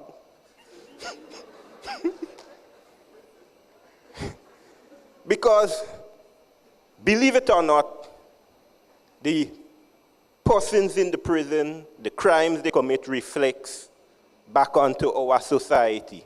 The failures society had. Failures to them.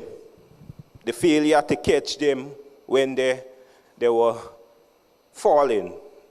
You understand?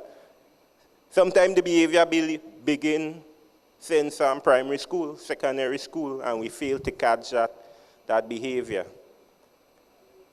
So by the time they reach us, oftentimes they don't set in their ways. We can really do it. And that is the thing. I often see a lot of young men drop out from school, don't know where they're going in life, and they just end up in a situation. They're angry, they're confused. It's not oftentimes a man sit down and he plan and he decide that will become my life. It's oftentimes a progression, little things adding up. Sometimes we know that's not the right things to do, but we ain't getting catch, so we continue on until one day we end up in the situation, reach before the magistrate or the judge, and they send them to prison. But they always have a choice, one choice, not to do it, not to get involved in that altercation, not to follow a friend, because the same inmate, if he had decided to step away from the altercation, he wouldn't have been in prison today. Instead, he went back home and got his younger cousin, take him and bring him back, and they end up killing the next young man, and both of them ended up. But he did the right thing. He took the blame, and his cousin went home. Not everyone does that. And you have a lot of young men in prison who are in prison because there was day. There was yesterday. Yeah. Yeah. And I like to speak to the young men because it's the young men in Grenada that apparently doing things as we say. It's public information. We have a population of 427 inmates currently at the prison. For Grenada, that's a lot. The prison was built for 200 persons, so you see we overpopulated. Believe it or not, 99% of that is men. We only have 4 female. And that is a lot. Yeah. So you see, society has a problem with our young men. Our young men have issues that we're not catching before we reach the point where they reach me. And then persons want to crucify me to help them. Yeah, so as a society, I believe we have to help the young men. And most young men, they cry out before they even reach the point where they do what they do. Sometimes it manifests in anger, the misbehavior, alcohol, drugs. The signs are there, but we oftentimes miss it. But I always like to encourage young men, the choice is always yours. Always try to look for avenues to get away from it. You have a choice, as I say. If you find your friends leading you down the wrong path, step away. You have a choice to educate yourself. As I always tell persons, I dropped out of college as a young man from secondary school. I went to college, I dropped out. Spent my early 20s, as most young men in Grenada do. Fridays, weekend, whole weekend, we outside. Yeah. But there's a point in your life where you have to take that one, you have to take a choice. You have to make that choice. Whether you continue or you stop, you reflect. So, with that choice, you could have 2 futures. You could be by me.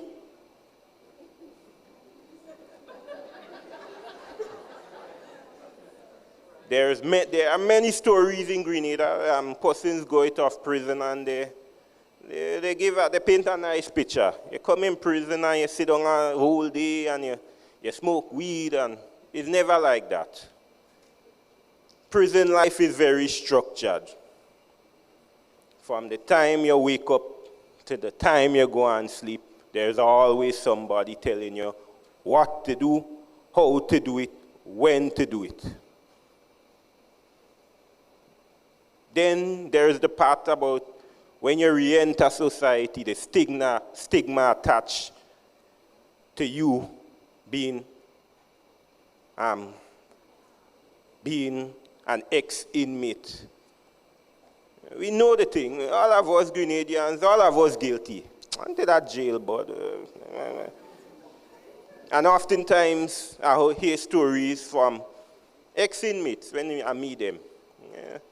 Sometimes they get a work. Somebody might see them and they will tell the employer, you know, he's a jailbird man, he's an ex-inmate, and they lose the work. It happens a lot. So there's that stigma. And then there's a future where you have control, you have freedom. When I talk about freedom, it's not about you have absence from struggle. You know. Life has struggle. Whether you're in prison or outside, you go have struggles. But the freedom, it gives you option to take control of your future and your life. So you have a choice. You have a choice to educate yourself. You have a choice to better your family. You have a choice to better yourself. So these are the two futures one decision could make. One choice, one bad choice could make.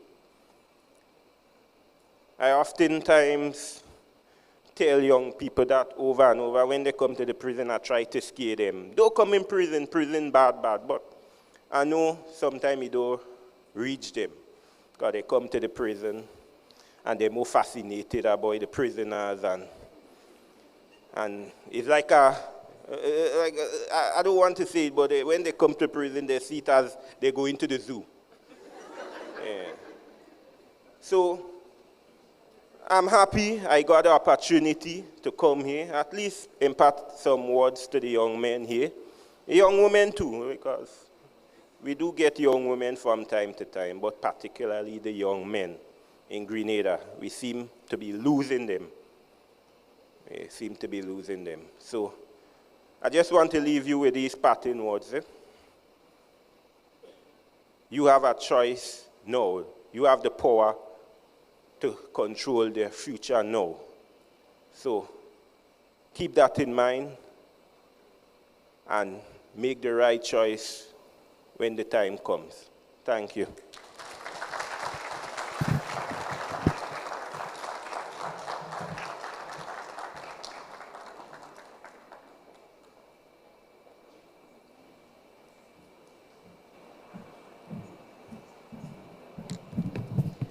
Thank you very much, Mr. Sylvester. Can we have another round of applause for Mr. Sylvester? Thank you, everyone, for being patient and for listening to the presentations. We know that you all are ready for lunch, and so we now invite you to lunch. Lunch will be served at the back of the room, and you can return to your seat and have lunch. And during the lunch period, we'll also be entertained by Mr. Michael Redhead. He has a special talent. Yes, Mr. Redhead, I heard you're singing. That's the rumor. It's your cousin. She told me that. So everybody please enjoy lunch and we'll be back soon. You may proceed.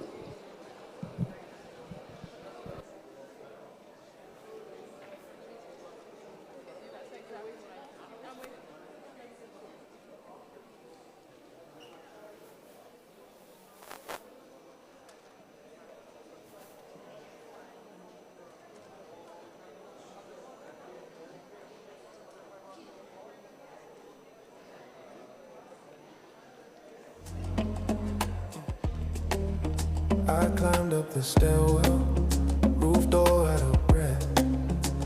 City lay beneath me, quiet.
Please take your seats. Sorry.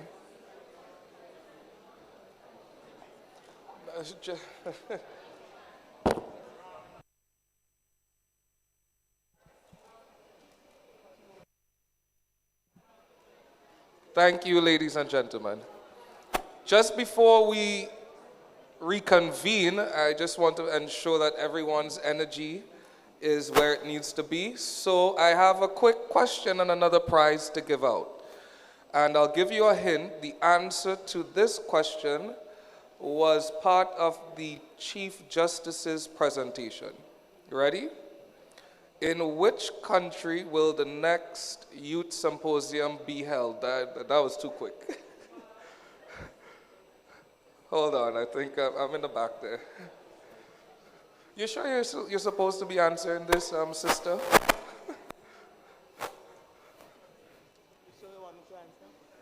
Did you cheat?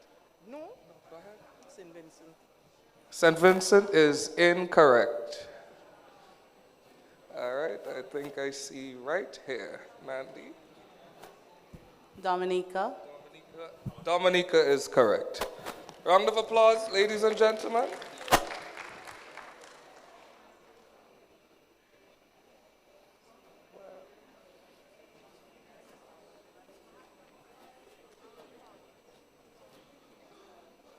All right. Are we ready to proceed? Yes, I'll take that as a yes. So coming to present is Mr. Tyrone Buckmeyer, the Director of Legal Aid and Counseling Clinic, and his topic, the role and importance of mediation and conflict resolution, strategies within our communities and among youth in Grenada. Ladies and gentlemen, please welcome Mr. Buckmeyer.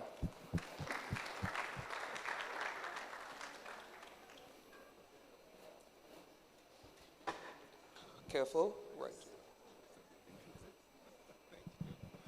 Thank you, Mr. Chairman. Good afternoon, ladies and gentlemen. Before I begin, I would just first like to, on behalf of my team at Legal Aid and Counseling Clinic, express our thanks to the organizers for giving us an opportunity to share on something that, a piece of our work that is important, that is another option that the courts can access in terms of ensuring that justice is accessed and delivered.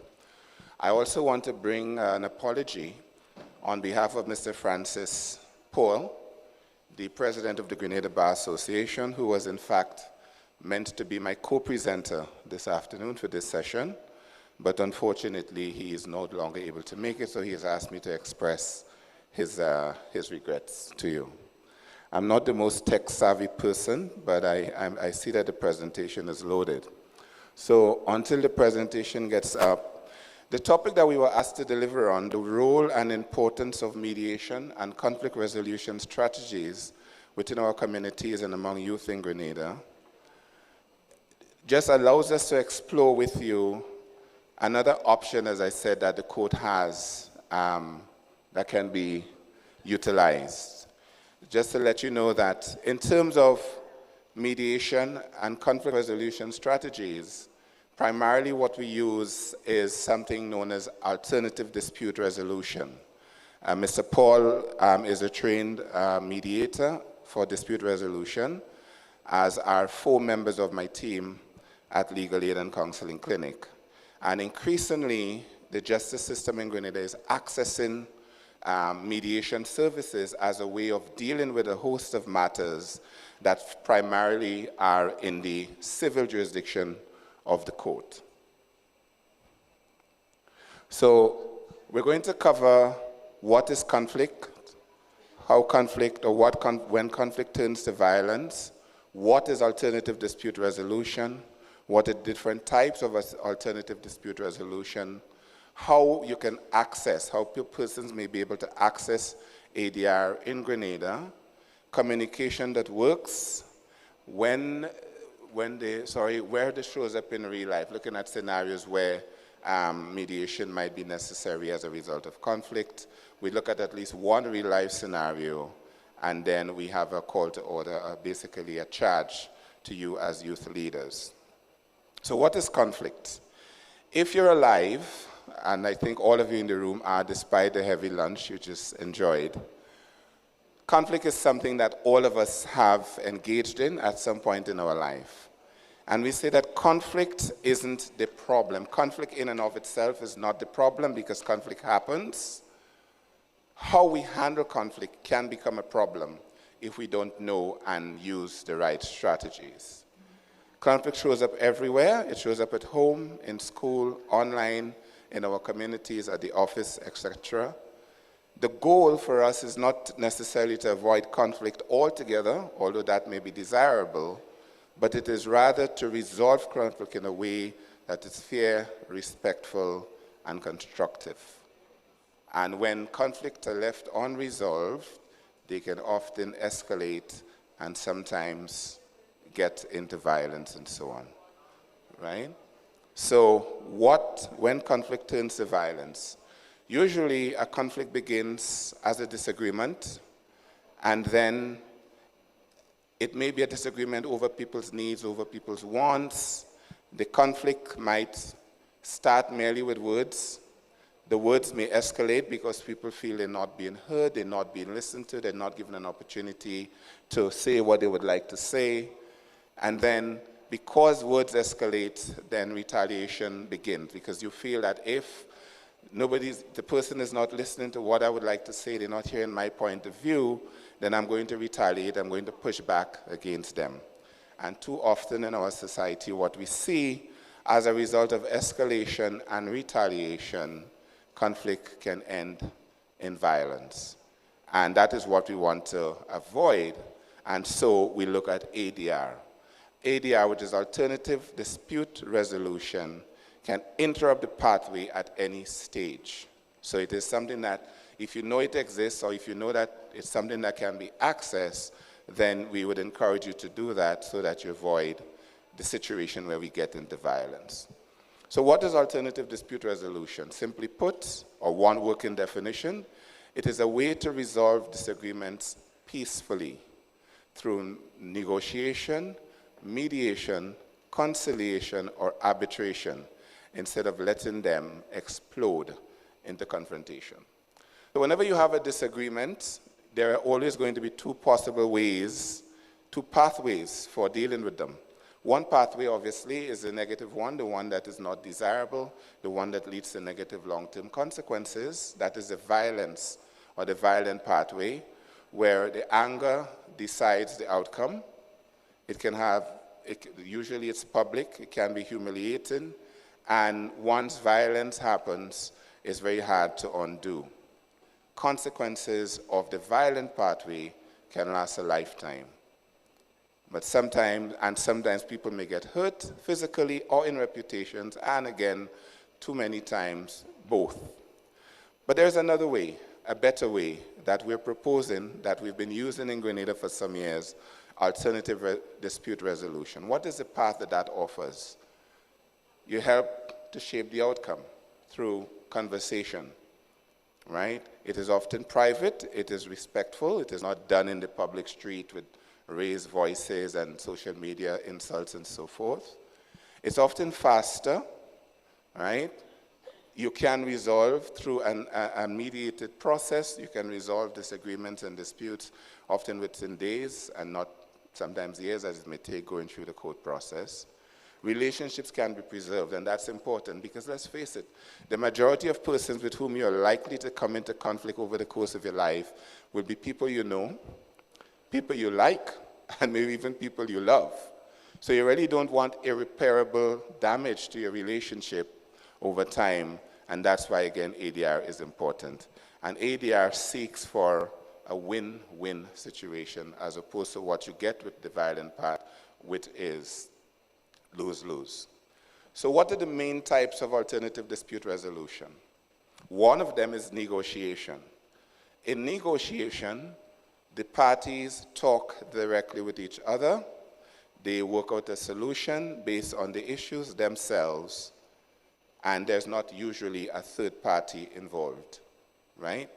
Mediation, as another ADR type, is where a neutral mediator, a third party, works with both parties in the matter to come to an agreement, to reach an agreement on their own, but guided. The mediator does not decide, and the mediator certainly does not advise. The mediator guides so that the persons can come to a resolution on their own. And then there is conciliation, and here you have a conciliator. That may be somebody who is named by the court or who is available through an organization that provides the services, and the conciliator really takes a more active role necessarily, sometimes than a mediator does, and they help you to look at options and possible solutions so that you get a good outcome that benefits both parties. And then there's arbitration. A lot of the times you hear when there are disputes, especially industrial disputes, you hear at the end that it goes to arbitration, where somebody, a party or parties are named to help. So an arbitrator, he hears both sides, and then, sorry, the eyes are no longer as young as they should be. And so there's like an arbitrator, maybe somebody like a judge, other party that is named and respected by both sides, and that person's help the parties to make a binding decision. So there are options, and I'm happy to say that we do use these options in Grenada, and so now I'll show you how do you access ADR in Grenada. You have an issue you want to know, how do we find support to deal with any issues? So often ADR is accessed through court referrals. A judge sitting on a matter or a magistrate may recommend the parties to participate in ADR or legal representatives of the parties in a dispute. So we often get at Legal Aid and Counseling Clinic because we do a lot of community mediations. Often we are approached by parties, lawyers representing one or the other side in a dispute, and then we work together with both sides. We also have walk-ins or self-referrals, and that's often just, John Q. citizen, anybody who has a pending matter, but they do not wish to go to court, or they may not be able to afford to take the matter to court, so they seek the services of mediation. And mediation, ADR, is often conducted at recognized centers. So we have the Court Mediation Center on Scott Street, where some matters are dealt with. And over the last few years, Legal Aid and Counseling Clinic has done quite a lot of mediation. And on the project known as the Impact Justice Project, which predates this one, a few years ago, we were named as a community mediation center. So matters are referred to us. And often when the matters are referred to us, especially once they come from a court, we are required to provide the court with a copy of the outcome of the mediated process. And what are the issues that usually go to mediation in Grenada? There are a wide variety of issues. They run the gamut, and usually, or from what we have dealt with, they include, among others, breach of contract. So two parties have a contract. One of the parties breaches the contract. The other party is not satisfied and wants redress. So that could be one matter that can be mediated through an alternative dispute resolution. A personal injury matter. Child support, that's the one that engages the most of our attention and time at Legal Aid, where two parties are finding it difficult to agree on support for the children if they're no longer together, sometimes even when they are. Child visitation, we often have these two matters, number 3 and 4, often tied because the person who comes seeking mediation around maintenance will tell you plain out, I'm not letting the person see my child because they're not giving me anything for the child. And when you contact the other side, they say, I'm not giving anything for the child because I'm not getting to see the child. And with a dispute like that, a disagreement like that, you'll be surprised how long and hard it can be to mediate these matters. But I have to say, we've been at it for a while, and we often manage to get the parties to a place that works for the child, because at the end of the day, it's about ensuring the best interests of the child are served. Property disputes. We have a lot of situations like that. These are very hard ones, especially when they are family members. If you think of a situation where two brothers are living on a piece of land that they live with their mother, so none of them actually owns the land, but they're on opposite sides of each other, and one of them has a mango tree in his part of the yard, and the leaves fall in the other brother's side of the yard. And they decide to take each other to court over that or go to mediation. It's a dispute that almost is unending, because unless you're willing to say, okay, somebody, you all have to agree, or somebody after a while decides to cut out a couple branches of the mango tree or move it to another part of the property, it can be hard to resolve. But those are some of the issues that come. Compensation, and compensation happens when there may have been losses incurred by a party as a result of a dispute, or somebody had to lose a week or 2 weeks of work because they were damaged in a vehicular accident, and they're seeking to get compensation for the time lost from work from the other party in the incident, or reimbursement, which happens where one party has incurred costs for, if it's damage to property, the dispute happened. As a result of the dispute, the person lost their glasses, or the vehicle was damaged, or they sustained an injury and they had to pay for a lot of medication and take taxis to the hospitals and so forth. Those are reimbursement issues. And generally, these are some of the matters that we see and attempt ADR on. So the conflict resolution process looks at, there's a few steps that you follow. One is that you must identify the root cause of the issue.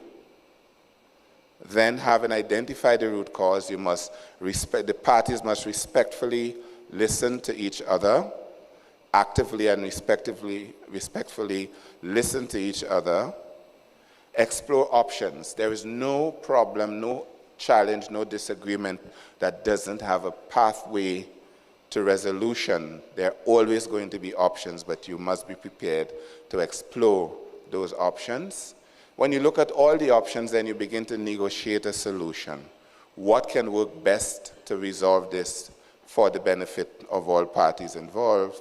And then once you've gotten to a solution that all parties find acceptable, to agree, put it in writing, and then move forward, having made an attempt and successfully resolved the matter without need for blows, or as we can say, high talk. So if you're going to go into a mediation process, if ADR is to work, parties must be willing to communicate.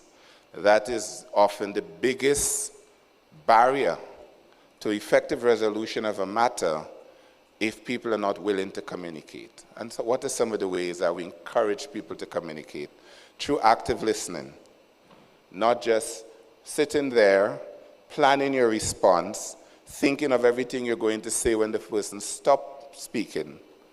Because if you're doing that, you're going to miss some of what is being said, some of what is being expressed. We encourage that you use I statements. Sometimes we start conversation by saying, he always doing this, she always doing this, you always doing this. That is accusatory, and people immediately become defensive when you throw out statements like that. So we encourage that for ADR to be successful as a communication strategy, start sentences by expressing how you feel or felt when a particular thing happened. It's important to stay calm when negotiating, when communicating. It's so important that we just want that you make an effort, stay calm, take deep breaths, whatever you need to do to allow whatever's being expressed to be taken in properly so that you can respond appropriately. And then in the end, to show empathy. It's important, again, that try to put yourself in the shoes of the other person in the conflict. If you can really appreciate how the other person's position is affecting you, and you can express that, then you can also put yourself in the position of how your own position may be affecting the other person. If you can do that, then you're more likely, in a faster fashion, to get to a point of resolution on the matter. And where do conflicts show up in real life that would require you to practice all these skills we've just spoken about? At home. We fall out with brothers and sisters and spouses and parents all the time. But when you have a little falling out with your sister about who should get the remote next, you don't want to get to the point where one of you have to move out of the house simply because you cannot agree. You want to be able to work it through. At school, same thing, on the playground or in the classroom, this can show up. Online, nowadays, increasingly, online confrontations, online quarrels, online targeting, online accusations that can be very damaging to people's reputations. So we have to be mindful. Our law, our legal system is putting certain things in place to ensure that we have appropriate legislation to deal with this kind of abuse or disagreement.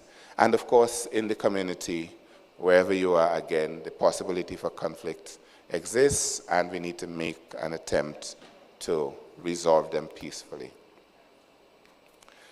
A real-life scenario. So we wanted to ask you to imagine a situation where a disrespectful comment is made online between two young men, right? So they're playing for different football teams. This is a period, a season in which this may happen. So both guys they're disagreeing, they're quarreling, they're arguing, they're throwing barbs back and forth online, right? Both is feeling disrespected by what the other one is saying, right? Their friends are gathered and the friends are taken side, and now there is the potential for a physical confrontation. Because when situation, and wishing to avoid escalation and subsequently violence, he offered to mediate to help them to resolve the dispute, right? You can imagine what that might look like. Now, if somebody offers to mediate, but the two warring or the two disagreeing parties are not interested in mediation, then you're not going to go anywhere. But in this scenario, both young men agreed to meet with the mediator, right? And they take turns explaining the situation, how it made them feel, etc. But they were using I statements and owning how they felt rather than just throwing insults and so on and so forth. And together, having had an opportunity to share their feelings and so on, the mediator worked with them to identify the root cause of the problem. Having done that, the fact that they felt disrespected by each other, and it was fueled because, there was a constant back and forth and friends were kind of agitating it. Nobody wanted to back down first, right? But eventually together, again, after a process of mediation, they agreed publicly to clear the air on social media, right? And to settle the matter with words, not with fists. You may almost say that this is wishful thinking, but often, in fact, after a process, people can calm down enough or be brought down enough that mediation has an opportunity to work. Nobody got arrested, nobody got hurt, and there were no criminal charges. And finally, as a youth leader, so from the majority of you in this room, as a youth leader, what role do you play to ensure that at the community level, alternative dispute resolution, conflict resolution techniques are actively engaged to avoid your companions and peers having to face the court process? We ask you to be a peacemaker. Take the interest in what's going on with your friends and within your peer groups. Be a peacemaker, be a brother's keeper, be a sister's keeper. Spot conflict early. Often before it really gets raging between the two parties, each party may have shared something with friends or peers or companions that they're comfortable with. So once you spot the potential for conflict, intervene. Use your influence as a friend to either one or both and intervene. Encourage them to choose alternative dispute resolution over violence, and you yourself make an active attempt to choose ADR over violence. Become a peer mediator. It's possible. Most of us do it anyway, just by virtue of the fact that we put ourselves in the middle and try to talk. That means we're already a peer mediator. But if you want to be formally trained so you're better able to do this, there are opportunities for that occasionally. I will give you legal aid's contact information at the end if you want more information about ADR that you can contact us. So what are some of the key takeaways as I wrap up? Conflict is normal. What matters is how you handle the conflict. Left alone, conflicts can escalate.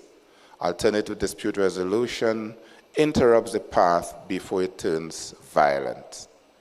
ADR, in its different forms, negotiation, mediation, conciliation, or arbitration, resolves disputes peacefully, faster, privately, and usually with a win-win for all parties involved. Good resolution follows a process: identify the cause, listen, explore options, negotiate, and agree on a solution.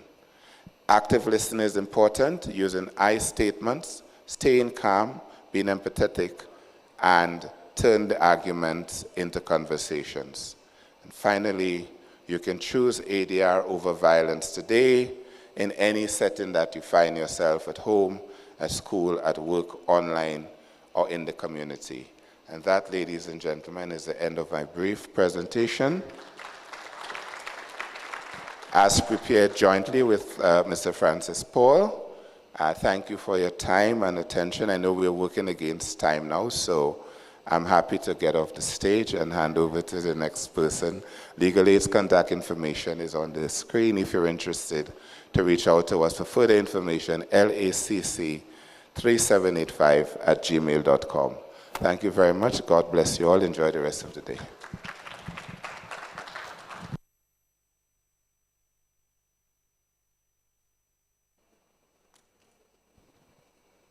Thank you so much, Mr. Buckmeyer. Again, a round of applause to Mr. Buckmeyer and Mr. Paul, although he's not present. Arising from Mr. Buckmeyer's presentation, I do have another question for the audience. Can you please give at least 2 examples of types of ADR? I think I saw your hand go up first. Oh, it's still on the screen. Oh, what? Y'all cheat? Oh, she didn't look at the screen, you know. Oh, it's still there. I'll change the question. I'm sorry. I'll change the question.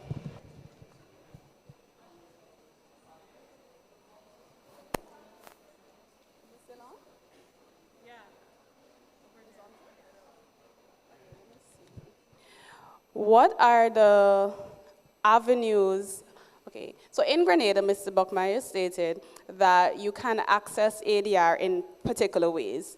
Give me at least 2 ways you can access ADR in Grenada.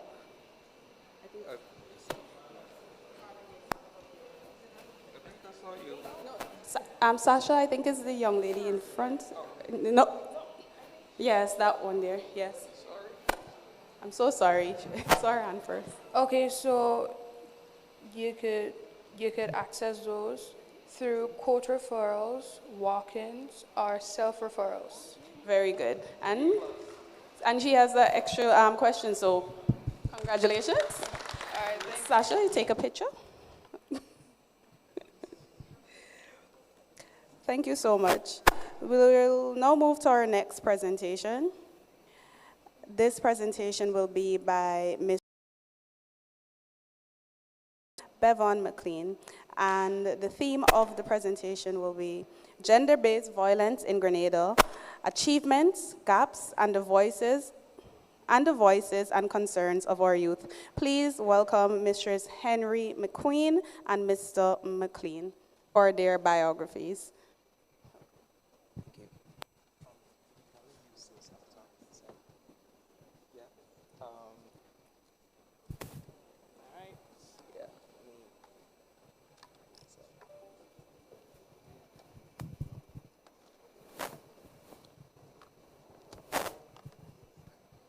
Good afternoon, everyone.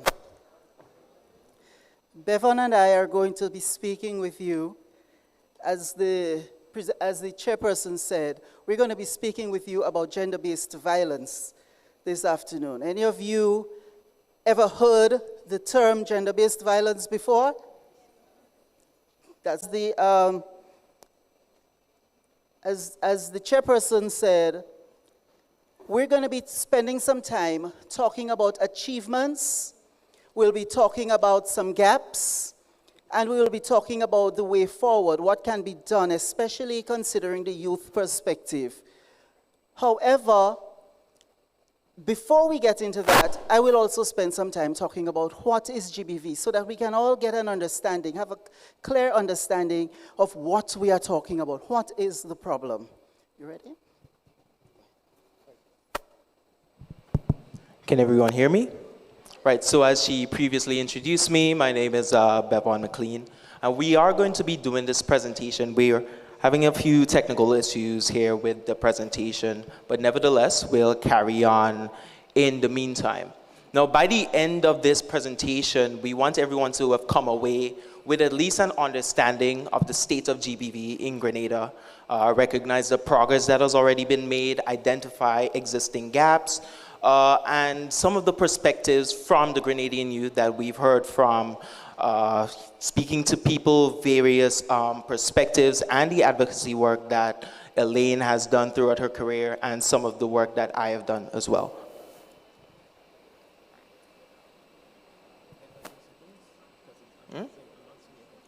No? Okay, well, just take the other one, yeah. PV, or perpetuated or directed against a person because of their sex. Now, normally, we speak about gender-based violence against women, or sometimes gender-based violence against women and girls, simply because the majority of the victims are often female, women and girls, and the majority of the offenders are usually men, or men and boys. And so the emphasis of our presentation today, will be in fact gender-based violence interaction, whether it's in school, in the community, so many, anywhere people are, gender-based violence occurs. It also affects women disproportionately throughout their lives, from infancy all through to old age. And it can show up in different ways, such as child sexual abuse, what we call interfering with girl children and sometimes boy children, the sexual interfering with I'm talking about. Sometimes it shows up as violence between siblings. Sometimes it shows up among youth as intimate partner violence. Among older adults, it shows up as elder abuse and sometimes sexual violence against elderly persons. It shows up among people who are differently abled, and people who cannot even give consent are sometimes sexually abused. And so it affects women and girls disproportionately, as I mentioned, and it, all right, great. So the slides are now running. And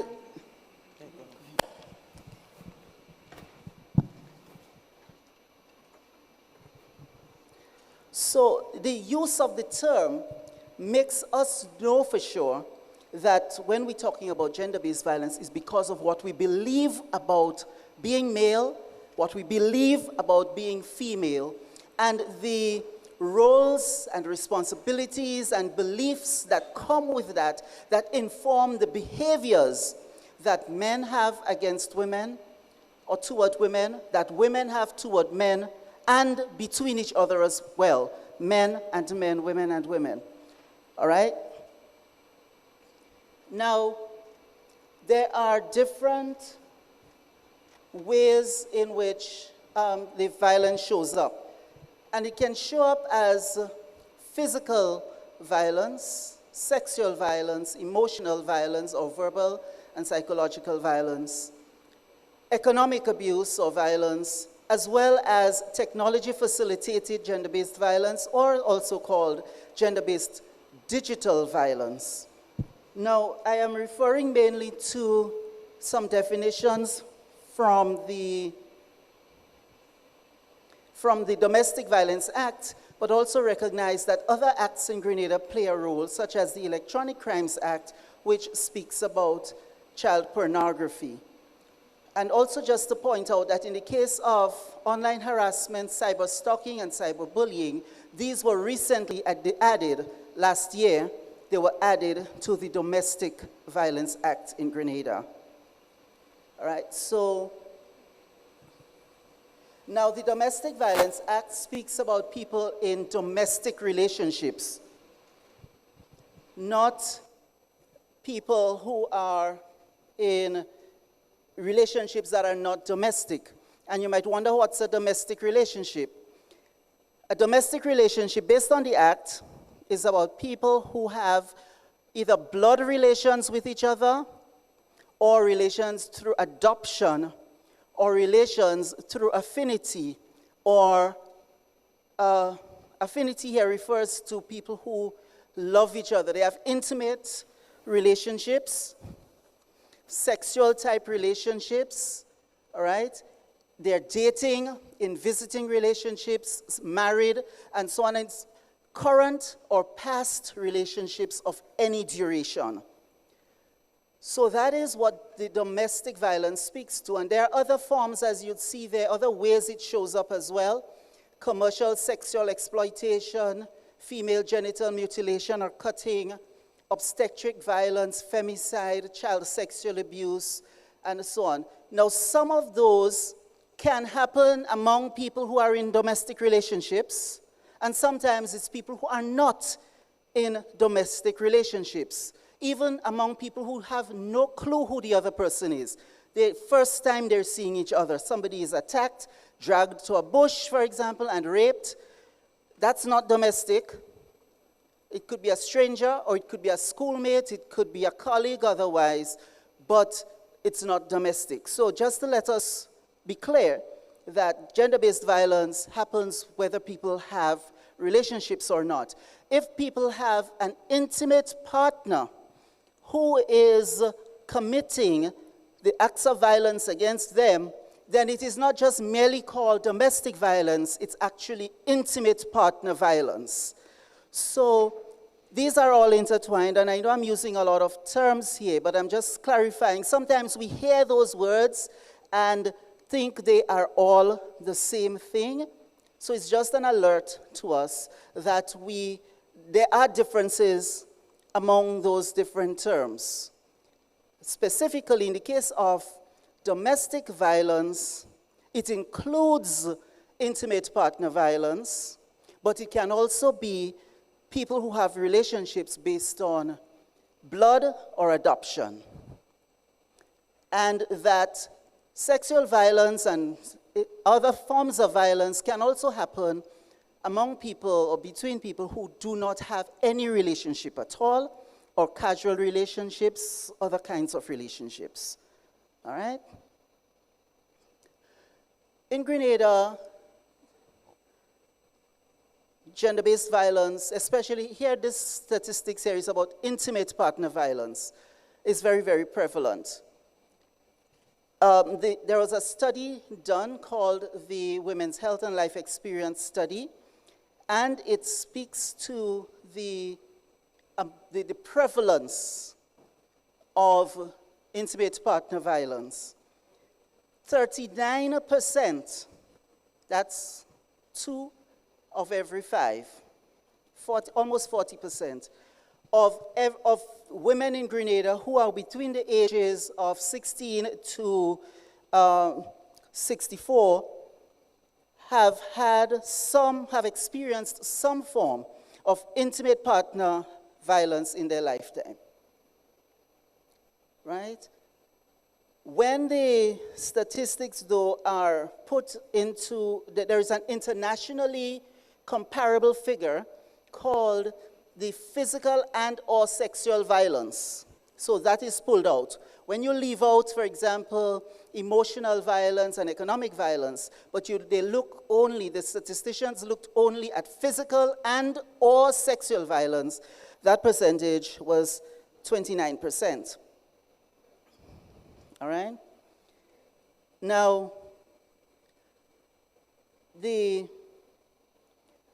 figure is quite similar to the international average of 1 in 3, right? That is physical and or sexual violence. Let's have a look at non-partner sexual violence as well.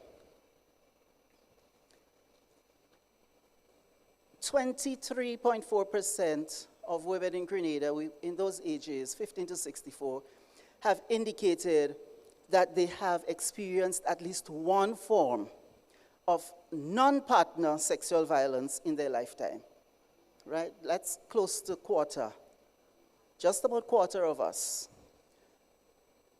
Just a little over a quarter, 26.6%, have indicated sexual harassment, 20% sexually abused during childhood, 1 in 5, right? So think of how many of you are sitting at the table.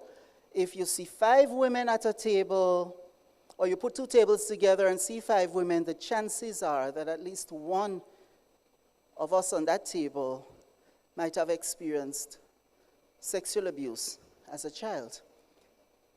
First sexual encounter by the age of 15, which means below the age of consent, 11%. And for those who said their first sexual encounter was rape, 7%. Why is all of that violence happening against women and girls?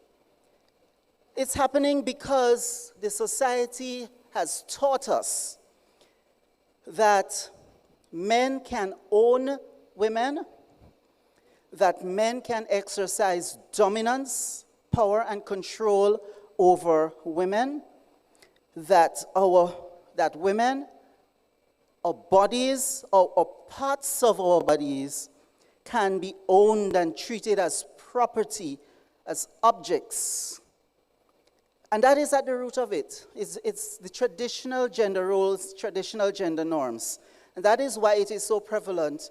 And that is also why we accept it in society and we tolerate it. And there is a culture called the rape culture, for example, where we blame the victim and say, what was she wearing? We say, what was she doing there? Even if she was in her home, we say, why she didn't get company to stay with her. 70-something-year-old woman is raped in her home in the nights when she should be sleeping.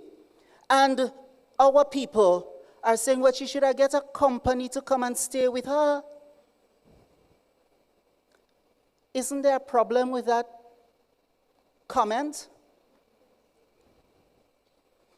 But of course, if she is skimpily dressed, what we call skimpily dressed, on the beach or on the street, and she gets raped, we also have a comment about that. Why was she wearing that?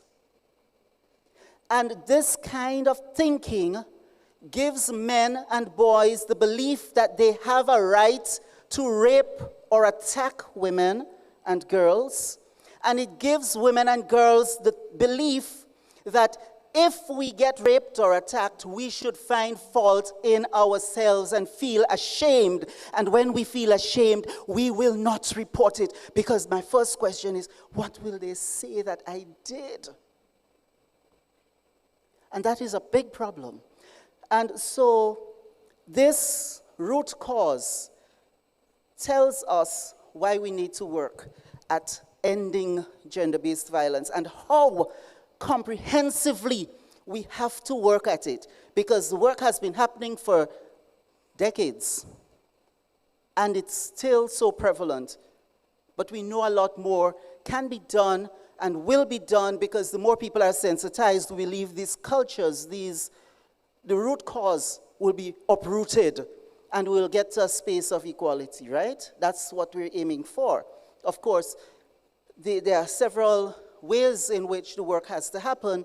And this slide speaks about 4 particular dimensions or core elements of the work that need to be done. One of them is services to protect and support victims, things such as psychosocial services like counseling and support for finances and so on, healthcare, legal support, etc. Some of the responses are also necessary to hold offenders accountable. Hold offenders accountable, and a lot of that rests around the court system, the justice system. What are the laws to tell offenders that this is wrong? And when they do something that violates any of the laws and offenses, how are they and how are the victims treated? Are the offenders being held accountable? When an offender is given a slap on the wrist and told, not necessarily in Grenada, but recently in the news, that you get 2 years probation for being such a bad boy, but we don't want to send you to jail because we don't want to spoil your future. You have a good future ahead of you, but you can get 2 years community service for rape of more than one person. That has to be a problem. It has to be a problem.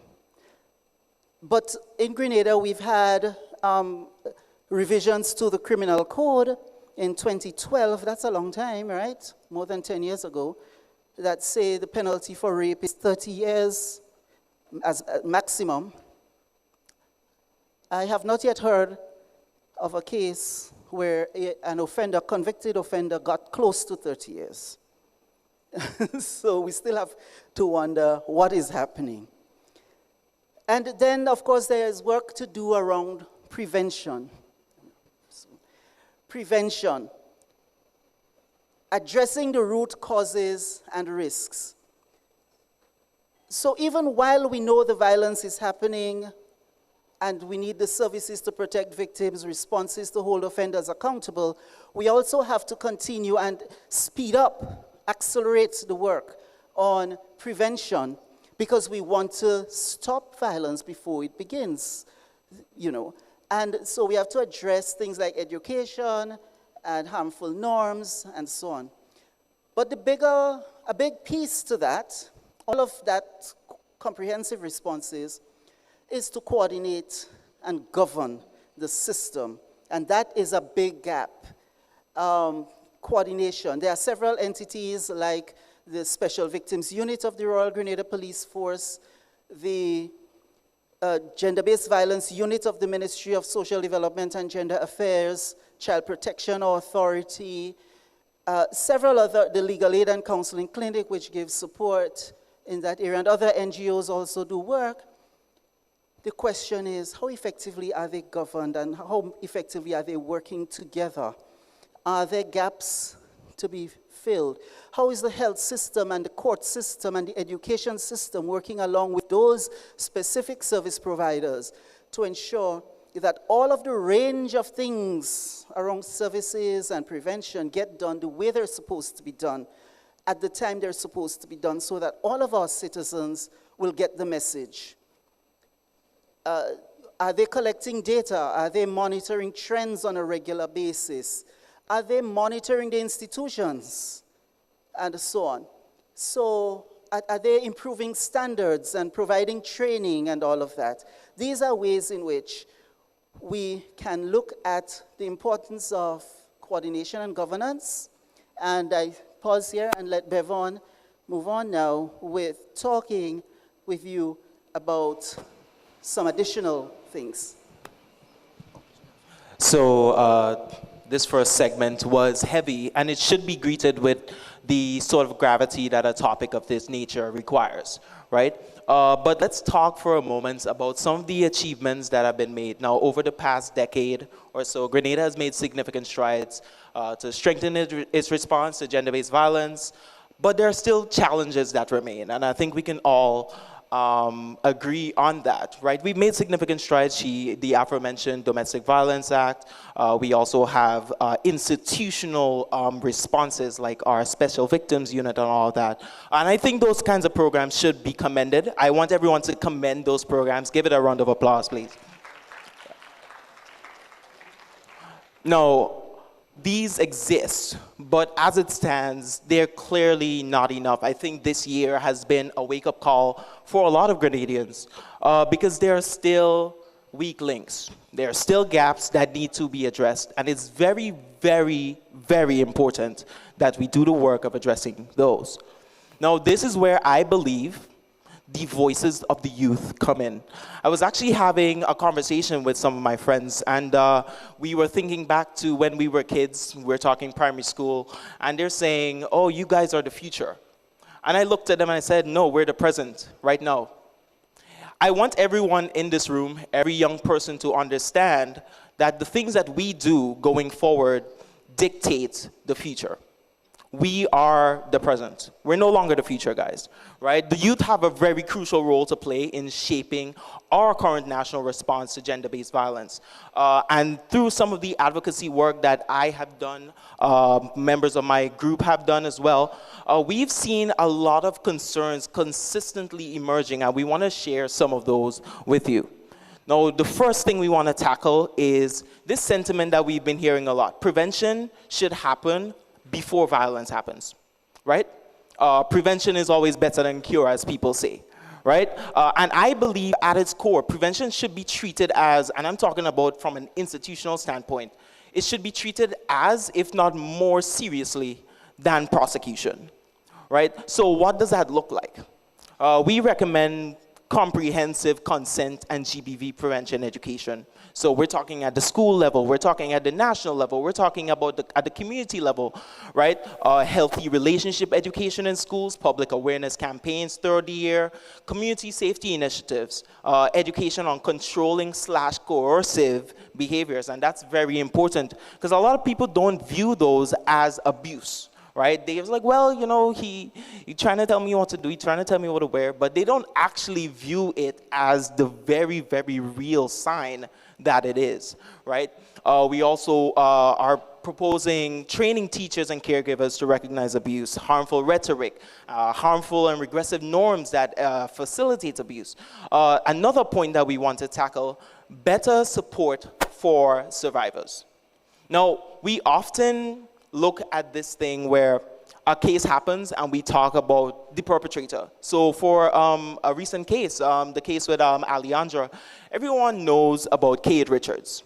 And the discourse was dominated by discussions about this man and about his mental state. And I'm not saying there is no place for those conversations, but I'm saying, why are we not focusing on the victims? On the survivors that are left in the aftermath of this, right? So where's the psychosocial support for the family, for example? For people who didn't tragically lose their life, for example, where is the social support for them? Where are the safety nets in place to take care of these people after they've gone through one of the most horrific experiences I think anyone can ever have to deal with? Now, I think that this, at its core, should be our focus. Because as we alluded to before, we believe that prosecution should be a last resort, right? We should be focusing on prevention. And in the event that a crime happens, in the event that something like that occurs, we should be focusing on supporting, rehabilitating, restoring the people who have survived the aftermath. Now, stronger laws. Right? We're in a room full of lawyers, so I'm sure you guys can opine on that. I would love to speak to you guys on this and discuss, but a lot of young people we talked to have believed that Grenada's laws should better reflect modern understandings of consent, right? So with the first order of business, modern consent-based definitions. Equal treatment of all forms of rape. And I want to touch on that for a little bit because our current version, the current iteration of our criminal code, section 177, subsection 3, it actually goes into detail on this thing that's really, really confusing to me, marital rape. marital rape, right? And it carries a sentence of 14 years as opposed to the 30 years that you give to what is considered normal rape. And in my mind, that distinction is immaterial. And I think a lot of youth that we've spoken to.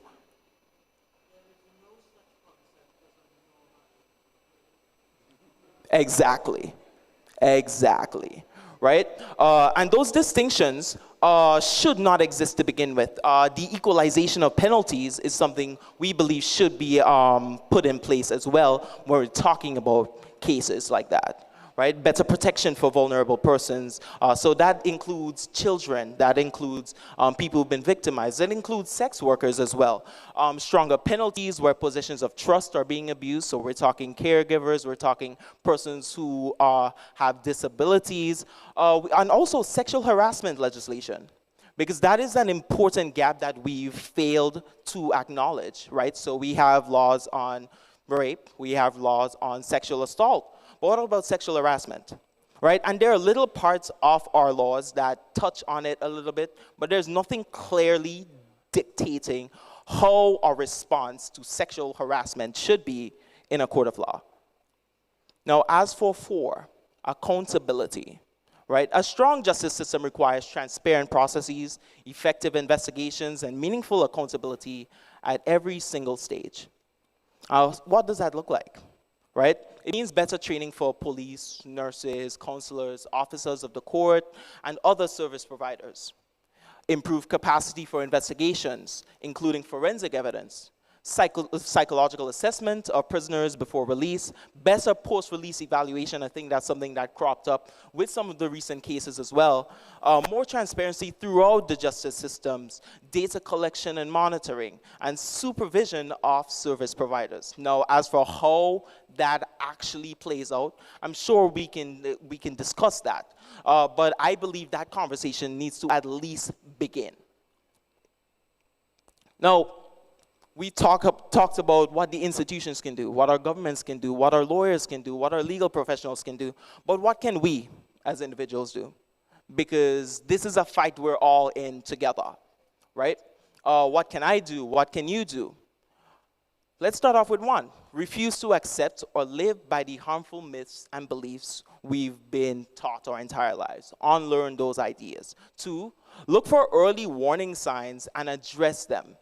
Right? Support women and girls who are experiencing GBV. So none of the rhetoric we commonly hear, you know, in colloquial Grenadian terms, a man and woman business, you know? We've heard this at multiple points before, right? Those are the kinds of ideas we need to dismantle, right? Advocate for governments and other institutions to implement laws, policies, programs, standard operating procedures, etc. 5, if you are a perpetrator, stop and take responsibility for changing your behavior. And 6, if you're a victim/survivor, seek to protect yourself, stand for your rights, and speak out to get justice. Now, we provided a list of resources here that you guys can look at. These are some of the systems that we currently have in place for gender-based violence, people who have issues with those, people who are grappling with those things. So feel free to take a picture if you'd like to. But these resources are some of our most important institutional bastions against this scourge of GBV in Grenada. Now we're going to be breaking into a question and answer segment. You guys do not be shy. I do not buy it.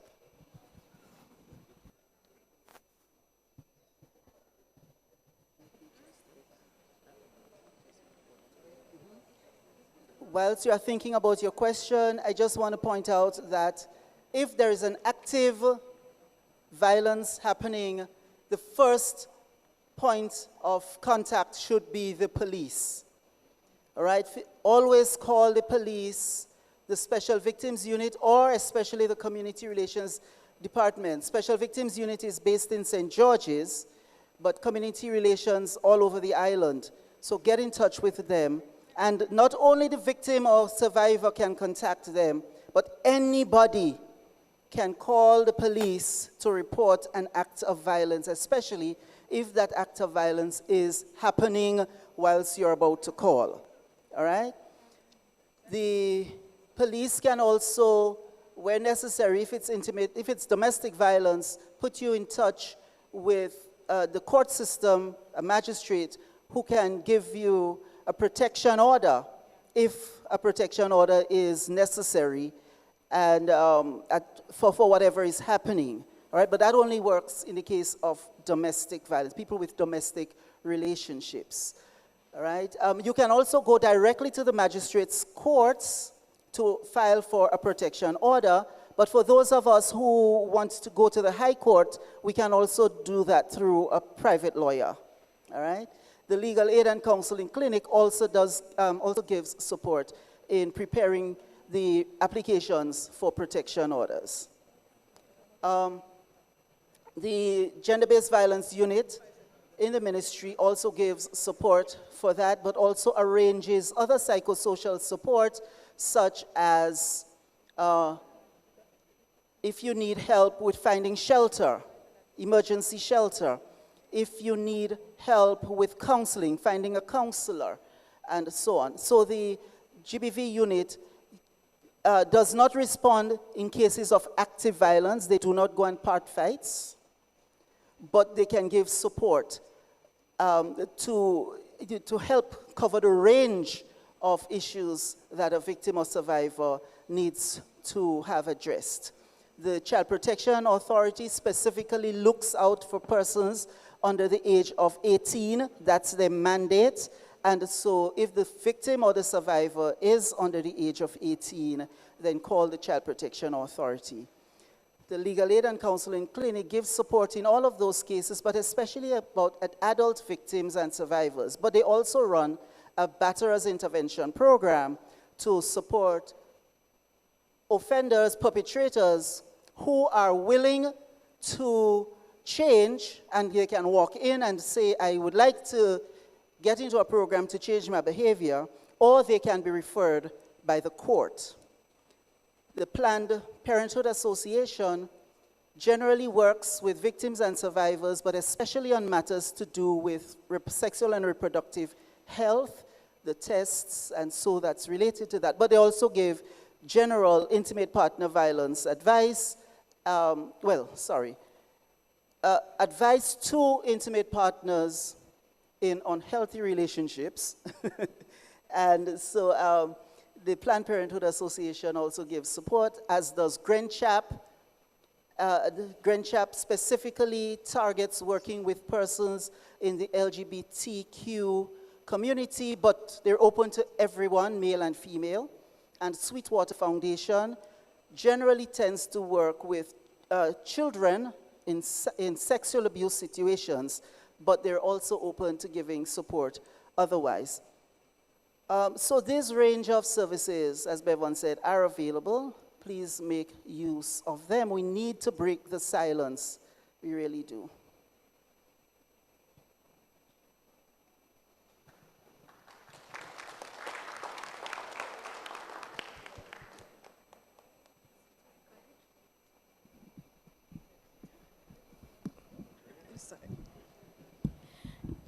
Good afternoon, everyone. Thank you, Mrs. McQueen, and thank you, Bevan, for the presentation.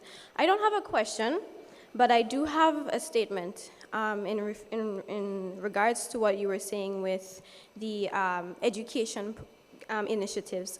I think that that's very important, especially within our primary or secondary schools, because gender-based violence and everything within that whole scope, IPV, the normalization of gender-based violence, victim blaming, all of these things have been something generational. And we need to start unlearning certain behaviors, certain heuristics that we have in relation to abuse, in relation to what we think is normal, what we think we shouldn't do, what we think we should do. And I think starting with the younger ones is very important. So I just wanted to make sure that we put that back out there, because these initiatives going into secondary schools, I know I felt the tension in the room when this conversation started. There was a tension, and I need everyone to know that that tension is important. Feeling uncomfortable is important because we need to understand that this is a really, really, really serious situation, and we cannot continue letting it simmer, right? And the fact that people here are feeling uncomfortable about it should let us know that we need to continue pushing forward. So that's what I just wanted to say. Thank you very much.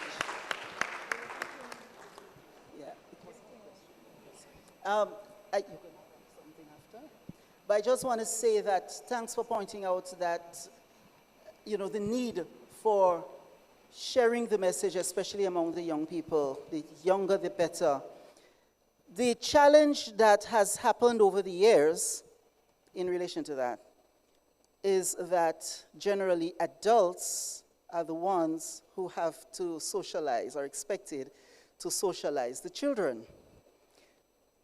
Adults socialize children based, or teach children based on what we know and our own experiences. So when a woman has grown up seeing her mother or auntie being beaten by her husband or boyfriend, or seeing her father beating her mother or another woman, she thinks it's normal. And so violence, gender-based violence, has been normalized. And the advice that goes to younger children sometimes is, well, at least it didn't break your hand. It could have been worse, in other words, yeah? So how do we get to a stage, or are we now, do you think we are now in a stage where enough of us as adults are enlightened and older youth are enlightened enough to have the kinds of conversations in ways that would actually bring the kind of change we want to see? And that is a critical thing that we have to think about, because, trust me, going to the church or to the teacher or to the police even and expect them to share the message in a way that says respect each other equally, males and females, it doesn't happen with everybody.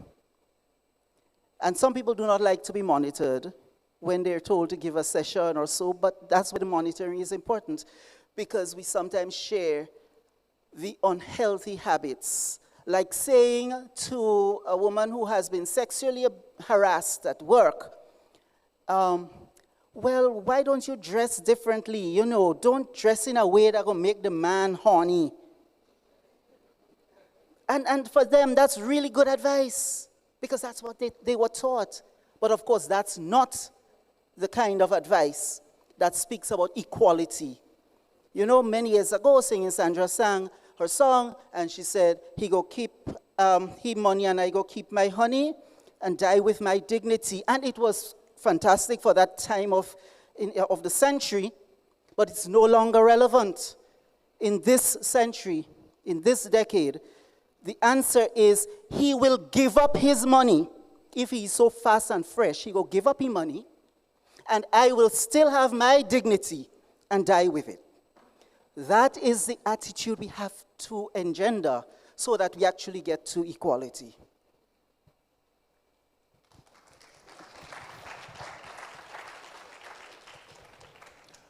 So this marks the end of our presentation. We hope that we, at the very least, imparted something here to the audience. We believe this is a very, very important conversation to continue to have. It's so incredibly important that we don't let conversations like this die. So we thank you guys for your time, and thank you guys for listening to our presentation.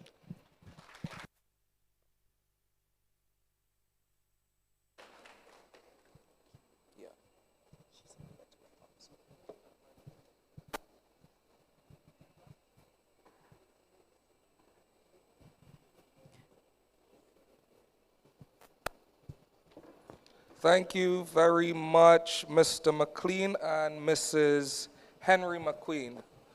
All right, ladies and gentlemen, we are at a very important part of today's ceremony, that marks the end of all official presentations for today. Round of applause for that, please.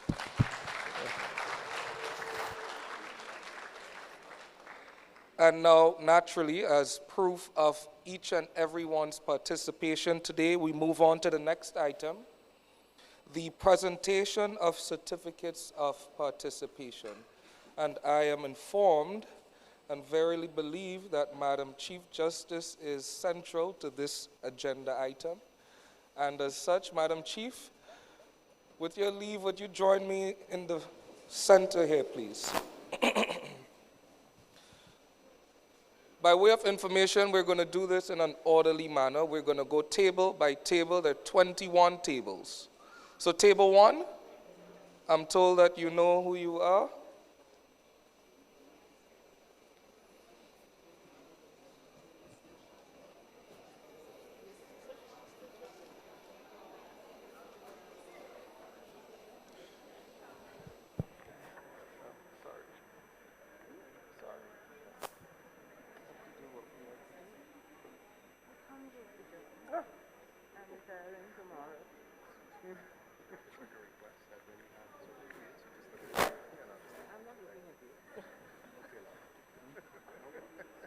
You're looking for jail.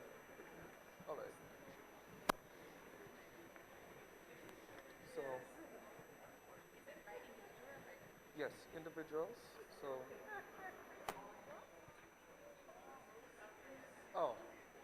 I see. So you're not handing it. So, Chief, you're just taking a picture with each table. I see. Oh, okay. Fair enough. Yeah, just work with us. We're working it out as we go.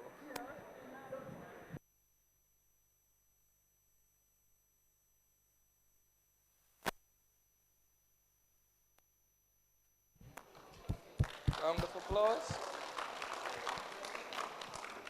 Now, table 2.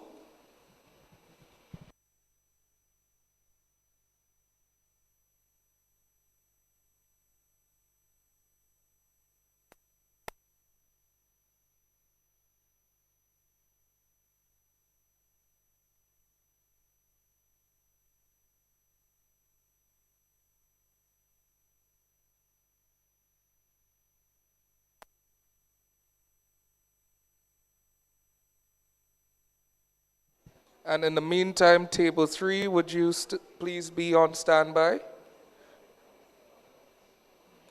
Table 2, a Lone Ranger.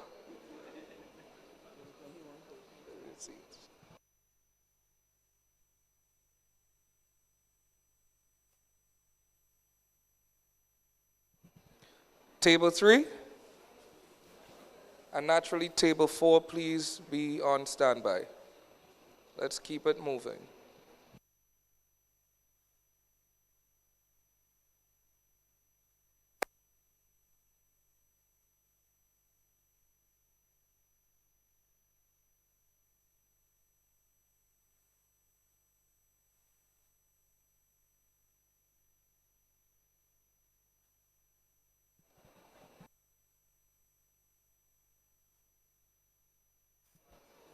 Table 5.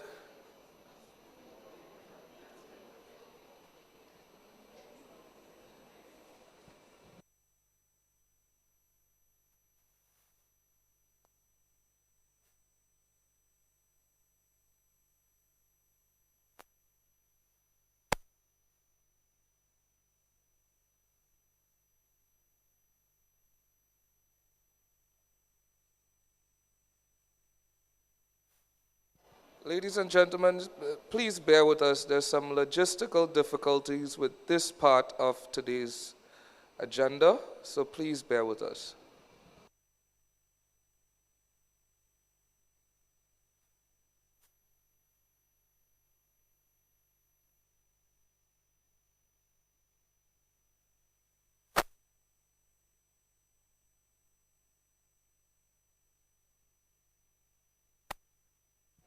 Table 6.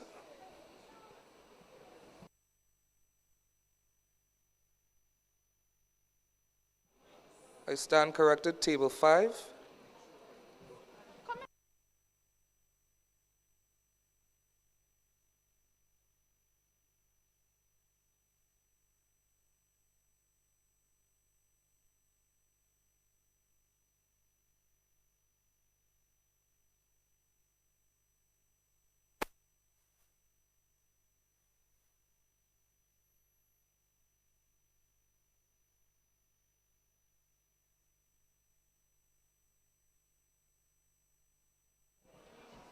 Thank you. Table 6. Let's go. Table 7, in the meantime, please be on standby. Thank you.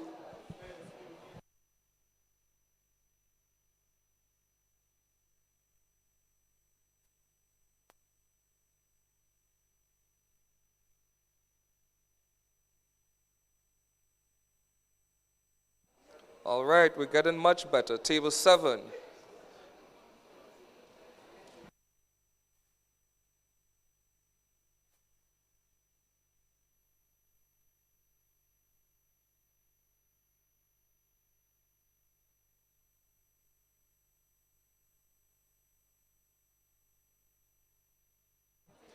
Table 9? 8.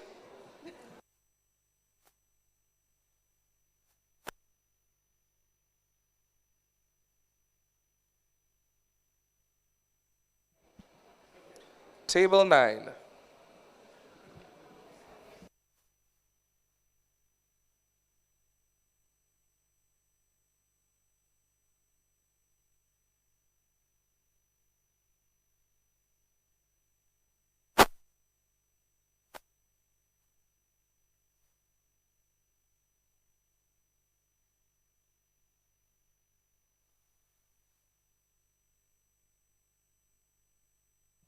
Table 10.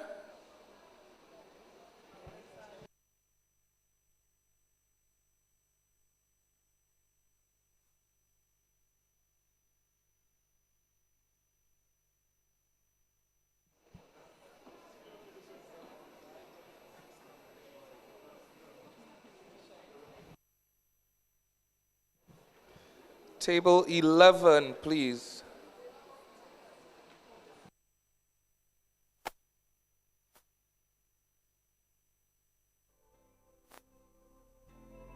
JJW Productions.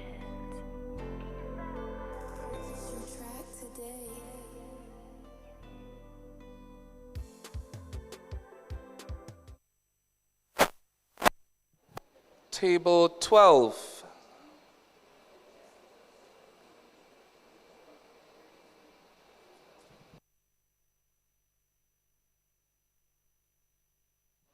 Table 12 are the future lawyers. They're currently at Heward Law School.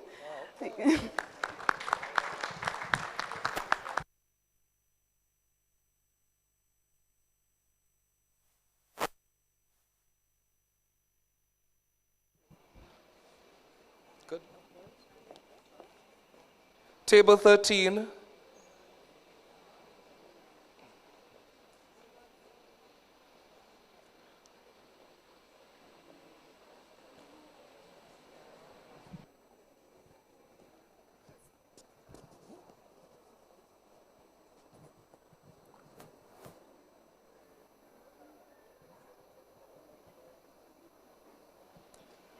Table 14.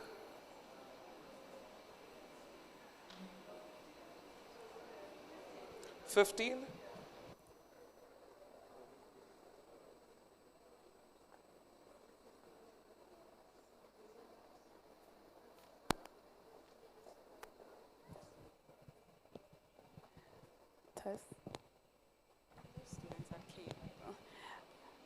I do believe that these are students at Cave Hill.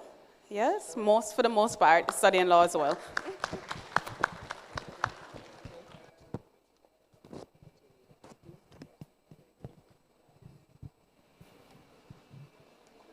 Almost there.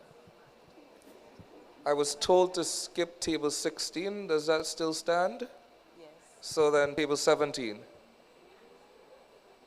That's it? All right, it seems, Madam Chief, that that brings an end to your participation. Thank you very much. Oh. I apologize. Table 19. You guys will come as well. Come.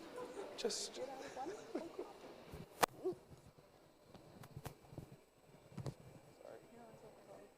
These persons at the back are also.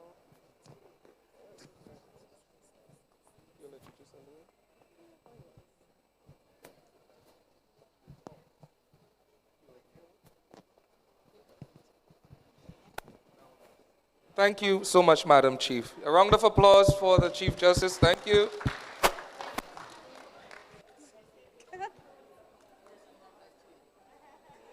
There's another table. 2 more tables. Can we just come to the front, please? I don't want to be embarrassed again. Both tables come.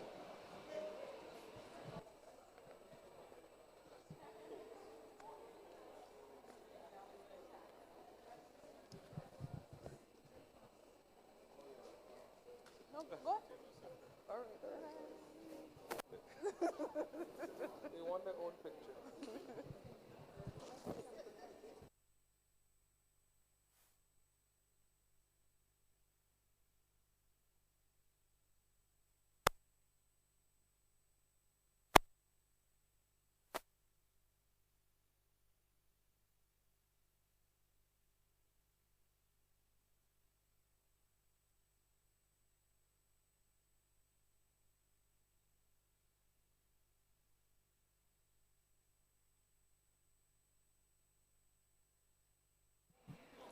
Madam Chief. Organizers, can I safely retire the Chief Justice to her seat, please? The ayes have it. Thank you. Now, ladies and gentlemen, before we move on to the vote of thanks, I was asked to bring these QR codes to your attention. Now, when they are scanned, they invite everyone to an evaluation. The organizers have asked me to implore upon each and every one of you to participate in the evaluation and to give your feedback as to what were the positives and negatives of today's event. So please, before you leave, please participate. Thank you. Test. Good evening once again, everyone. I would now like to invite Ms. Alea Williams, youth advocate and attorney at law, who will present the vote of thanks this afternoon. Ms. Williams.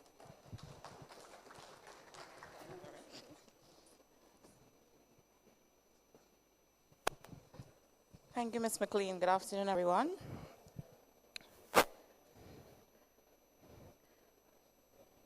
Corporal Redhead reminded us of the African proverb that says, if you want to go fast, go alone. If you want to go far, go together. Today has exemplified these profound words, demonstrating the extraordinary impact that is possible when our judiciary, institutions, communities, and young people gather with a common interest. So today, I am very honored to deliver our vote of thanks, and of course, to make mention of those persons who have worked together to make today a success. Our first expression of gratitude goes to Her Ladyship, the Honorable Madam Justice Margaret Price Findlay, Chief Justice of the Eastern Caribbean Supreme Court. Thank you for your inspiring leadership and, of course, for your featured address on setting the legal context in Grenada and the Eastern Caribbean Supreme Court. We also extend our sincere appreciation to Her Ladyship, the Honorable Justice Paula Guilford, Senior Resident Judge, for your welcome and steadfast support of this initiative. We thank Senator the Honorable Saville Francis, Junior Minister for Youth and Sports, for her encouraging feature remarks and continued commitment to the empowerment of youth in Grenada. We also extend our heartfelt appreciation to the Eastern Caribbean Supreme Court, particularly Mr. Dwaymian Brissett and the entire ECSC team for championing this initiative. Special thanks is also extended to the Judicial Education Society, and we do have some members here today so they can give us a wave, and that is Mrs. Lindell Archibald, Project Director, Mr. Miguel Trim, Project Manager, Mr. Loris Hunt, Data Officer, and the entire JES team. Thank you for conceptualizing this symposium and transforming your vision into today's remarkable reality. To our moderators, Ms. Aisha McLean and Mr. Sasha Courtney, thank you for guiding today's proceedings with professionalism, engagement, and lots of prizes. To our distinguished presenters, Mrs. Rosanna John Mitchell, who educated us on creating and protecting our wealth, Ms. Cherise Noel and Mr. Kadeem Strawn, who empowered us as youth entrepreneurs through business, law, and innovation, and most importantly, reminded us not to use Canva for our PowerPoints. To Corporal Michael Redhead, who shared the RGPF's drive towards community policing and building healthy relationships between law enforcement and citizens, and of course gave us the impromptu entertainment during lunch. We thank you. Mr. Evelyn Sylvester, who left us with a lot of laughs and the important reminder that we have the power of choice and every decision that we make affects our future. Mr. Tyrone Bachmeyer, who had the Herculean task of delivering a presentation after lunch, he did well. We thank you for, of course, sharing a presentation with us on ADR as an important mechanism to resolve conflict in Grenada. And lastly, to Mrs. Elaine Henry McQueen and Mr. Bevan McLean for delivering a sound and necessary presentation on the critical topic of gender-based violence in Grenada. Thank you all for, of course, generously sharing your expertise, wisdom, and passion with our youth. Our sincere thanks also goes to our registrar, Mrs. Melissa Garraway Nelson, and her dedicated team, together with Ms. Jasmine Redhead, the symposium's on-the-ground coordinator, for the countless hours spent ensuring every detail of today came together successfully. And let's give her a round of applause, please. Ms. Redhead, we're actually applauding you right now. No problem. We also extend appreciation to Pastor Isaiah Rose for our opening prayer, to Mr. Andre Greenwich for our steel pan instrumental, and the vocalist who delivered our national anthem. Thank you for enriching today's program with music. To Ms. Michelle Brathwaite and the sign language interpretation team, thank you for ensuring that today's symposium was inclusive and accessible to all. Someplace Catering, thank you for the most important feature of today. Our wonderful meals and refreshments provided throughout the day. And to the management and staff of the Trade Center, thank you for your hospitality and for providing an excellent venue with working air conditioning. To Mr. Navin Prasad, thank you for providing transportation and supporting the smooth execution of today's program. And we also extend our thanks to Mikey Live and the Government Information Service, GIS, for documenting and amplifying this important event so its impact extends beyond this room. And I really do hope you got our good size in all of those photos. And finally, to you, our most important guests, our young people, the heart of today's symposium. Thank you for your presence, your participation, and your enthusiasm. To whom much is given, much is required. You are all destined for greatness. This symposium is adjourned, but may the conversations, lessons, opportunities, and motivation continue outside of this room. Thank you.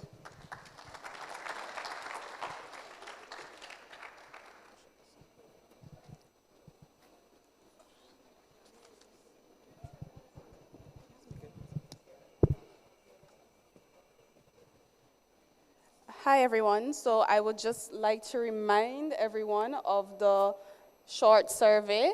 Can I see the hands of everybody who has completed the survey, please? Okay, not enough hands. Please, everybody else, please get to the survey so how we can wrap up. I'm going a little off script right now. I would like to invite Corel Walker to the stage. Ms. Walker. And Chief, I know you're tired of getting up now, but I'd like to invite you to the stage as well. Please welcome the Chief Justice together with Ms. Corel Walker.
Right, so I'm the artist of this beautiful painting, if I say so myself. My name is Coral Walker, and I've heard that you would have resided in Grenada for quite some time.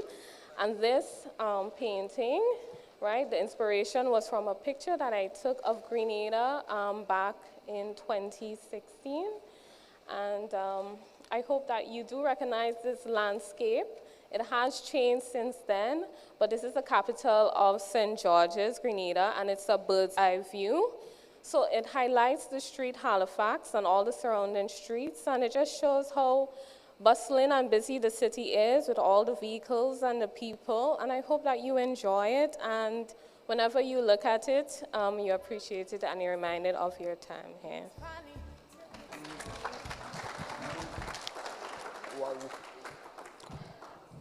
This is unexpected, but thank you very much. I can't carry it back to St. Lucia with me. However, I do own a home in Grenada, and it will have pride of place in that home. You can be assured of that. Thank you.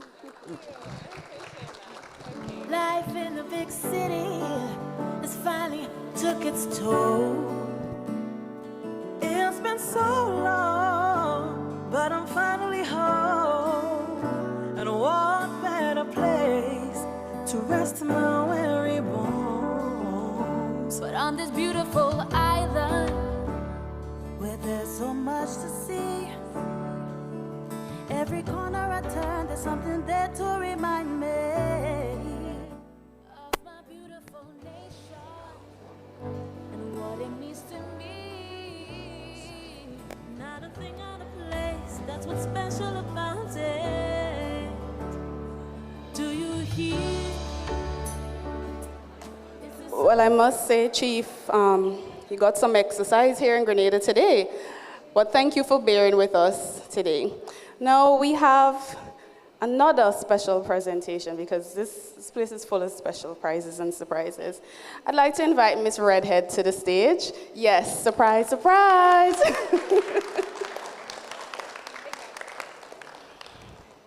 This is a token of appreciation to Miss Redhead. Chief, if I may, just read so the audience is aware. Justice Education presented to Miss Jasmine Redhead in recognition of your invaluable contribution as a coordinator of the Eastern Caribbean Supreme Court Justice Education Society Youth Symposium. Thank you for your unwavering dedication and outstanding service. July 2026.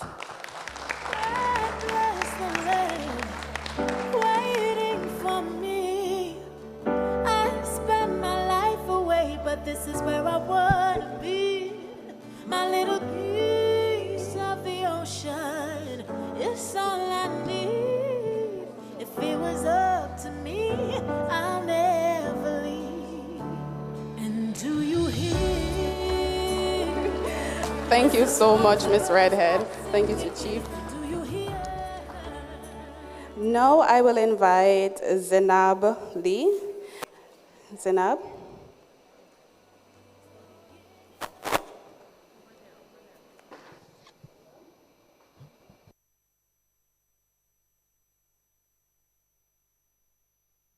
Zainab will be given a special extra thanks. So we had Alea with the vote of thanks, and now we have Zainab with the special extra thanks.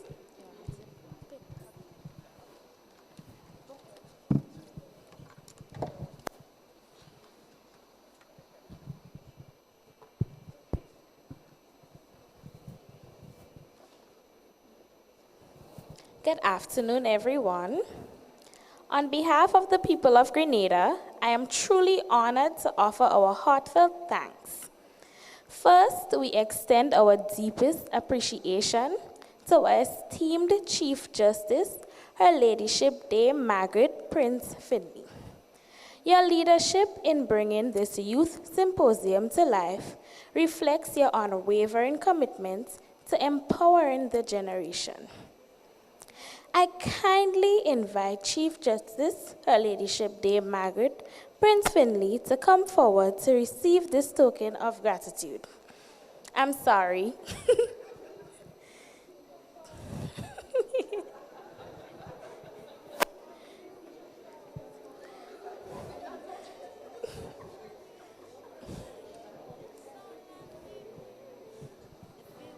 Chief, I must apologize. I was misled.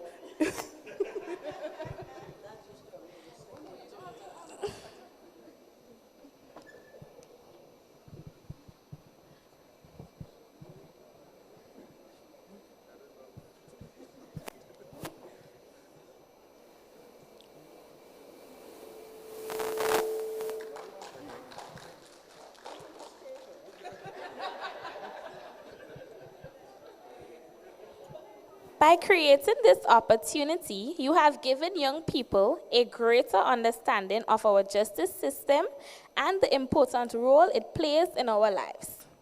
More importantly, you have shown us that our voices matter and that young people should be informed, engaged, and empowered, and not only spoken to or about. Thank you, Your Ladyship, for your vision and dedication. You'll be seated for the rest. We also wish to sincerely thank Mr. Dwayne Brissett, Information Services and Communications Manager of the Eastern Caribbean Supreme Court. Thank you for your hard work, coordination, and commitment in ensuring the symposium was a success. We now invite you to the stage.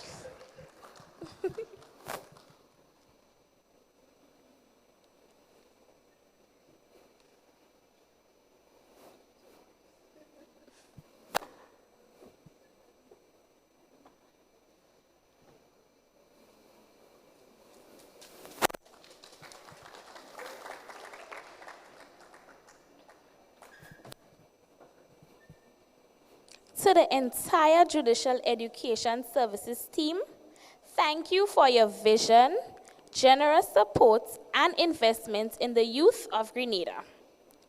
We especially acknowledge Mrs. Lyndall Archibald, Project Director, Mr. Miguel Trim, Project Manager, and Mrs. Dolores Hunt, Data Officer. Your efforts have made this experience both meaningful and impactful. At this time, I would like to invite our distinguished guests to come forward all together to receive a token of gratitude.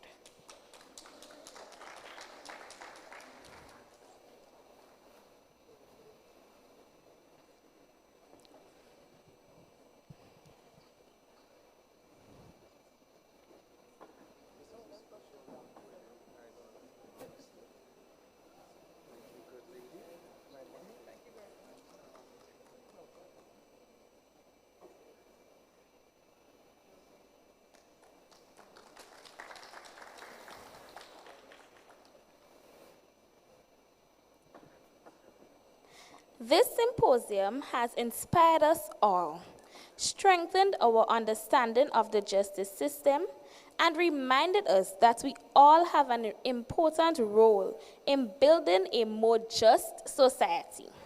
We are truly grateful for this opportunity and hope it's the first of many initiatives that continue to empower the youth of Grenada. Finally, in true Grenadian hospitality, we are pleased to present you all with these small tokens of appreciation, generously sponsored by the Grenada Tourism Authority. Please accept it as a sincere expression of our gratitude and a reminder that you will always be warmly welcome back to Grenada. On behalf of the youth of Grenada, thank you all, and may God continue to bless your work and your service to the youth of our region.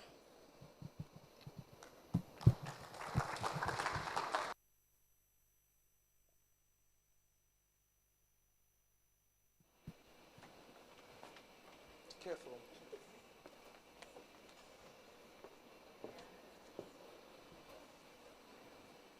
All right, ladies and gentlemen, certainly here in Grenada, we try our best not to breed envy and jealousy. There is a table with a number of judges, but one has stood out.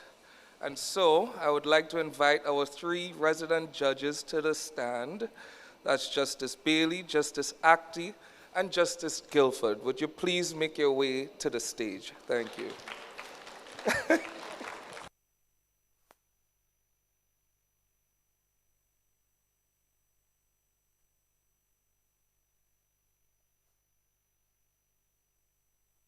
At the same time.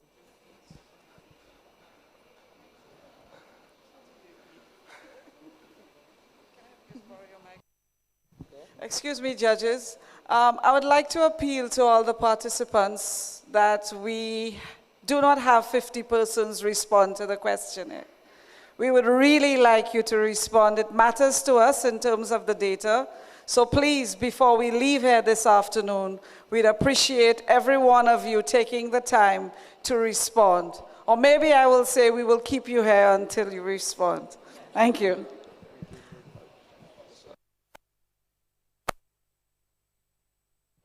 I actually wanted all three of you standing. Now, I am told that the organizers borrowed these three bouquets to decorate the stage, and that now, as the ceremony is drawing to an end, each of you gets to go home with one. So, your ladyships, you're welcome. Yes. Likewise, as the resident judge on island, well, the most senior resident judge on island, Justice Guilford, this is a token for you. We call that in Grenadian language a pankwai, Christmas come early. Yes. Thank you, justices. Thank you.